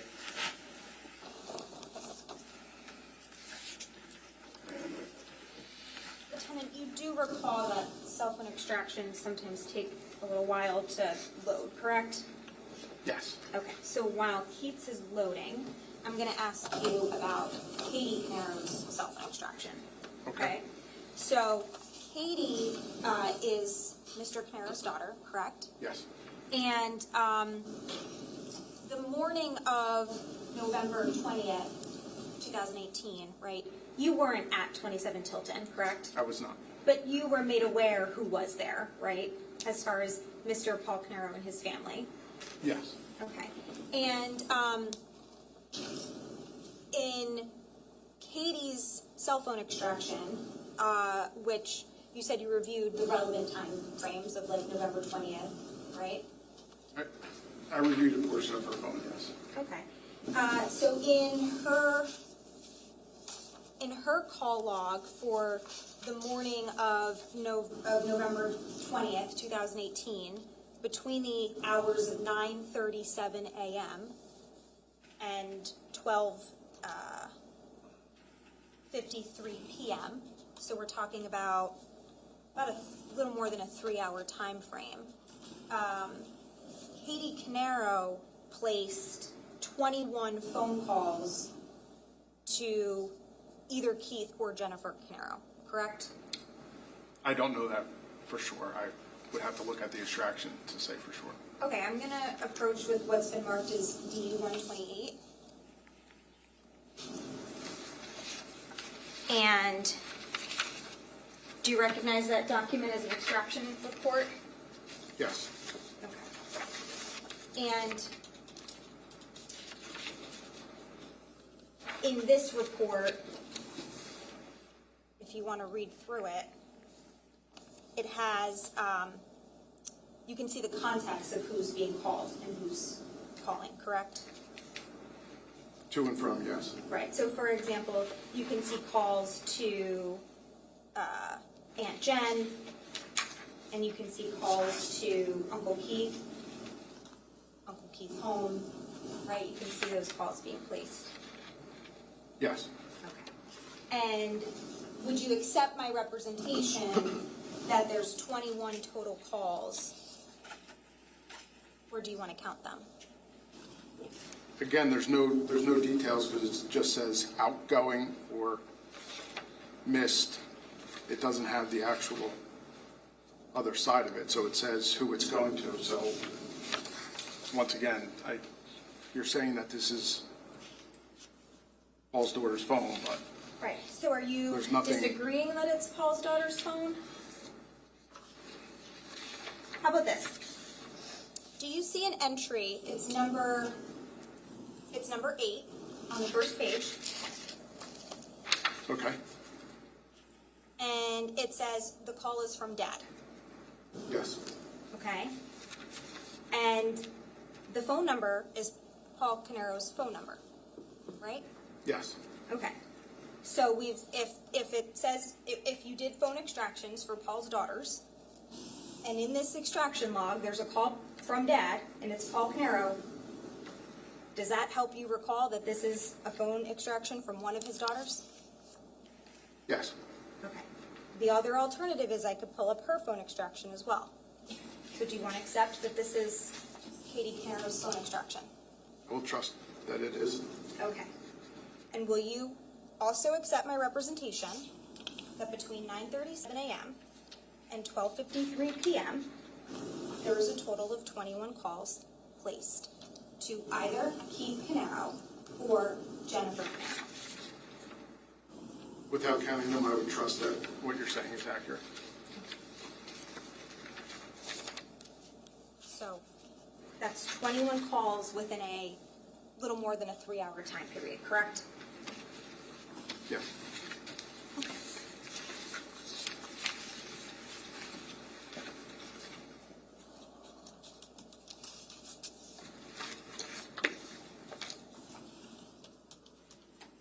Now,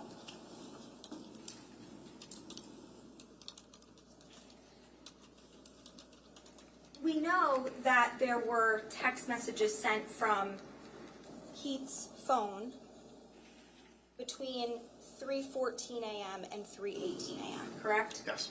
And those messages were sent to Paul. Yes. And those are regular text messages, so we have them, we know they exist, right? Yes. And you've seen them. Yes.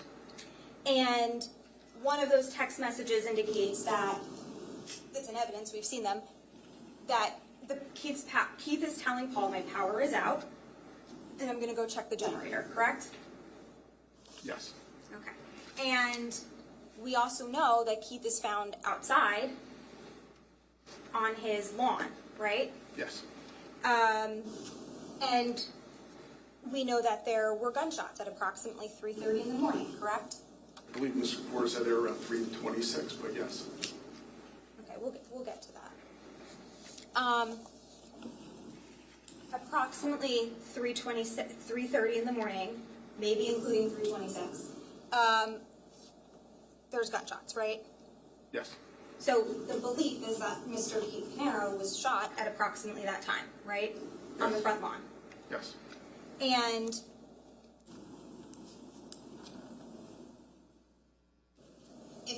so there's text messages coming from his phone at around between 3:14 and 3:18 a.m. And then we hear the gunshots at approximately 3:30-ish, right? And he's also in the clothes that he's found in, he's fully dressed, correct? Yes. Right, he's wearing like a windbreaker, right? Yes. Jacket and a hoodie. His head has a hood up. Yes. And he had keys and a wallet. Yes. And he's wearing pants. Yes. Sneakers. And we also know that Paul's phone was plugged in at his house during this time frame, correct? Yes. And we know that not just because of the extraction that was performed by Detective Miglorisi, but you were personally in contact with Detective Hauger from the FBI, correct? Yes. And they confirmed that the phone was never left Paul Caneiro's house that night. Special Agent Hager said that his phone was connected to a femtocell, basically a personal cell site, from 3:07 in the afternoon till 4:57 in the morning. And what that means is sometimes when a person has bad cell phone service, the carrier provides them with like their own little self-service. It's my understanding, yes. Okay, that's what Detective Hauger explained. And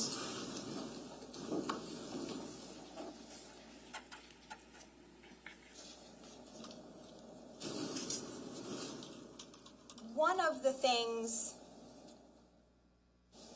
that was found in this case, in the backpack of the Cayenne, right, was what's called a FLIR, correct? Yes. You testified about it at the grand jury, right? Yes. You're familiar with it.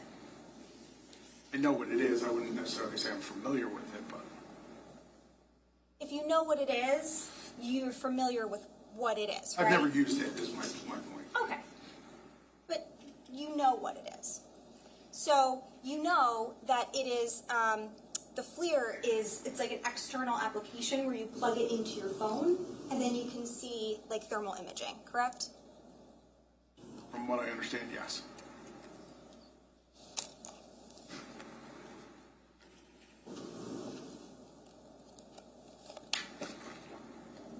Just going to show what I believe has already been published as D1 329.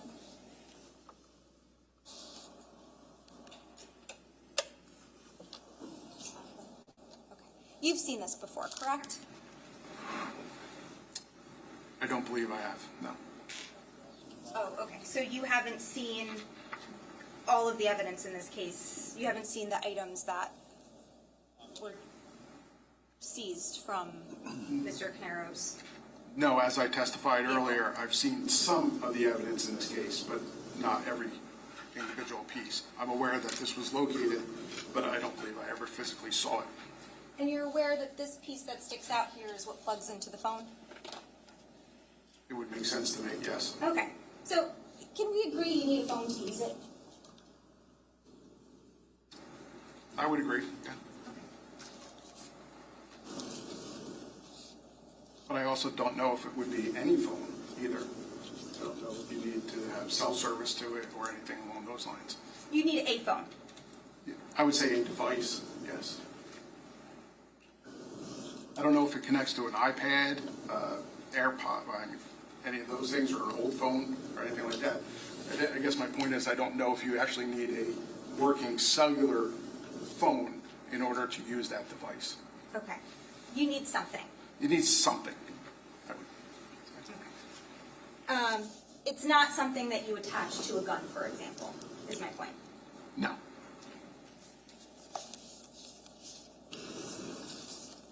Or that you can, it's not like goggles, like it's not like you're wearing them on your head and you can see. Look like you could do that.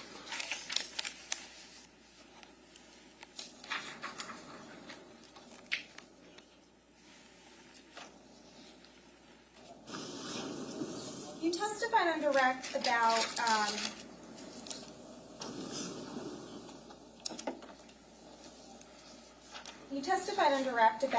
the Nest cameras, right?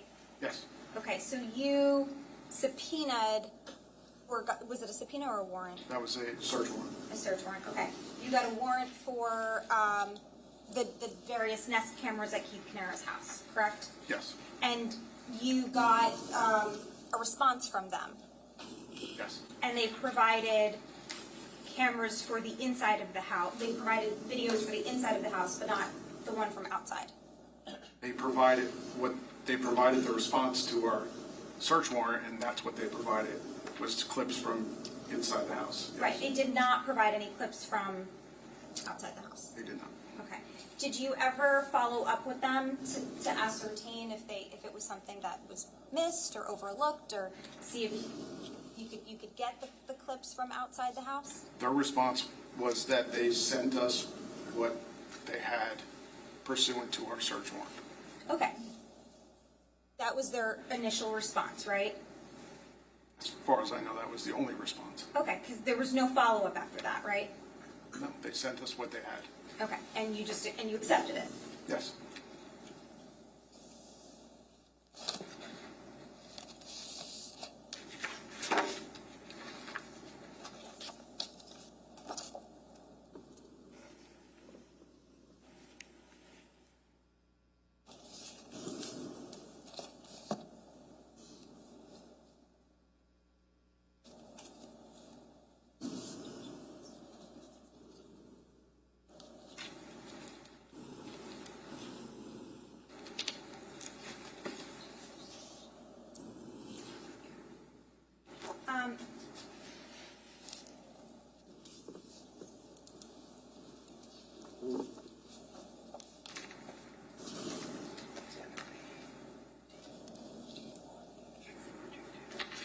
So I'm going to publish, it's been marked as D1-422.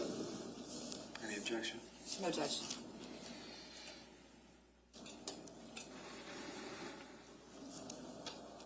This is a notification from Nest to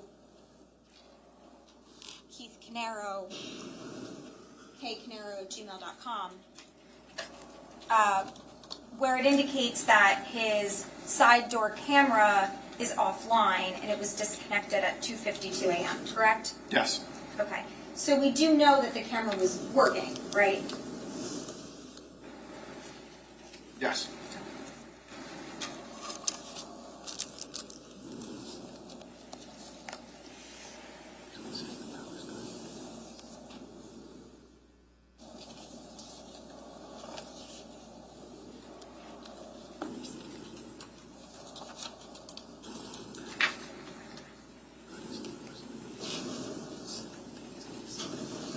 Now, in all of the surveillance video that you've reviewed outside of 27 Tilton itself, right? So you reviewed video from the area of 27 Tilton from a couple of neighbors' houses, right? I think it was 19 Oxford was one of them. I looked at 19 Oxford, yes, and Green Grove. I believe there's one more. And then there was video from 15 Willowbrook, from 44 Willowbrook, 44 and 85, yes. 44 and 85. And then there's also the Wise video from that we saw today from Keith's house, correct? Yes. Now, in none of those videos can you actually see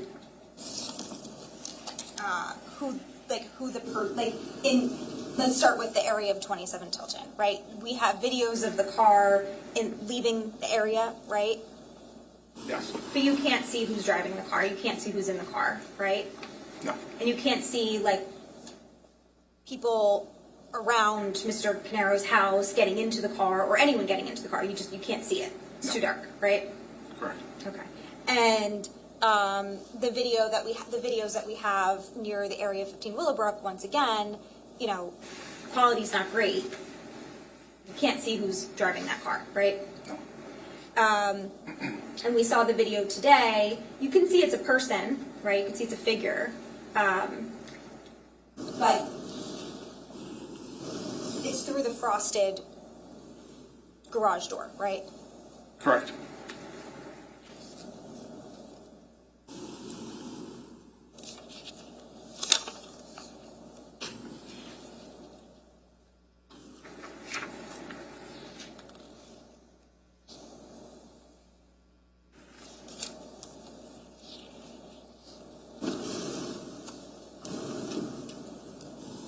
We heard in the jail calls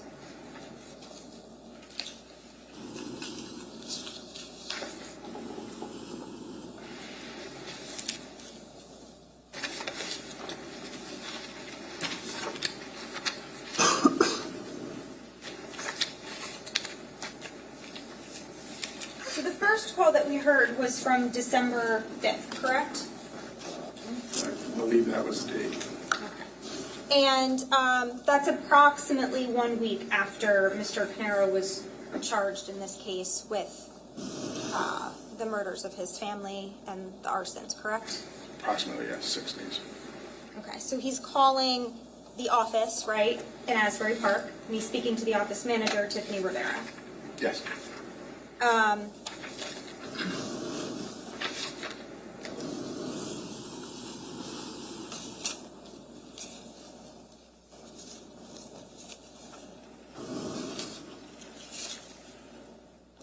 And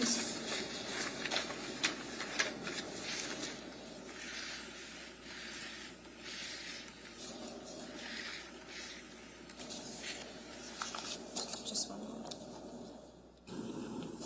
We heard in, I believe it was that call, that Corey was involved, he was like getting involved in the businesses, right? He was helping run the business at that time, yes. Okay. Corey wasn't an owner of the businesses, right? As far as I know, no.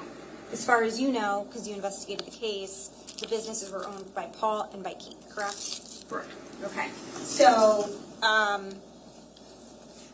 from the call, we know that Corey is now at the business with Tiffany Rivera, and he's orchestrating things related to the business. Yes. And we also know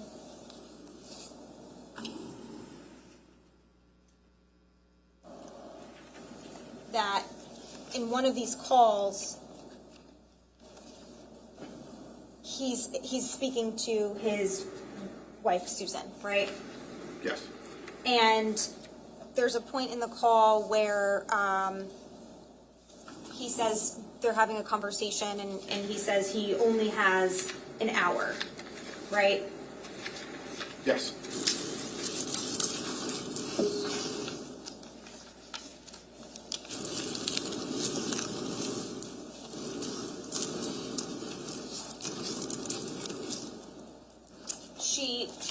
During the course of the conversation, she says, you have to shower during your free hour, and Paul says, yeah, do everything on my free hour, correct? Yes. Okay. And so these phone calls that he's making, it's during his hour, right? At least that particular one. Okay. And he's talking to his wife, right? And yes. Yes. And he's checking in with Tiffany Rivera at the business, right? Yes. And he's trying to gauge what's happening, right, with the business. Yes.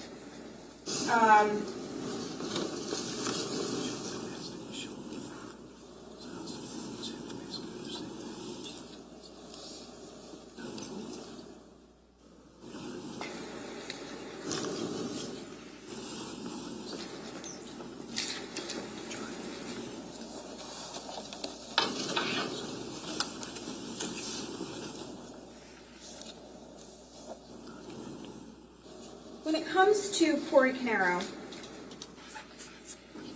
you were aware that Corey had knowledge of the trust, right?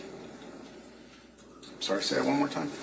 With respect to Corey Caneiro, you're aware through your investigation that Corey Caneiro had knowledge of the trust. I'm aware that Corey had knowledge of the trust at some point. I don't know when he learned of the trust. So, At some point prior to November 20th.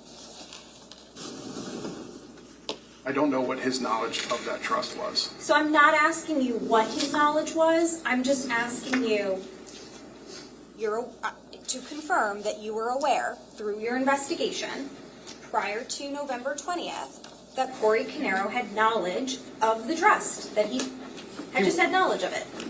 I think that's safe to say, yes. He was on emails that were forwarded that referenced the trust, so I believe he had some knowledge of the trust. Right. So in other words, what you're referencing, we've heard testimony about this. Keith Caneiro, there's messages between Keith and Paul, and Keith forwards about the trust, and Keith forwards them to Corey, correct? Right. Yes. You also saw the Wise videos in this case? I did. And you know, based on your review, that after Keith speaks to Paul that night, he then calls Corey and relays to him some substance of the conversation with respect to Paul and the trust, right? Yes. Okay. And with respect to Corey, you never did an extraction of his cell phone, correct? I did not. And there was no search of his computers or electronic devices or anything like that? There was not. There was no review of his finances? There was not. However, you were aware during the course of your investigation that with respect to the trust, right, that Corey was a beneficiary, right? At some point, I learned that both him and Paul were beneficiaries of the trust. Well, when you say at some point, you testified about it at the grand jury, correct? Yes. And that was in February of 2019, correct? Yes. A few months after this is happening, within the first few months of your investigation. Yes. You knew this information. Certainly by February. I can't remember exactly when I learned of the trust. My question wasn't exactly when, sir. My question was simply, at some point, let's say within the first few months of your investigation, because you testified about it under oath in February, you knew that Corey was a 50% beneficiary, correct? Yes. And we're talking by February of 2019, right? Yes. Okay. And despite that, and when we say a beneficiary, we're talking about the life insurance policy worth $3 million, correct? It's my understanding that's what it was. Yes. And despite that, there was no further investigation to follow that money, correct? No, there was not. Okay. And you also did have information in the course of your investigation that Corey was experiencing financial distress, correct? I do not know what Corey's financial situation was before, and I don't know what it is now. Did you, when you say you don't know, you are aware that there was a phone extraction done of Elisa Caneiro, correct? Objection. This was asked and answered.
Sir, did you review Elisa Caneiro's phone extraction?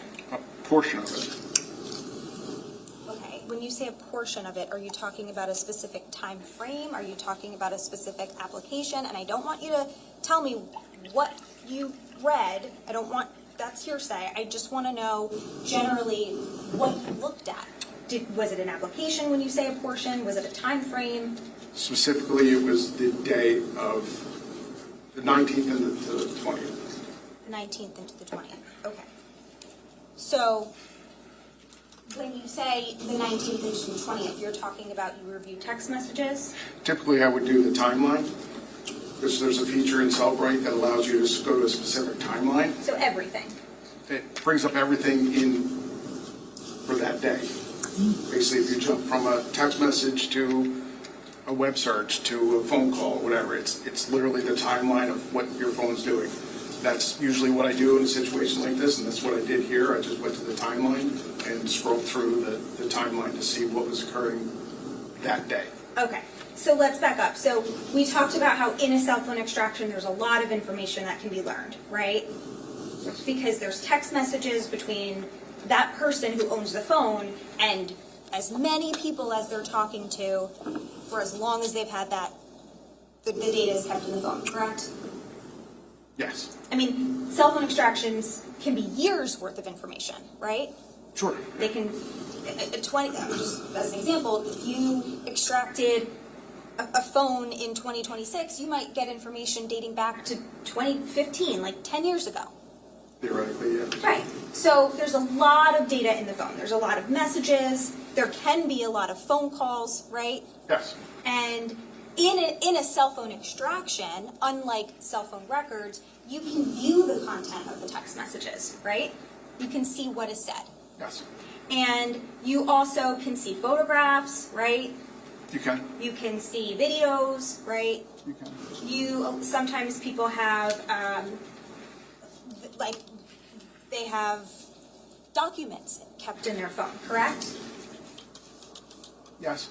Some people do, right? Sure. Yes. And there's like a notes application, right? You can see a variety of applications in the person's phone that may or may not be using.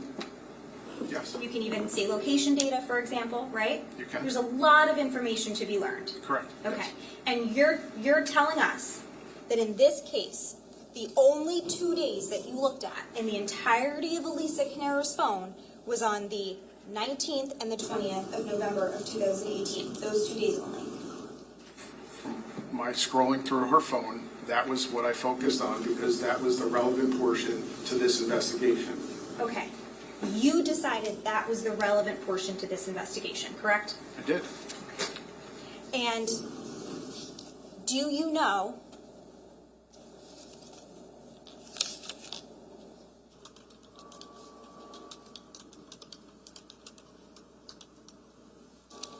let me just phrase it this way. Because you did not look past November 19th and 20th of 2018, you don't know what's in the rest of that phone. I did not go through the phone in its entirety. No. And you also, so in addition to not extracting Caneiro's phone, not searching his devices or reviewing his finances, there was no search of his home, correct? No, definitely not. No search of his vehicles, correct? No. And there was no, we talked about this earlier, there's no recorded interview of Corey Caneiro as far as a video or audio or anything like that, right? No, the initial interview that I did was in Bethlehem PD, and that was just an interview, not recorded. And then the second was memorialized, though, on a type statement. And you never, obviously, I think you never obtained his DNA, correct? No.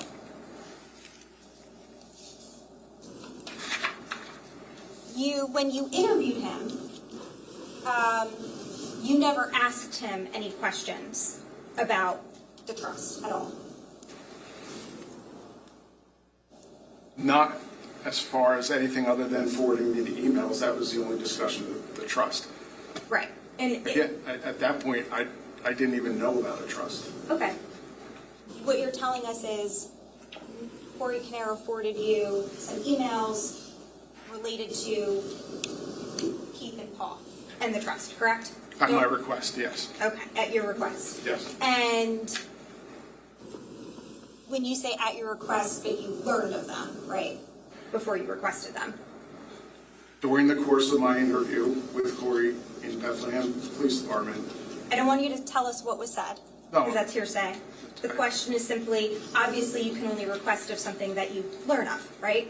That's what I was going to say. During the interview, I learned of these emails, requested, he forwarded them to me, and he did right away. Okay. And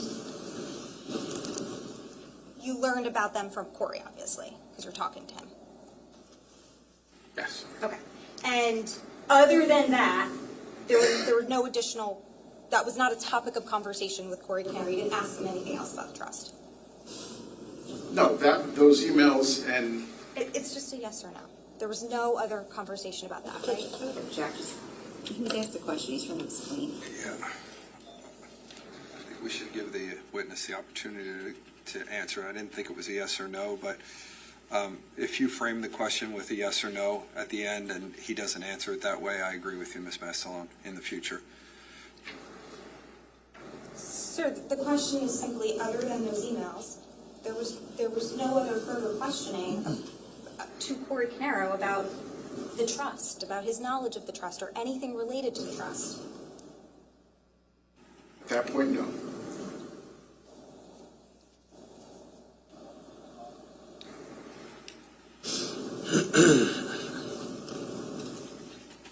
And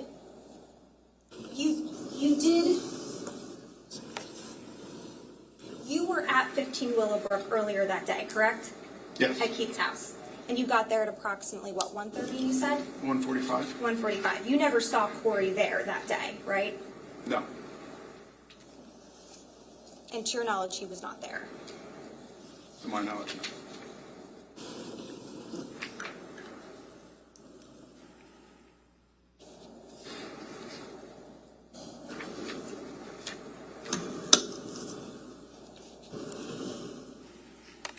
So, in this case, we know that there's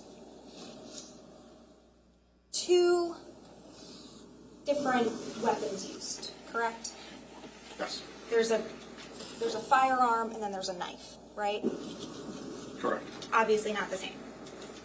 And we also know that there's there's information about two people outside of Mr. Paul Caneiro's house at 4:30 in the morning, correct? So that information you're talking about from Ms. Capp? And Jonathan Harrington. I'm aware of that information. Okay. And were you aware that did you look at the jeans in this case that were found in the basement? I saw them initially, and then I saw them once again when they came back from the lab. Okay. Yes. And were you aware, or was it ever your impression that there was actually two pairs of jeans? No. And we also know that it's suspected that the McCann was used, right? That vehicle. Yes. We have the videos, right? Yes. There's no blood in that car, right? There was no blood found, but the canine did hit in the back of the car. Well, you didn't visually observe any blood, right? I did not. And you didn't perform any confirmatory testing to see if there was any blood. I wouldn't do that anyway, but no. When you say you wouldn't do it, That would be our forensics that would do that. okay. But when you're collaborating and you're talking and you're coordinating with all of the different investigators in the investigation team, did it ever dawn on you that, perhaps that's something you'd want to know? Because can we agree that canines are often right, but not 100% of the time? Objection. Yeah, it's sustained. Okay. Okay, I'll go ahead. rephrase it. canines are a locating tool, correct? Yes. Okay. And so oftentimes you do confirmatory testing with a lab, right? You do DNA, trace evidence, things of that nature. I don't do any of that, but forensics and the lab do test things, yes. Okay, right. When I say you, I mean universal you. So law enforcement, investigators, generally, that's something that they would normally do, right? Test evidence? Yes. Yes. Okay. So in this case, did you ever at any point say to the forensic guys to vote, to Catalona, to your supervisors, to any of the investigators on the team, hey, we haven't observed blood in this car, we don't see anything, we tried with a light, we tried with the blue star, can we test it for DNA? Judge, objection, they said they did test it. Was my recollection that they actually did test it, but it came back as nothing. But it's the jury's recollection that controls as it relates to that issue. If you know, Mr. I'm sorry, Lieutenant, go can ahead. you repeat that one more time? Yeah, sure.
Go ahead. Lieutenant, I'm gonna clarify my question. The canine hit on the back of the car, right? Yes. Okay, I'm talking about the inside of the car. That's what I meant. So the inside of the car, right? There was no blood. Not that I'm aware of. And when I say there's no blood, I mean it wasn't visually observed, right? Correct. It was processed with various forensic tools like USAR and light technology. I don't know specifically what they did, but that would make sense. And it was never tested. It was never like swabbed and tested for DNA or anything like that, right? I don't know what they did as far as testing. I wouldn't be able to sit here and say specifically what they did or didn't do. And the light and the back area, the license plate that was tested was negative. That's my understanding, yes. Okay. So even though the canine hit, it was still negative. The canine hit in the back part of the car. I wouldn't be able to testify what the canine hit on or didn't hit on. If it was residual odor, if it was something specific, I don't know. Okay. My only I point wasn't is there, and I'm not the canine handler, so. no, you're just the lead investigator. And my only point is there was no blood in the car, right? As far as I know, no.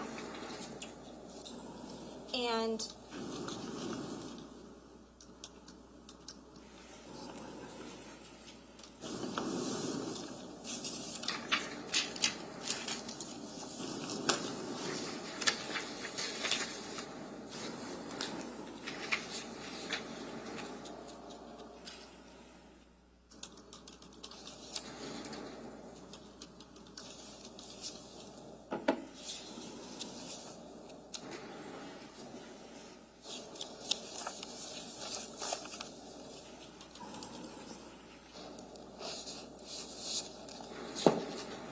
When you say that you reviewed the evidence in this case, some of it, did you ever, you said you looked at the pants? Yes, The pair of pants that was sent to the lab and they, the jeans. right, that pair of jeans with the blood on them, right? Yes, And you're aware that they were able to determine the size of the pants? I am. Okay. And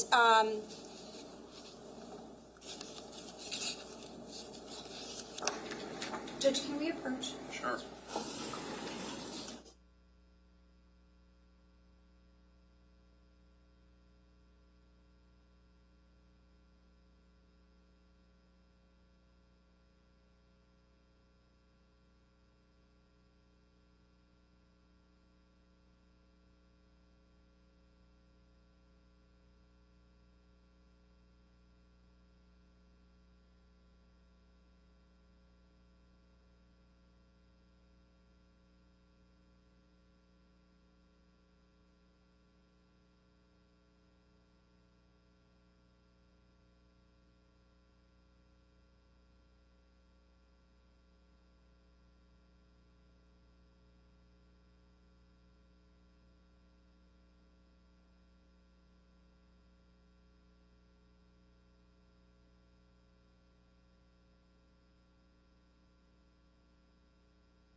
Ladies and gentlemen, there's just a piece of evidence that I want to look at before you get a chance to look at it. So let's do our mid-afternoon break right now. I apologize, we're running a little bit late on that. I'm hoping to keep you right on the tight window, but it'll be somewhere around 3:45, maybe a little bit before. Thank you all. Please don't discuss this case or do any research.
Sorry, you ran away.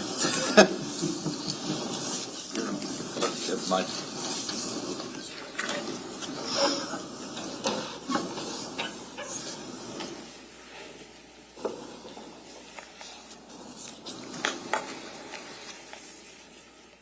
Okay, we addressed that issue outside the presence of the jury. We now have the jury back in the room. Ms. Mastalone, you can continue.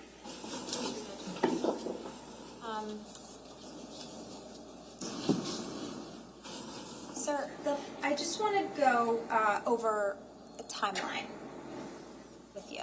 Okay. Okay? So, if we can start, maybe just like half of them, maybe.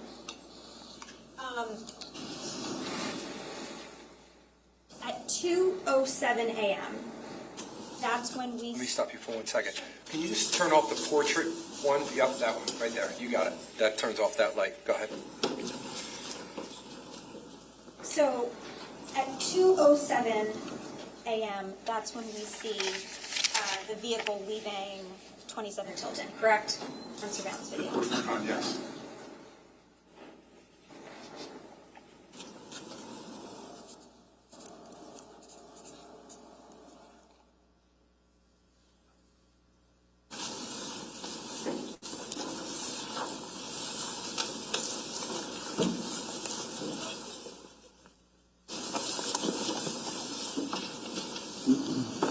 Okay. And at approximately 2:27, we see the vehicle arrive in the area at 15 Willowbrook, correct? Yes.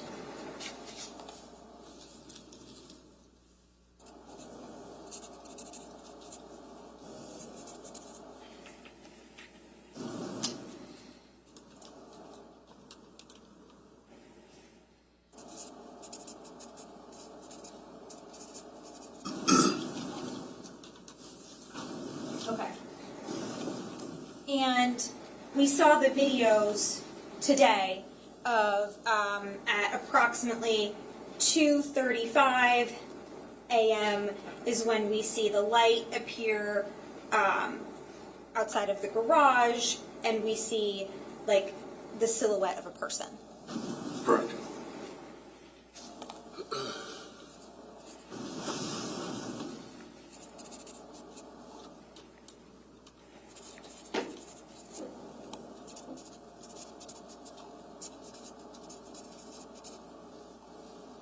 Okay. And there's some back and forth, right? We see the figure go one way, and then the person goes the other way. We hear some noises, things of that nature, right? Subject goes to the side of the electrical panel first, to the generator, back to the electrical panel, In the direction of, right? in the direction. And we know that the video stops, I think it's 59 milliseconds, so in other words, 2:51. 251.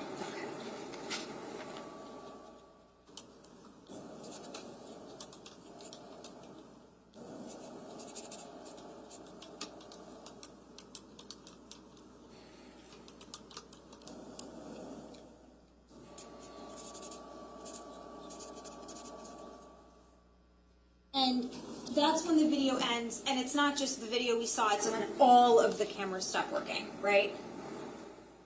Yes.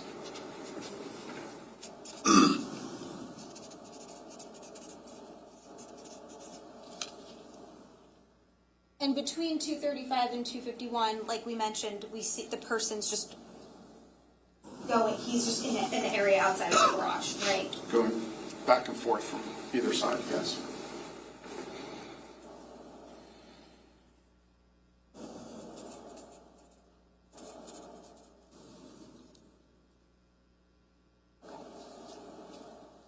And at 2:52 a.m., Verizon alerts of that there's a loss of power to the ONT, correct?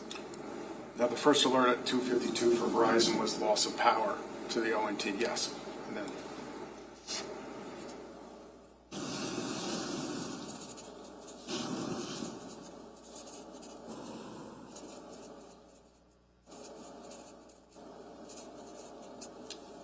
Now, that coincides with the 251, right? Essentially, power's lost. Yes, Like, the video stops working, and now there's a loss of power to the house, right? following the subject going back and forth outside, yes. I'm not disagreeing with you, sir. I'm just asking what happened at 252, okay? Yes. So, we also know that between 3:14 and 3:18 a.m., that's when the text messages are sent from Keith's phone to Paul's phone, correct? Correct.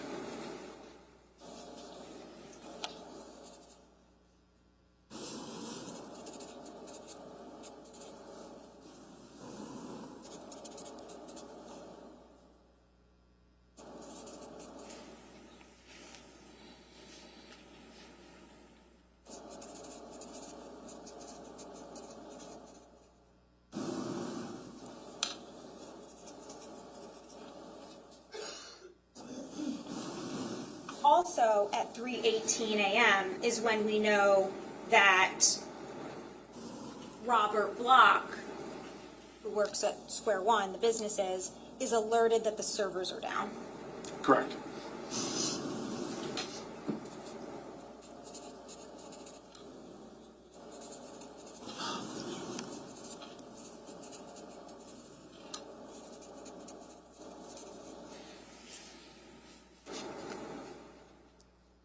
We know that at approximately 3:30 a.m., whether it's so we know that dispatch recorded the receiving the call at 3:33, correct? Yes. And we know that the dispatch reported that the gunshots were heard at 3:31, correct? No, I would disagree with that. The time of the call was 3:31. The time of the dispatch was 3:33. Okay. There's- Okay. We know that it was approximately 3:30 a.m., right? That the call was made. Yes.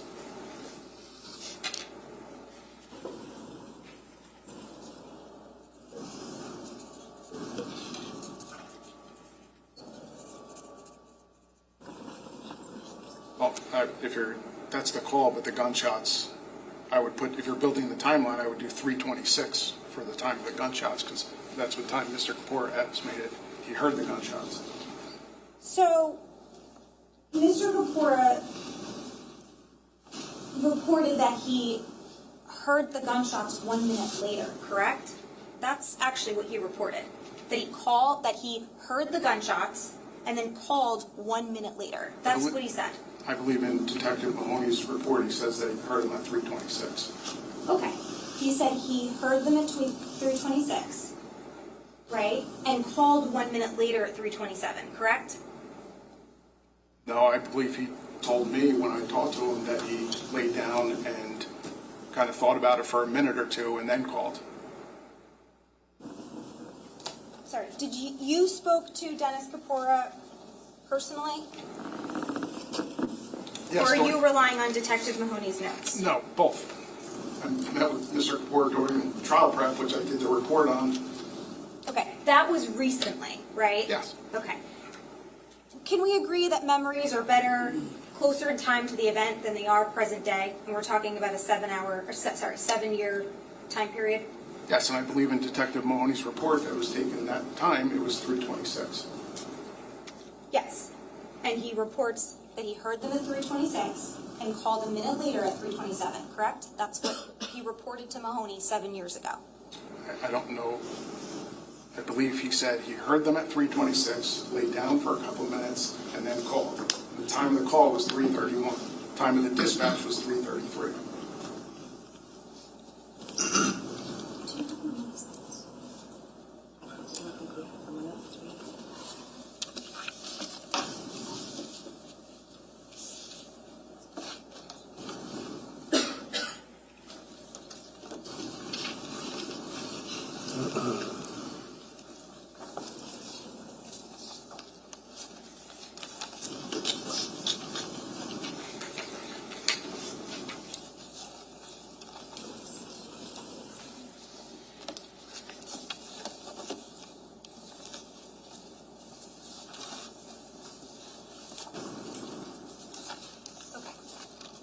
You indicated that you're in part relying on what was memorialized by Detective Mahoney, correct? Correct. Okay. I'm gonna approach with what is marked as S-260.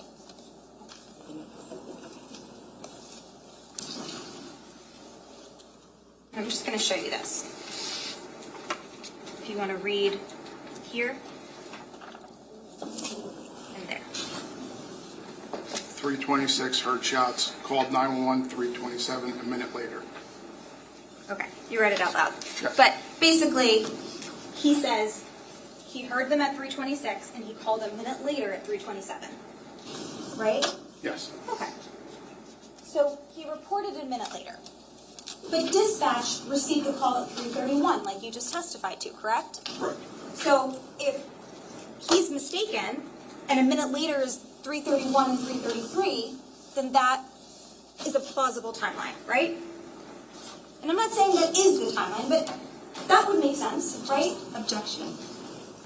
What's your objection? Speculative as to what would make sense. And he just testified to what he knows.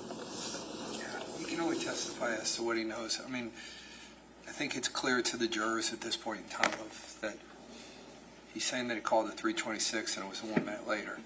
Or that he heard the shots at 3:26 and the call was 1 minute later. Whether he's right or wrong, that's not for this detective to say, that's for the jurors to decide. So. You do have familiarity with how dispatch works, correct? I do. And when a call is received by dispatch, they report it immediately, right? No, that's not true. This was a 911 call. The dispatch actually has to call. There's always a delay. The dispatch has to call, receive the call, answer the call, get the information, and then they entered it into Spillman, which is the computer-aided dispatch. So time of the call is 3:31.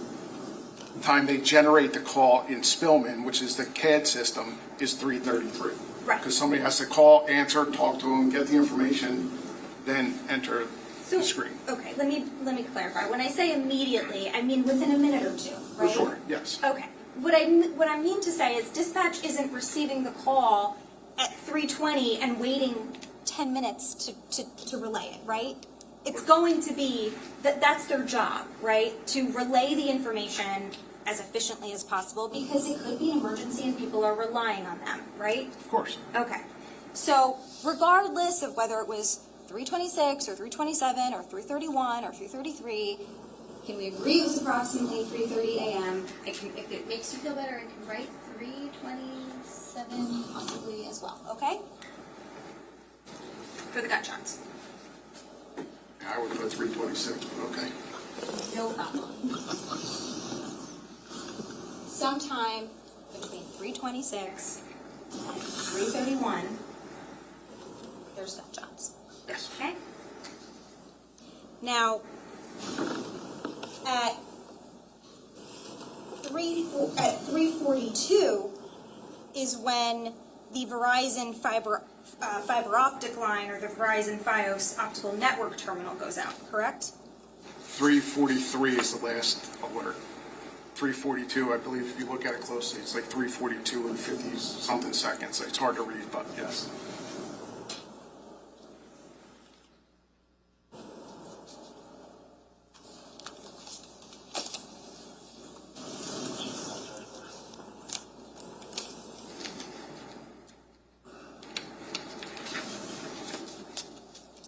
So when you testified at the grand jury and you said that there was a loss of AC power to the optical network terminal at 3:42, that the Verizon advised that the Fios optical network terminal went out at about 3:42 a.m.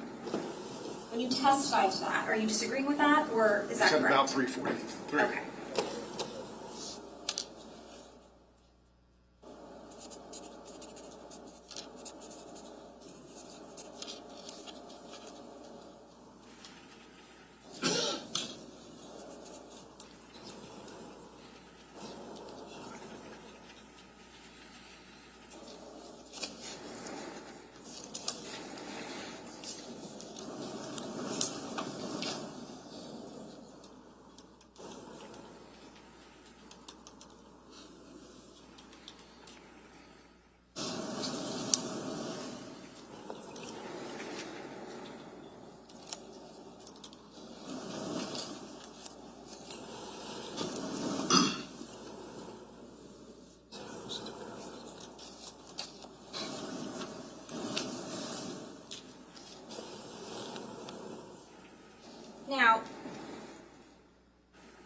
when at 3:42, about 3:42 a.m., what that means is that the fiber optic line appeared to have been cut, correct? The fiber optic line was cut, but I wouldn't be able to say that that's the exact time. I don't know if there's a delay in the notification to Verizon as far as, how their system works specifically. So I wouldn't necessarily be able to sit here and say that that's the exact time that the line was cut. But at about 3:42 a.m. is when the fiber optic line was cut, correct? That's the time that Verizon made a note, or they got an alert, that the fiber optic went offline. And that's also you testified to under oath, correct? Yes. At the grand jury. Yes. You testified, and at about 3:42 a.m. is when that fiber optic line appeared to have been cut. Is that correct? And you say correct. So you testified under oath that at about 3:42 a.m. is when it appeared that the line was cut. Do you disagree with your testimony? No, about 3:42, but I don't know if it's exactly at 3:42 is the moment that it was cut, but about, yes.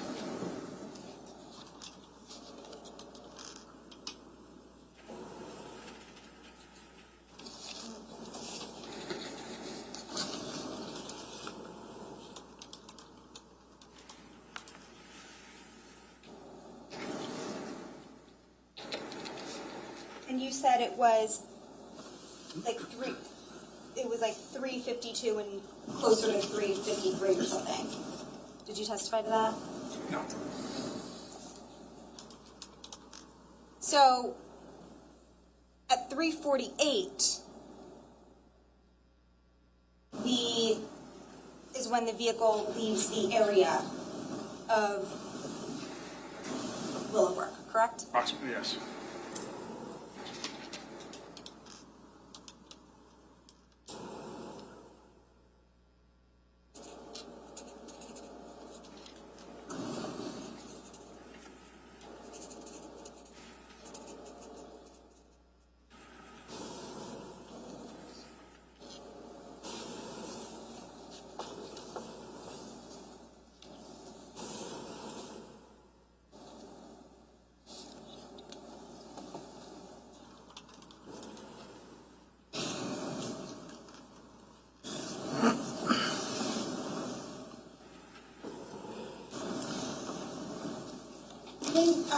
When you reviewed the Wise video footage, did you tell us earlier what time frame you reviewed? I don't believe I did. Do you recall? Oh, for that specific clip I did.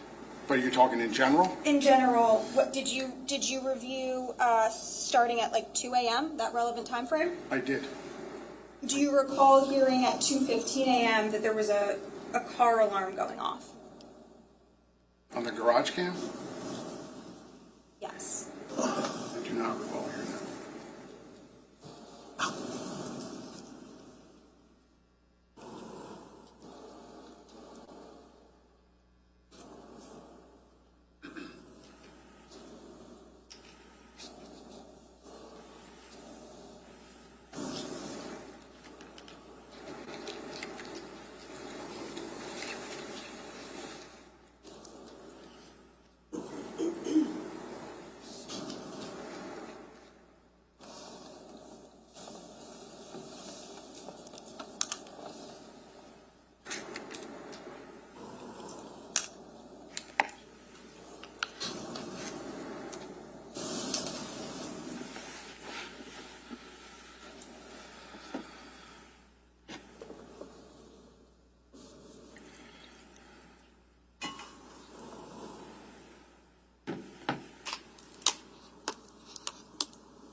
Actually from the sun porch view. Did you review video from the sun porch view?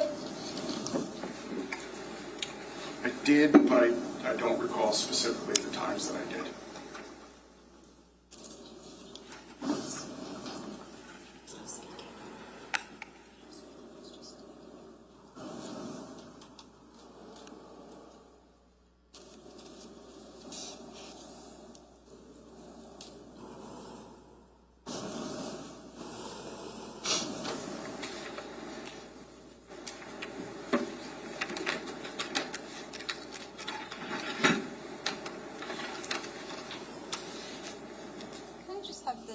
people.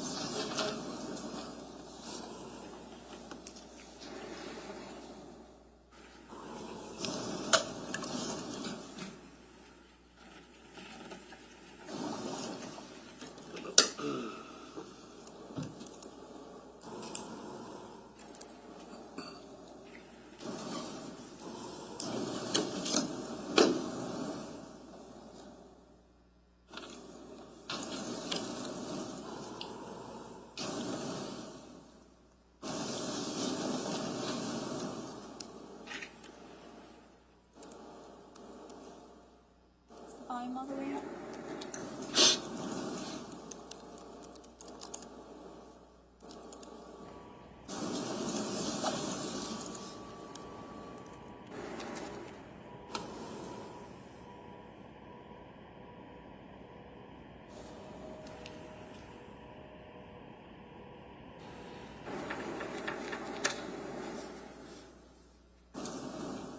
Just make sure my sound's working.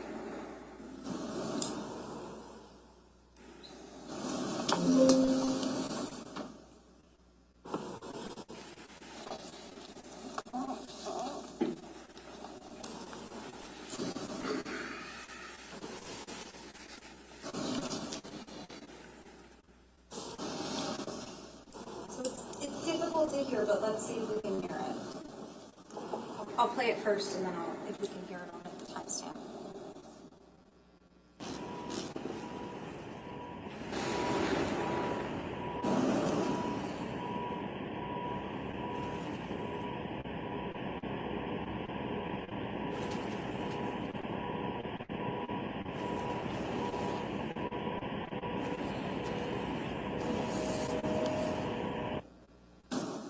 So I started the video at approximately 2:16 a.m. Did you hear the beeping in the background? Could you play it one more time? Sure. Here's what I'm going to do, actually. I'm going to...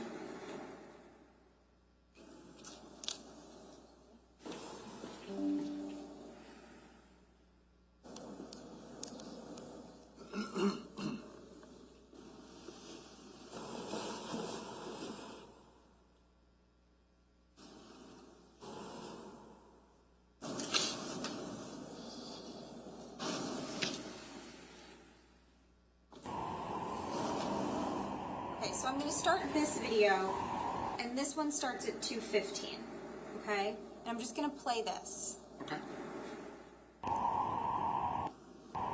And it's on November 20th, 2018, correct? Correct. I was asking a witness. Oh, so sorry. That's all right. Yes, Your Honor. Okay, just making sure.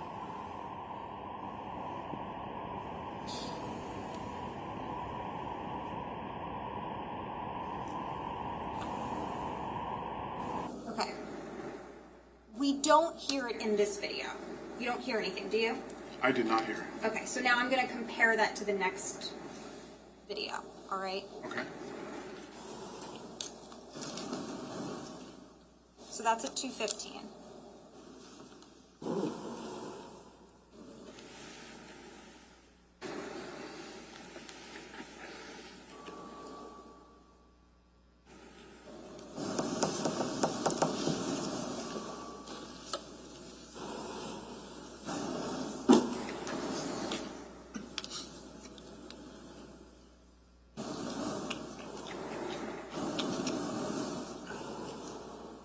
Actually,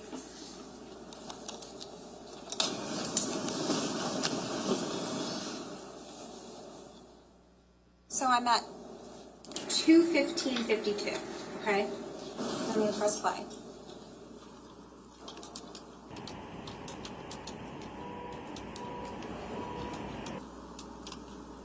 Did you hear how it started to beep? I did not. I'll do it one more time.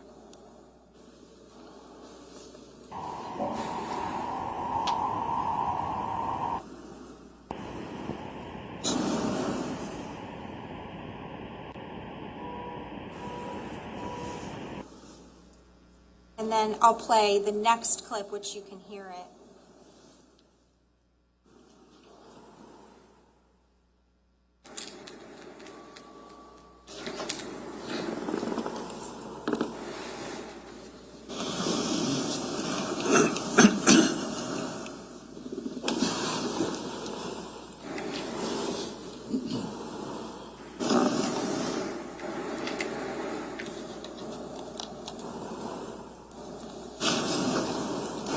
I'll listen if you can hear a beeping in this video.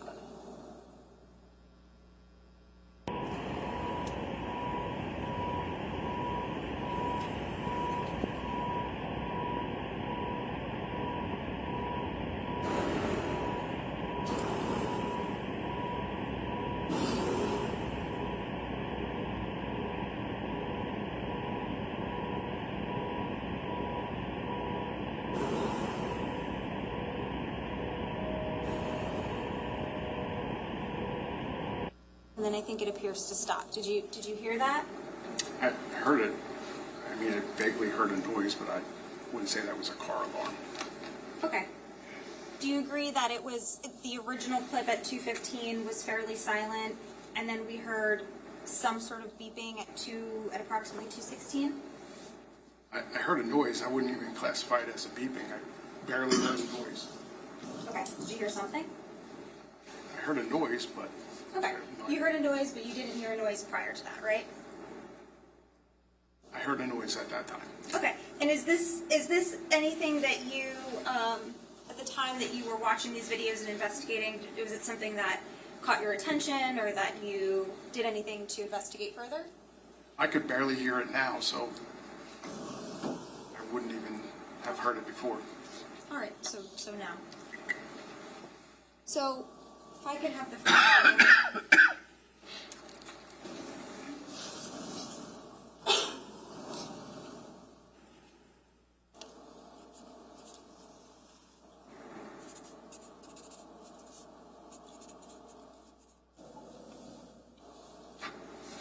All right. So at 2:07, between 2:07 and 2:27 is the vehicle is leaving 27 Tilton, and then there's a vehicle that arrives at Willowbrook, correct? Correct. And we know that this is approximately 20 minutes, right? Correct.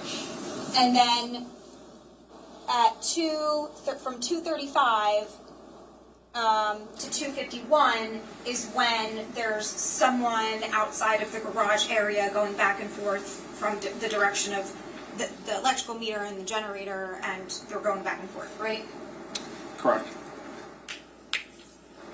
And that would be, what, 14 minutes? 16 minutes? You agree? And then from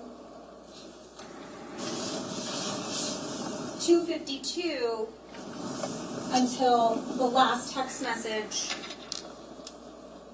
let's do it this way. From 2:52 until approximately 3:30, or we'll say 3:26.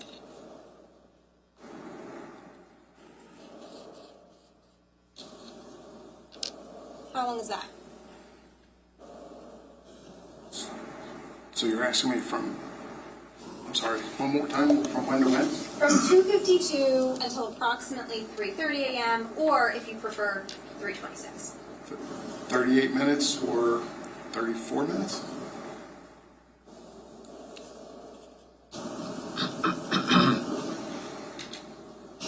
And from approximately 3:26 or 3:30 until 3:42 is how long? From 3:30 to 3:42? Sure. 12 minutes. And then lastly, from 3:42, which is about when the Verizon Fios line is cut, until 3:48 is how long? 6 minutes.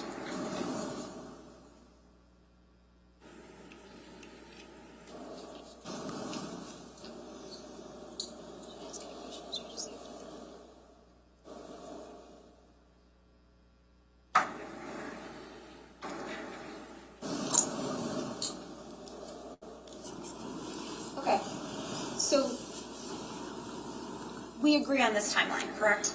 I agree on this timeline, but there's things before and after that I would put on the timeline. If you're building a timeline of the events of that night, the car returning at 4:07. Okay, we can add that.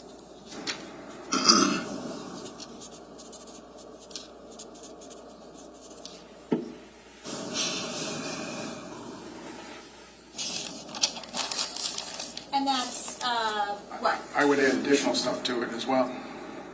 If you're building the timeline, I would start at 1:28 a.m. in 27 Tilton. Okay. That's fine, but for this timeline, because I'm focusing on when the vehicle leaves, right? The timeline that I'm focusing on is clearly when the vehicle leaves 27 Tilton until, we'll say it arrives back at 27 Tilton. And so 3:48 to 4:07 is 19 minutes? Right? Correct. Okay, so 20 minutes there, 19 minutes back, right? Correct. I don't have any other questions, thank you. Judge, did we mark, Redirect. I'm sorry, did we mark that exhibit? No, it wasn't marked. We can mark it. Mark. I didn't know if the defense was gonna, I'm sorry. I don't know. Yeah, are you marking that or no? Sure, well, I mean, oh, you want to use it?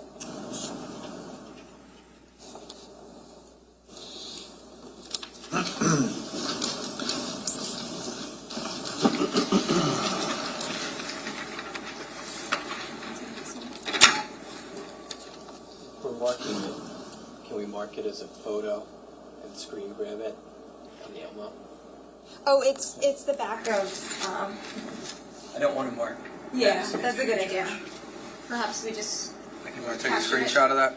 Sure. We'll print it out and then, so we'll print it out, Ms. Wallace, and then you can have a copy of it right now. Thank you, Judge. We're very high tech here. Yes, please. As Mr. Yeah, Mr. Yeah, I'm sorry. This is going to be D1-423.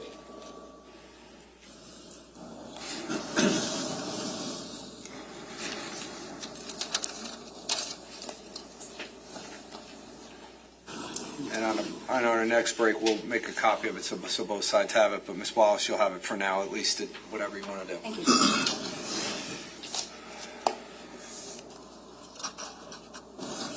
You can come on up, Ms. Wallace, and you can take it from Anna. Michael. Thank you.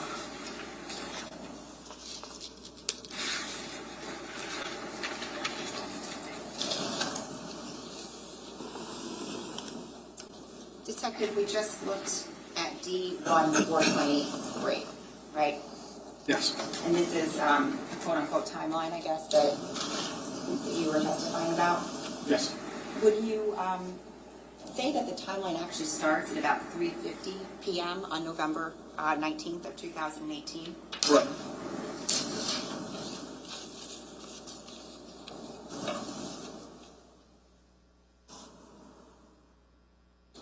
What happens at 3:50 p.m.? That's the first phone call regarding the trust between Keith and Paul Caneiro. Just gonna write it down here. What's the next thing that happens that afternoon? I would go to about 6:05 p.m. What happens then? That's a second phone call between Keith Caneiro and Paul Caneiro.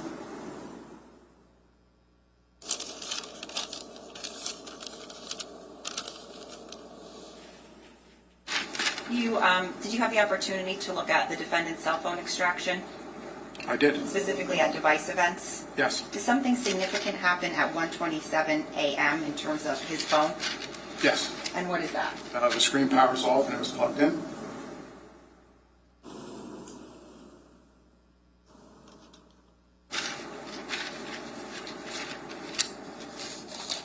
I'm not going to ask you to be specific, but at 1:29 a.m. at the defendant's house, does an event happen? Yes. Okay. And was that event captured over the defendant's video surveillance system? Correct. Okay. And was that at what time? 1:28, approximately.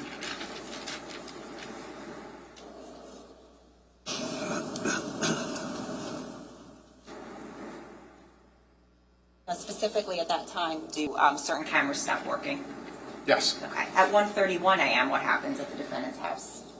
131 is two Nest cameras, one in the basement, a storage area, and then one at his workbench, which was the gun workbench, went offline Is there any photos, or how does that notification come in?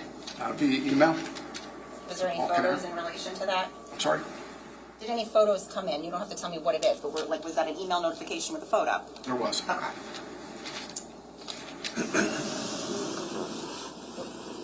Now, this time frame, you estimated between 3:30 and 3:48 to be about 12 minutes. 3:30 and 3:42? Yes. 42, I'm sorry, yes. Yes. Okay. Now, if we start with 3:26 a.m., 3:26 a.m. to 3:42 a.m., is that 16 minutes? Yes.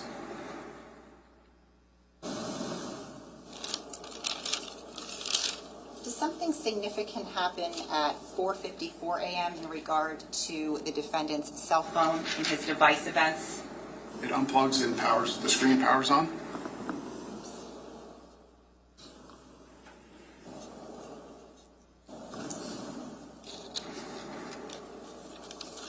How about at 4:57:09 a.m.? Does anything significant happen with regards to the defendant's house? The house, you see from the 9 Oxford, you see the flash of fire from the back of the house.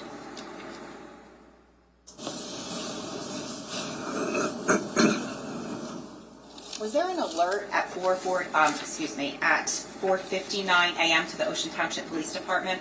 Yes. And what was that alert indicating? That was the fire, reporting the fire. At 27:20. At 5 a.m., what, if anything, is seen at the defendant's house with regard specifically to a motor vehicle?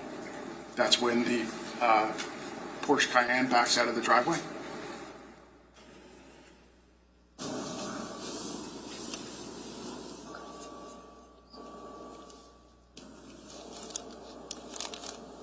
Thank you, Judge. If we could have this. I don't know if this needs to be remarked. Yes, it does.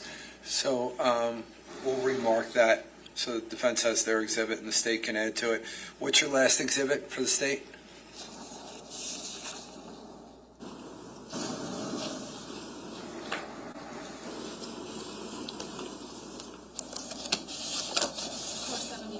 .474. Can you put that back on the screen, please, so we can capture it? You just need to take a photo of that, please.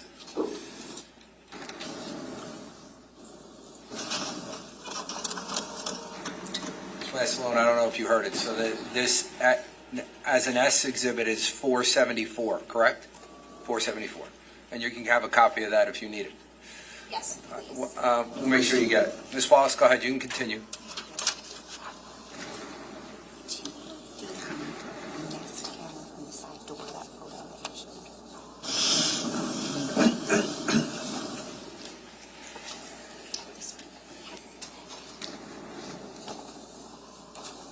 I'm going to show you what's been marked as D1422. This was previously shown to you.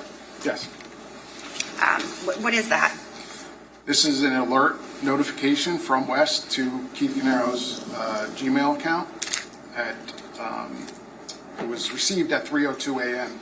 on 11/20, and it says the side door camera went offline or disconnected at 2:52 a.m. Okay, and just so the jury can see, I'll put it up just in terms of what photo it is. Now, I'm showing you what's been marked.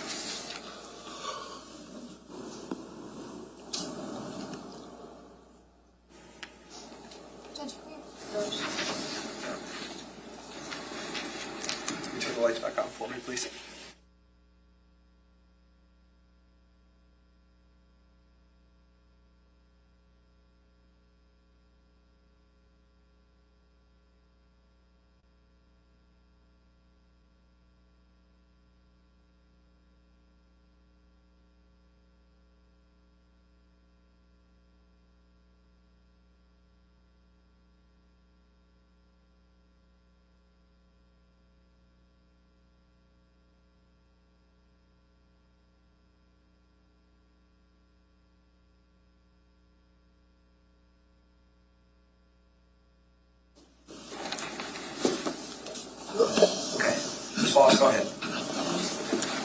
to show you what's been marked as S274. Do you recognize that? I do. What is that?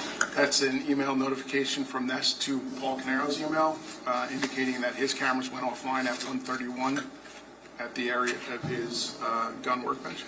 Okay, and how about S273? Do you recognize that? It's also an email alert from Ness to Paul Caneiro's email indicating that his camera went offline at 1:31, and it has a screen picture of the last thing it saw, which was the area where the determined to be the origin of fire. Okay, and how did these documents fare in relation to what's up on the screen? The same type of notification. Okay, and they're received specifically through how? Email? Okay, and so you'd indicated that you'd done a CDW for the Nest cameras at 15 Willowbrook Road, right? Correct. Okay, just to be clear, this was not something that was obtained from the CDW, right, or from the response? No, this was I would imagine some sort of auto-generated notification. And what this is indicating is essentially just that these cameras went offline or became disconnected at 2:52 a.m. Is that right? They disconnected at 2:52, went offline. Yes. Is that enough? No.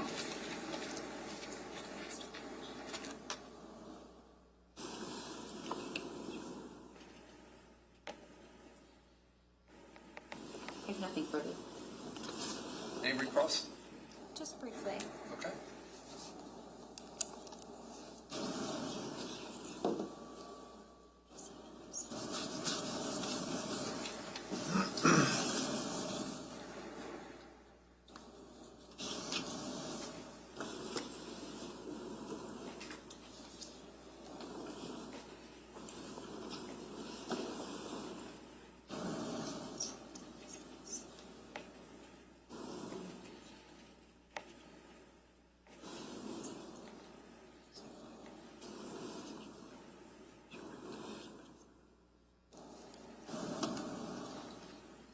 Do we have the printout of the states?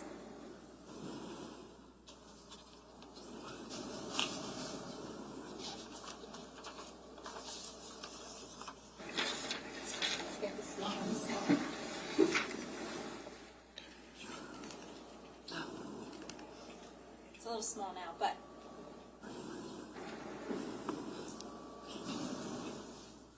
with respect to the 5 a.m., it's the Porsche Macan that pulls out of Mr. Caneiro's driveway, correct? Out of the garage and out of the driveway? Yes. And what we're referencing there is, just to orient ourselves, we're talking about the morning of November 20th, the fire timeline at Mr. Caneiro's house, correct? Yes. And when I say Mr. Caneiro, I mean Paul The Caneiro. residents, yes. So, when the Porsche Cayenne pulls out of the driveway, it's actually, the exact time is 4:59:55 is when it's backing out. Okay. Do you agree with that? I don't have anything in front of me to say otherwise, so I say yes.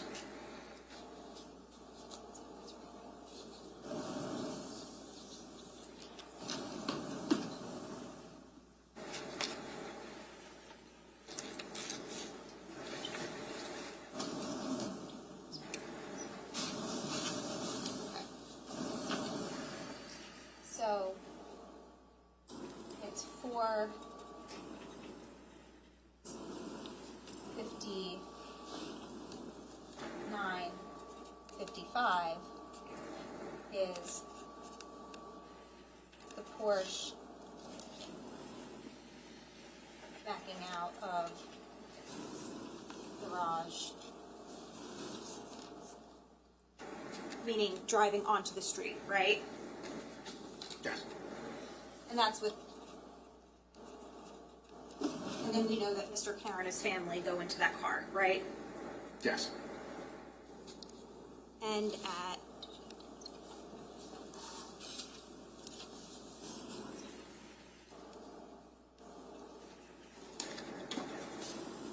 Now, after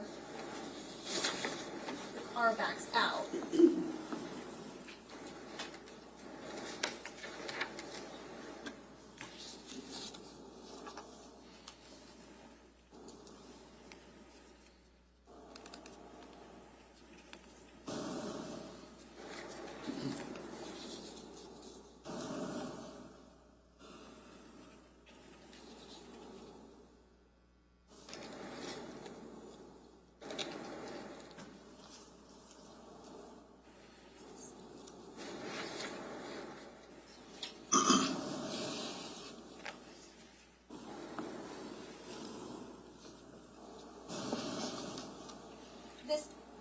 so the 457 is the flash of the main fire, right? The flash of light that we assume is the main fire. Towards the back corner of the house, if I remember correctly, yes. That's the first time you see the flash. Okay. So from 457 to 459, we're talking approximately 2 to 3 minutes, right? Close, if you use your 55, I would say closer to 3 minutes, but yes. Yeah, that's why I put 2 to 3. And at 5:01, I don't have the milliseconds, but at 5:01 is when we see the second flash of light indicating the small garage fire, correct? Without reviewing the video for that portion, I wouldn't be able to sit here and say definitively. I would have to review that.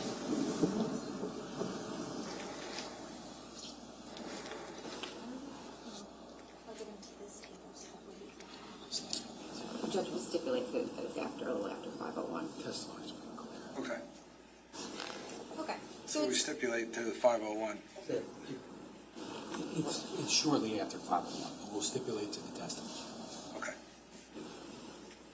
Okay, so it's stipulated that at 5:01, approximately a minute and I think it's like 5:01:30-ish, so approximately a minute, maybe a little more than a minute later, after the Porsche is backing out and on the street, that we then see the second flash of light.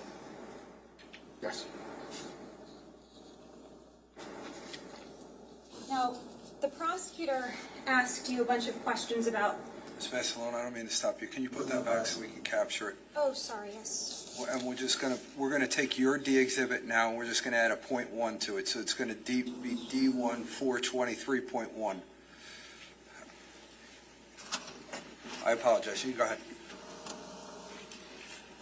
So the prosecutor asked you a bunch of questions about, what happened at this time, what happened at this time, what happened at this time, with respect to this timeline, and you knew the answer, right?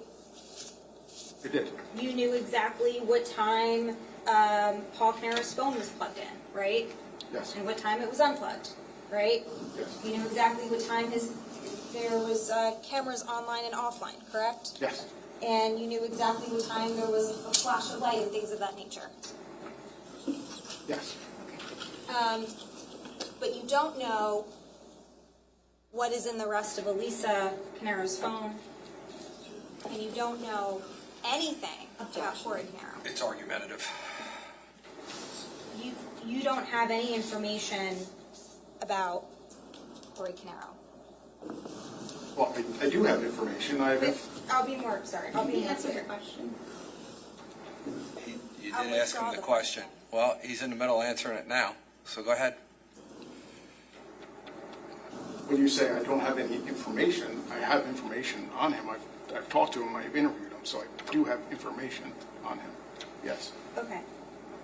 But you don't have surveillance video from his home or information from his cell phone or information down to the millisecond or the second about what transpired with him, correct? Corey Caneiro was never a suspect in this investigation. We followed the evidence. The evidence always led us to Paul Caneiro. So Right. when I interviewed Corey, We interviewed him, we got the background information, and then we followed the evidence. And that's what we did. You interviewed Corey Caneiro and you got background information, correct? Yes. You did not conduct any further investigation after that into Corey Caneiro, correct? You testified earlier you didn't follow what happened to, he was a 50% beneficiary, you didn't follow the money, correct? We followed, this investigation followed the evidence. And the evidence led us to Paul Caneiro. The evidence that you reviewed, correct? We followed the evidence that we had, yes. Right. Well, you had Elisa Caneiro's cell phone, correct? Yes. But you only looked at 2 days, right? I looked at what I felt was relevant to this investigation. Right, what you felt was relevant. You cannot tell us what exists when you haven't looked at it, right? No, I can't tell you what I don't know, no. You cannot tell us what you don't know. Objection asked and answered. I'm going to let her finish her question before I rule on your objection. Go ahead. You cannot tell us what you don't investigate, right? He's answered that, so I will sustain the objection to that question.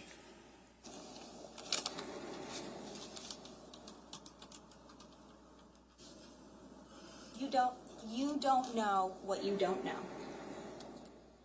I think that's very reasonable. And you chose what you wanted to know in this case. Followed the evidence in the investigation. Okay, thank you. Sir, you can step down. Thank you.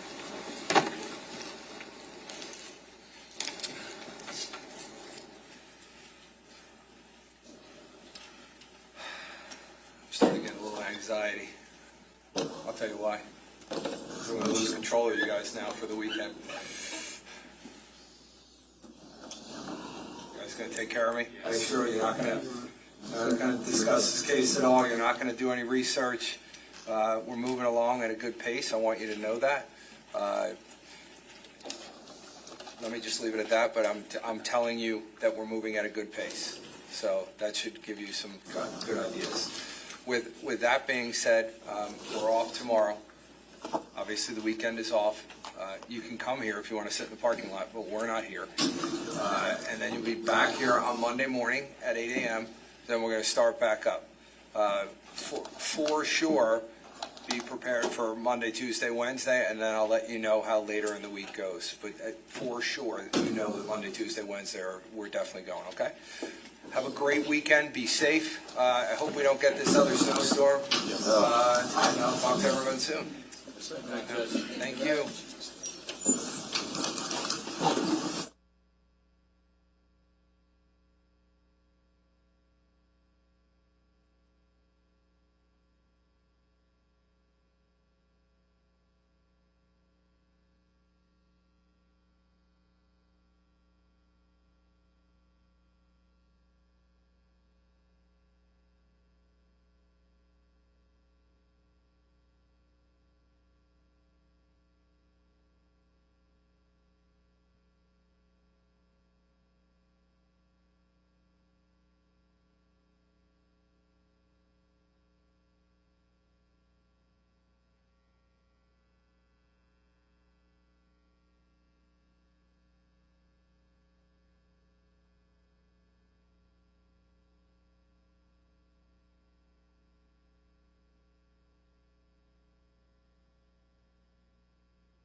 When you supply me with your submissions on this, please make sure that you address to the best that you can, some of these issues so that we can talk about them in the near future. Because if both sides agree, then obviously that'll put us in a different spot. The other thing that I just realized, and the jurors just left, and I apologize, Ms. Massalone, because I just thought of it right now, was the issue of you guys were stipulating to something, and we didn't put it on the record. So I can do that first thing Monday morning if you guys want to figure that out. Was it already done? Are you guys? Yeah, I mean, I submitted something, Andy asked me about putting something else in. I haven't seen it back, but I wasn't opposed to what he wanted to put in, so I think we're almost there. Okay, all right. I mean, it's like 2 sentences. All right. So I will do that on Monday morning, or if you wanted me to do it at a different time, that's fine. What you guys want me to do. Thank you. Other than that, I also just want to remind everybody, when we look at the charge really only has one lesser included, and I know we talked about that in the past. I just want to confirm with the defense submissions of that's the position of how they wanted to proceed, and if that's the case, that's fine with me. What I will ask at the charge conference, not now, Mr. Caneiro, that whatever is agreed upon with this charge, so you'll get a copy of it also to look at, when it relates to the substantive charges that you're charged with in the indictment. If there's not going to be any lesser included, I'm just going to confirm that with you, that that's the way that you want it. You've discussed that with your attorneys. But again, you don't say anything to me now, but just know that that's coming so you can start thinking about that yourself, okay? Okay. All right. Other than that, I think we know where we're going at the beginning of next week. Ms. Massalone, you'll let us know on that other issue for scheduling. I'll leave that to you to let me know tomorrow. And otherwise, you guys need us tomorrow, just let us know, and we can get on a call or whatever you need. Otherwise, please be back here on Monday morning, 8 o'clock, ready to go with witnesses starting at 8:30. All right, hope everybody has a good weekend. Be safe.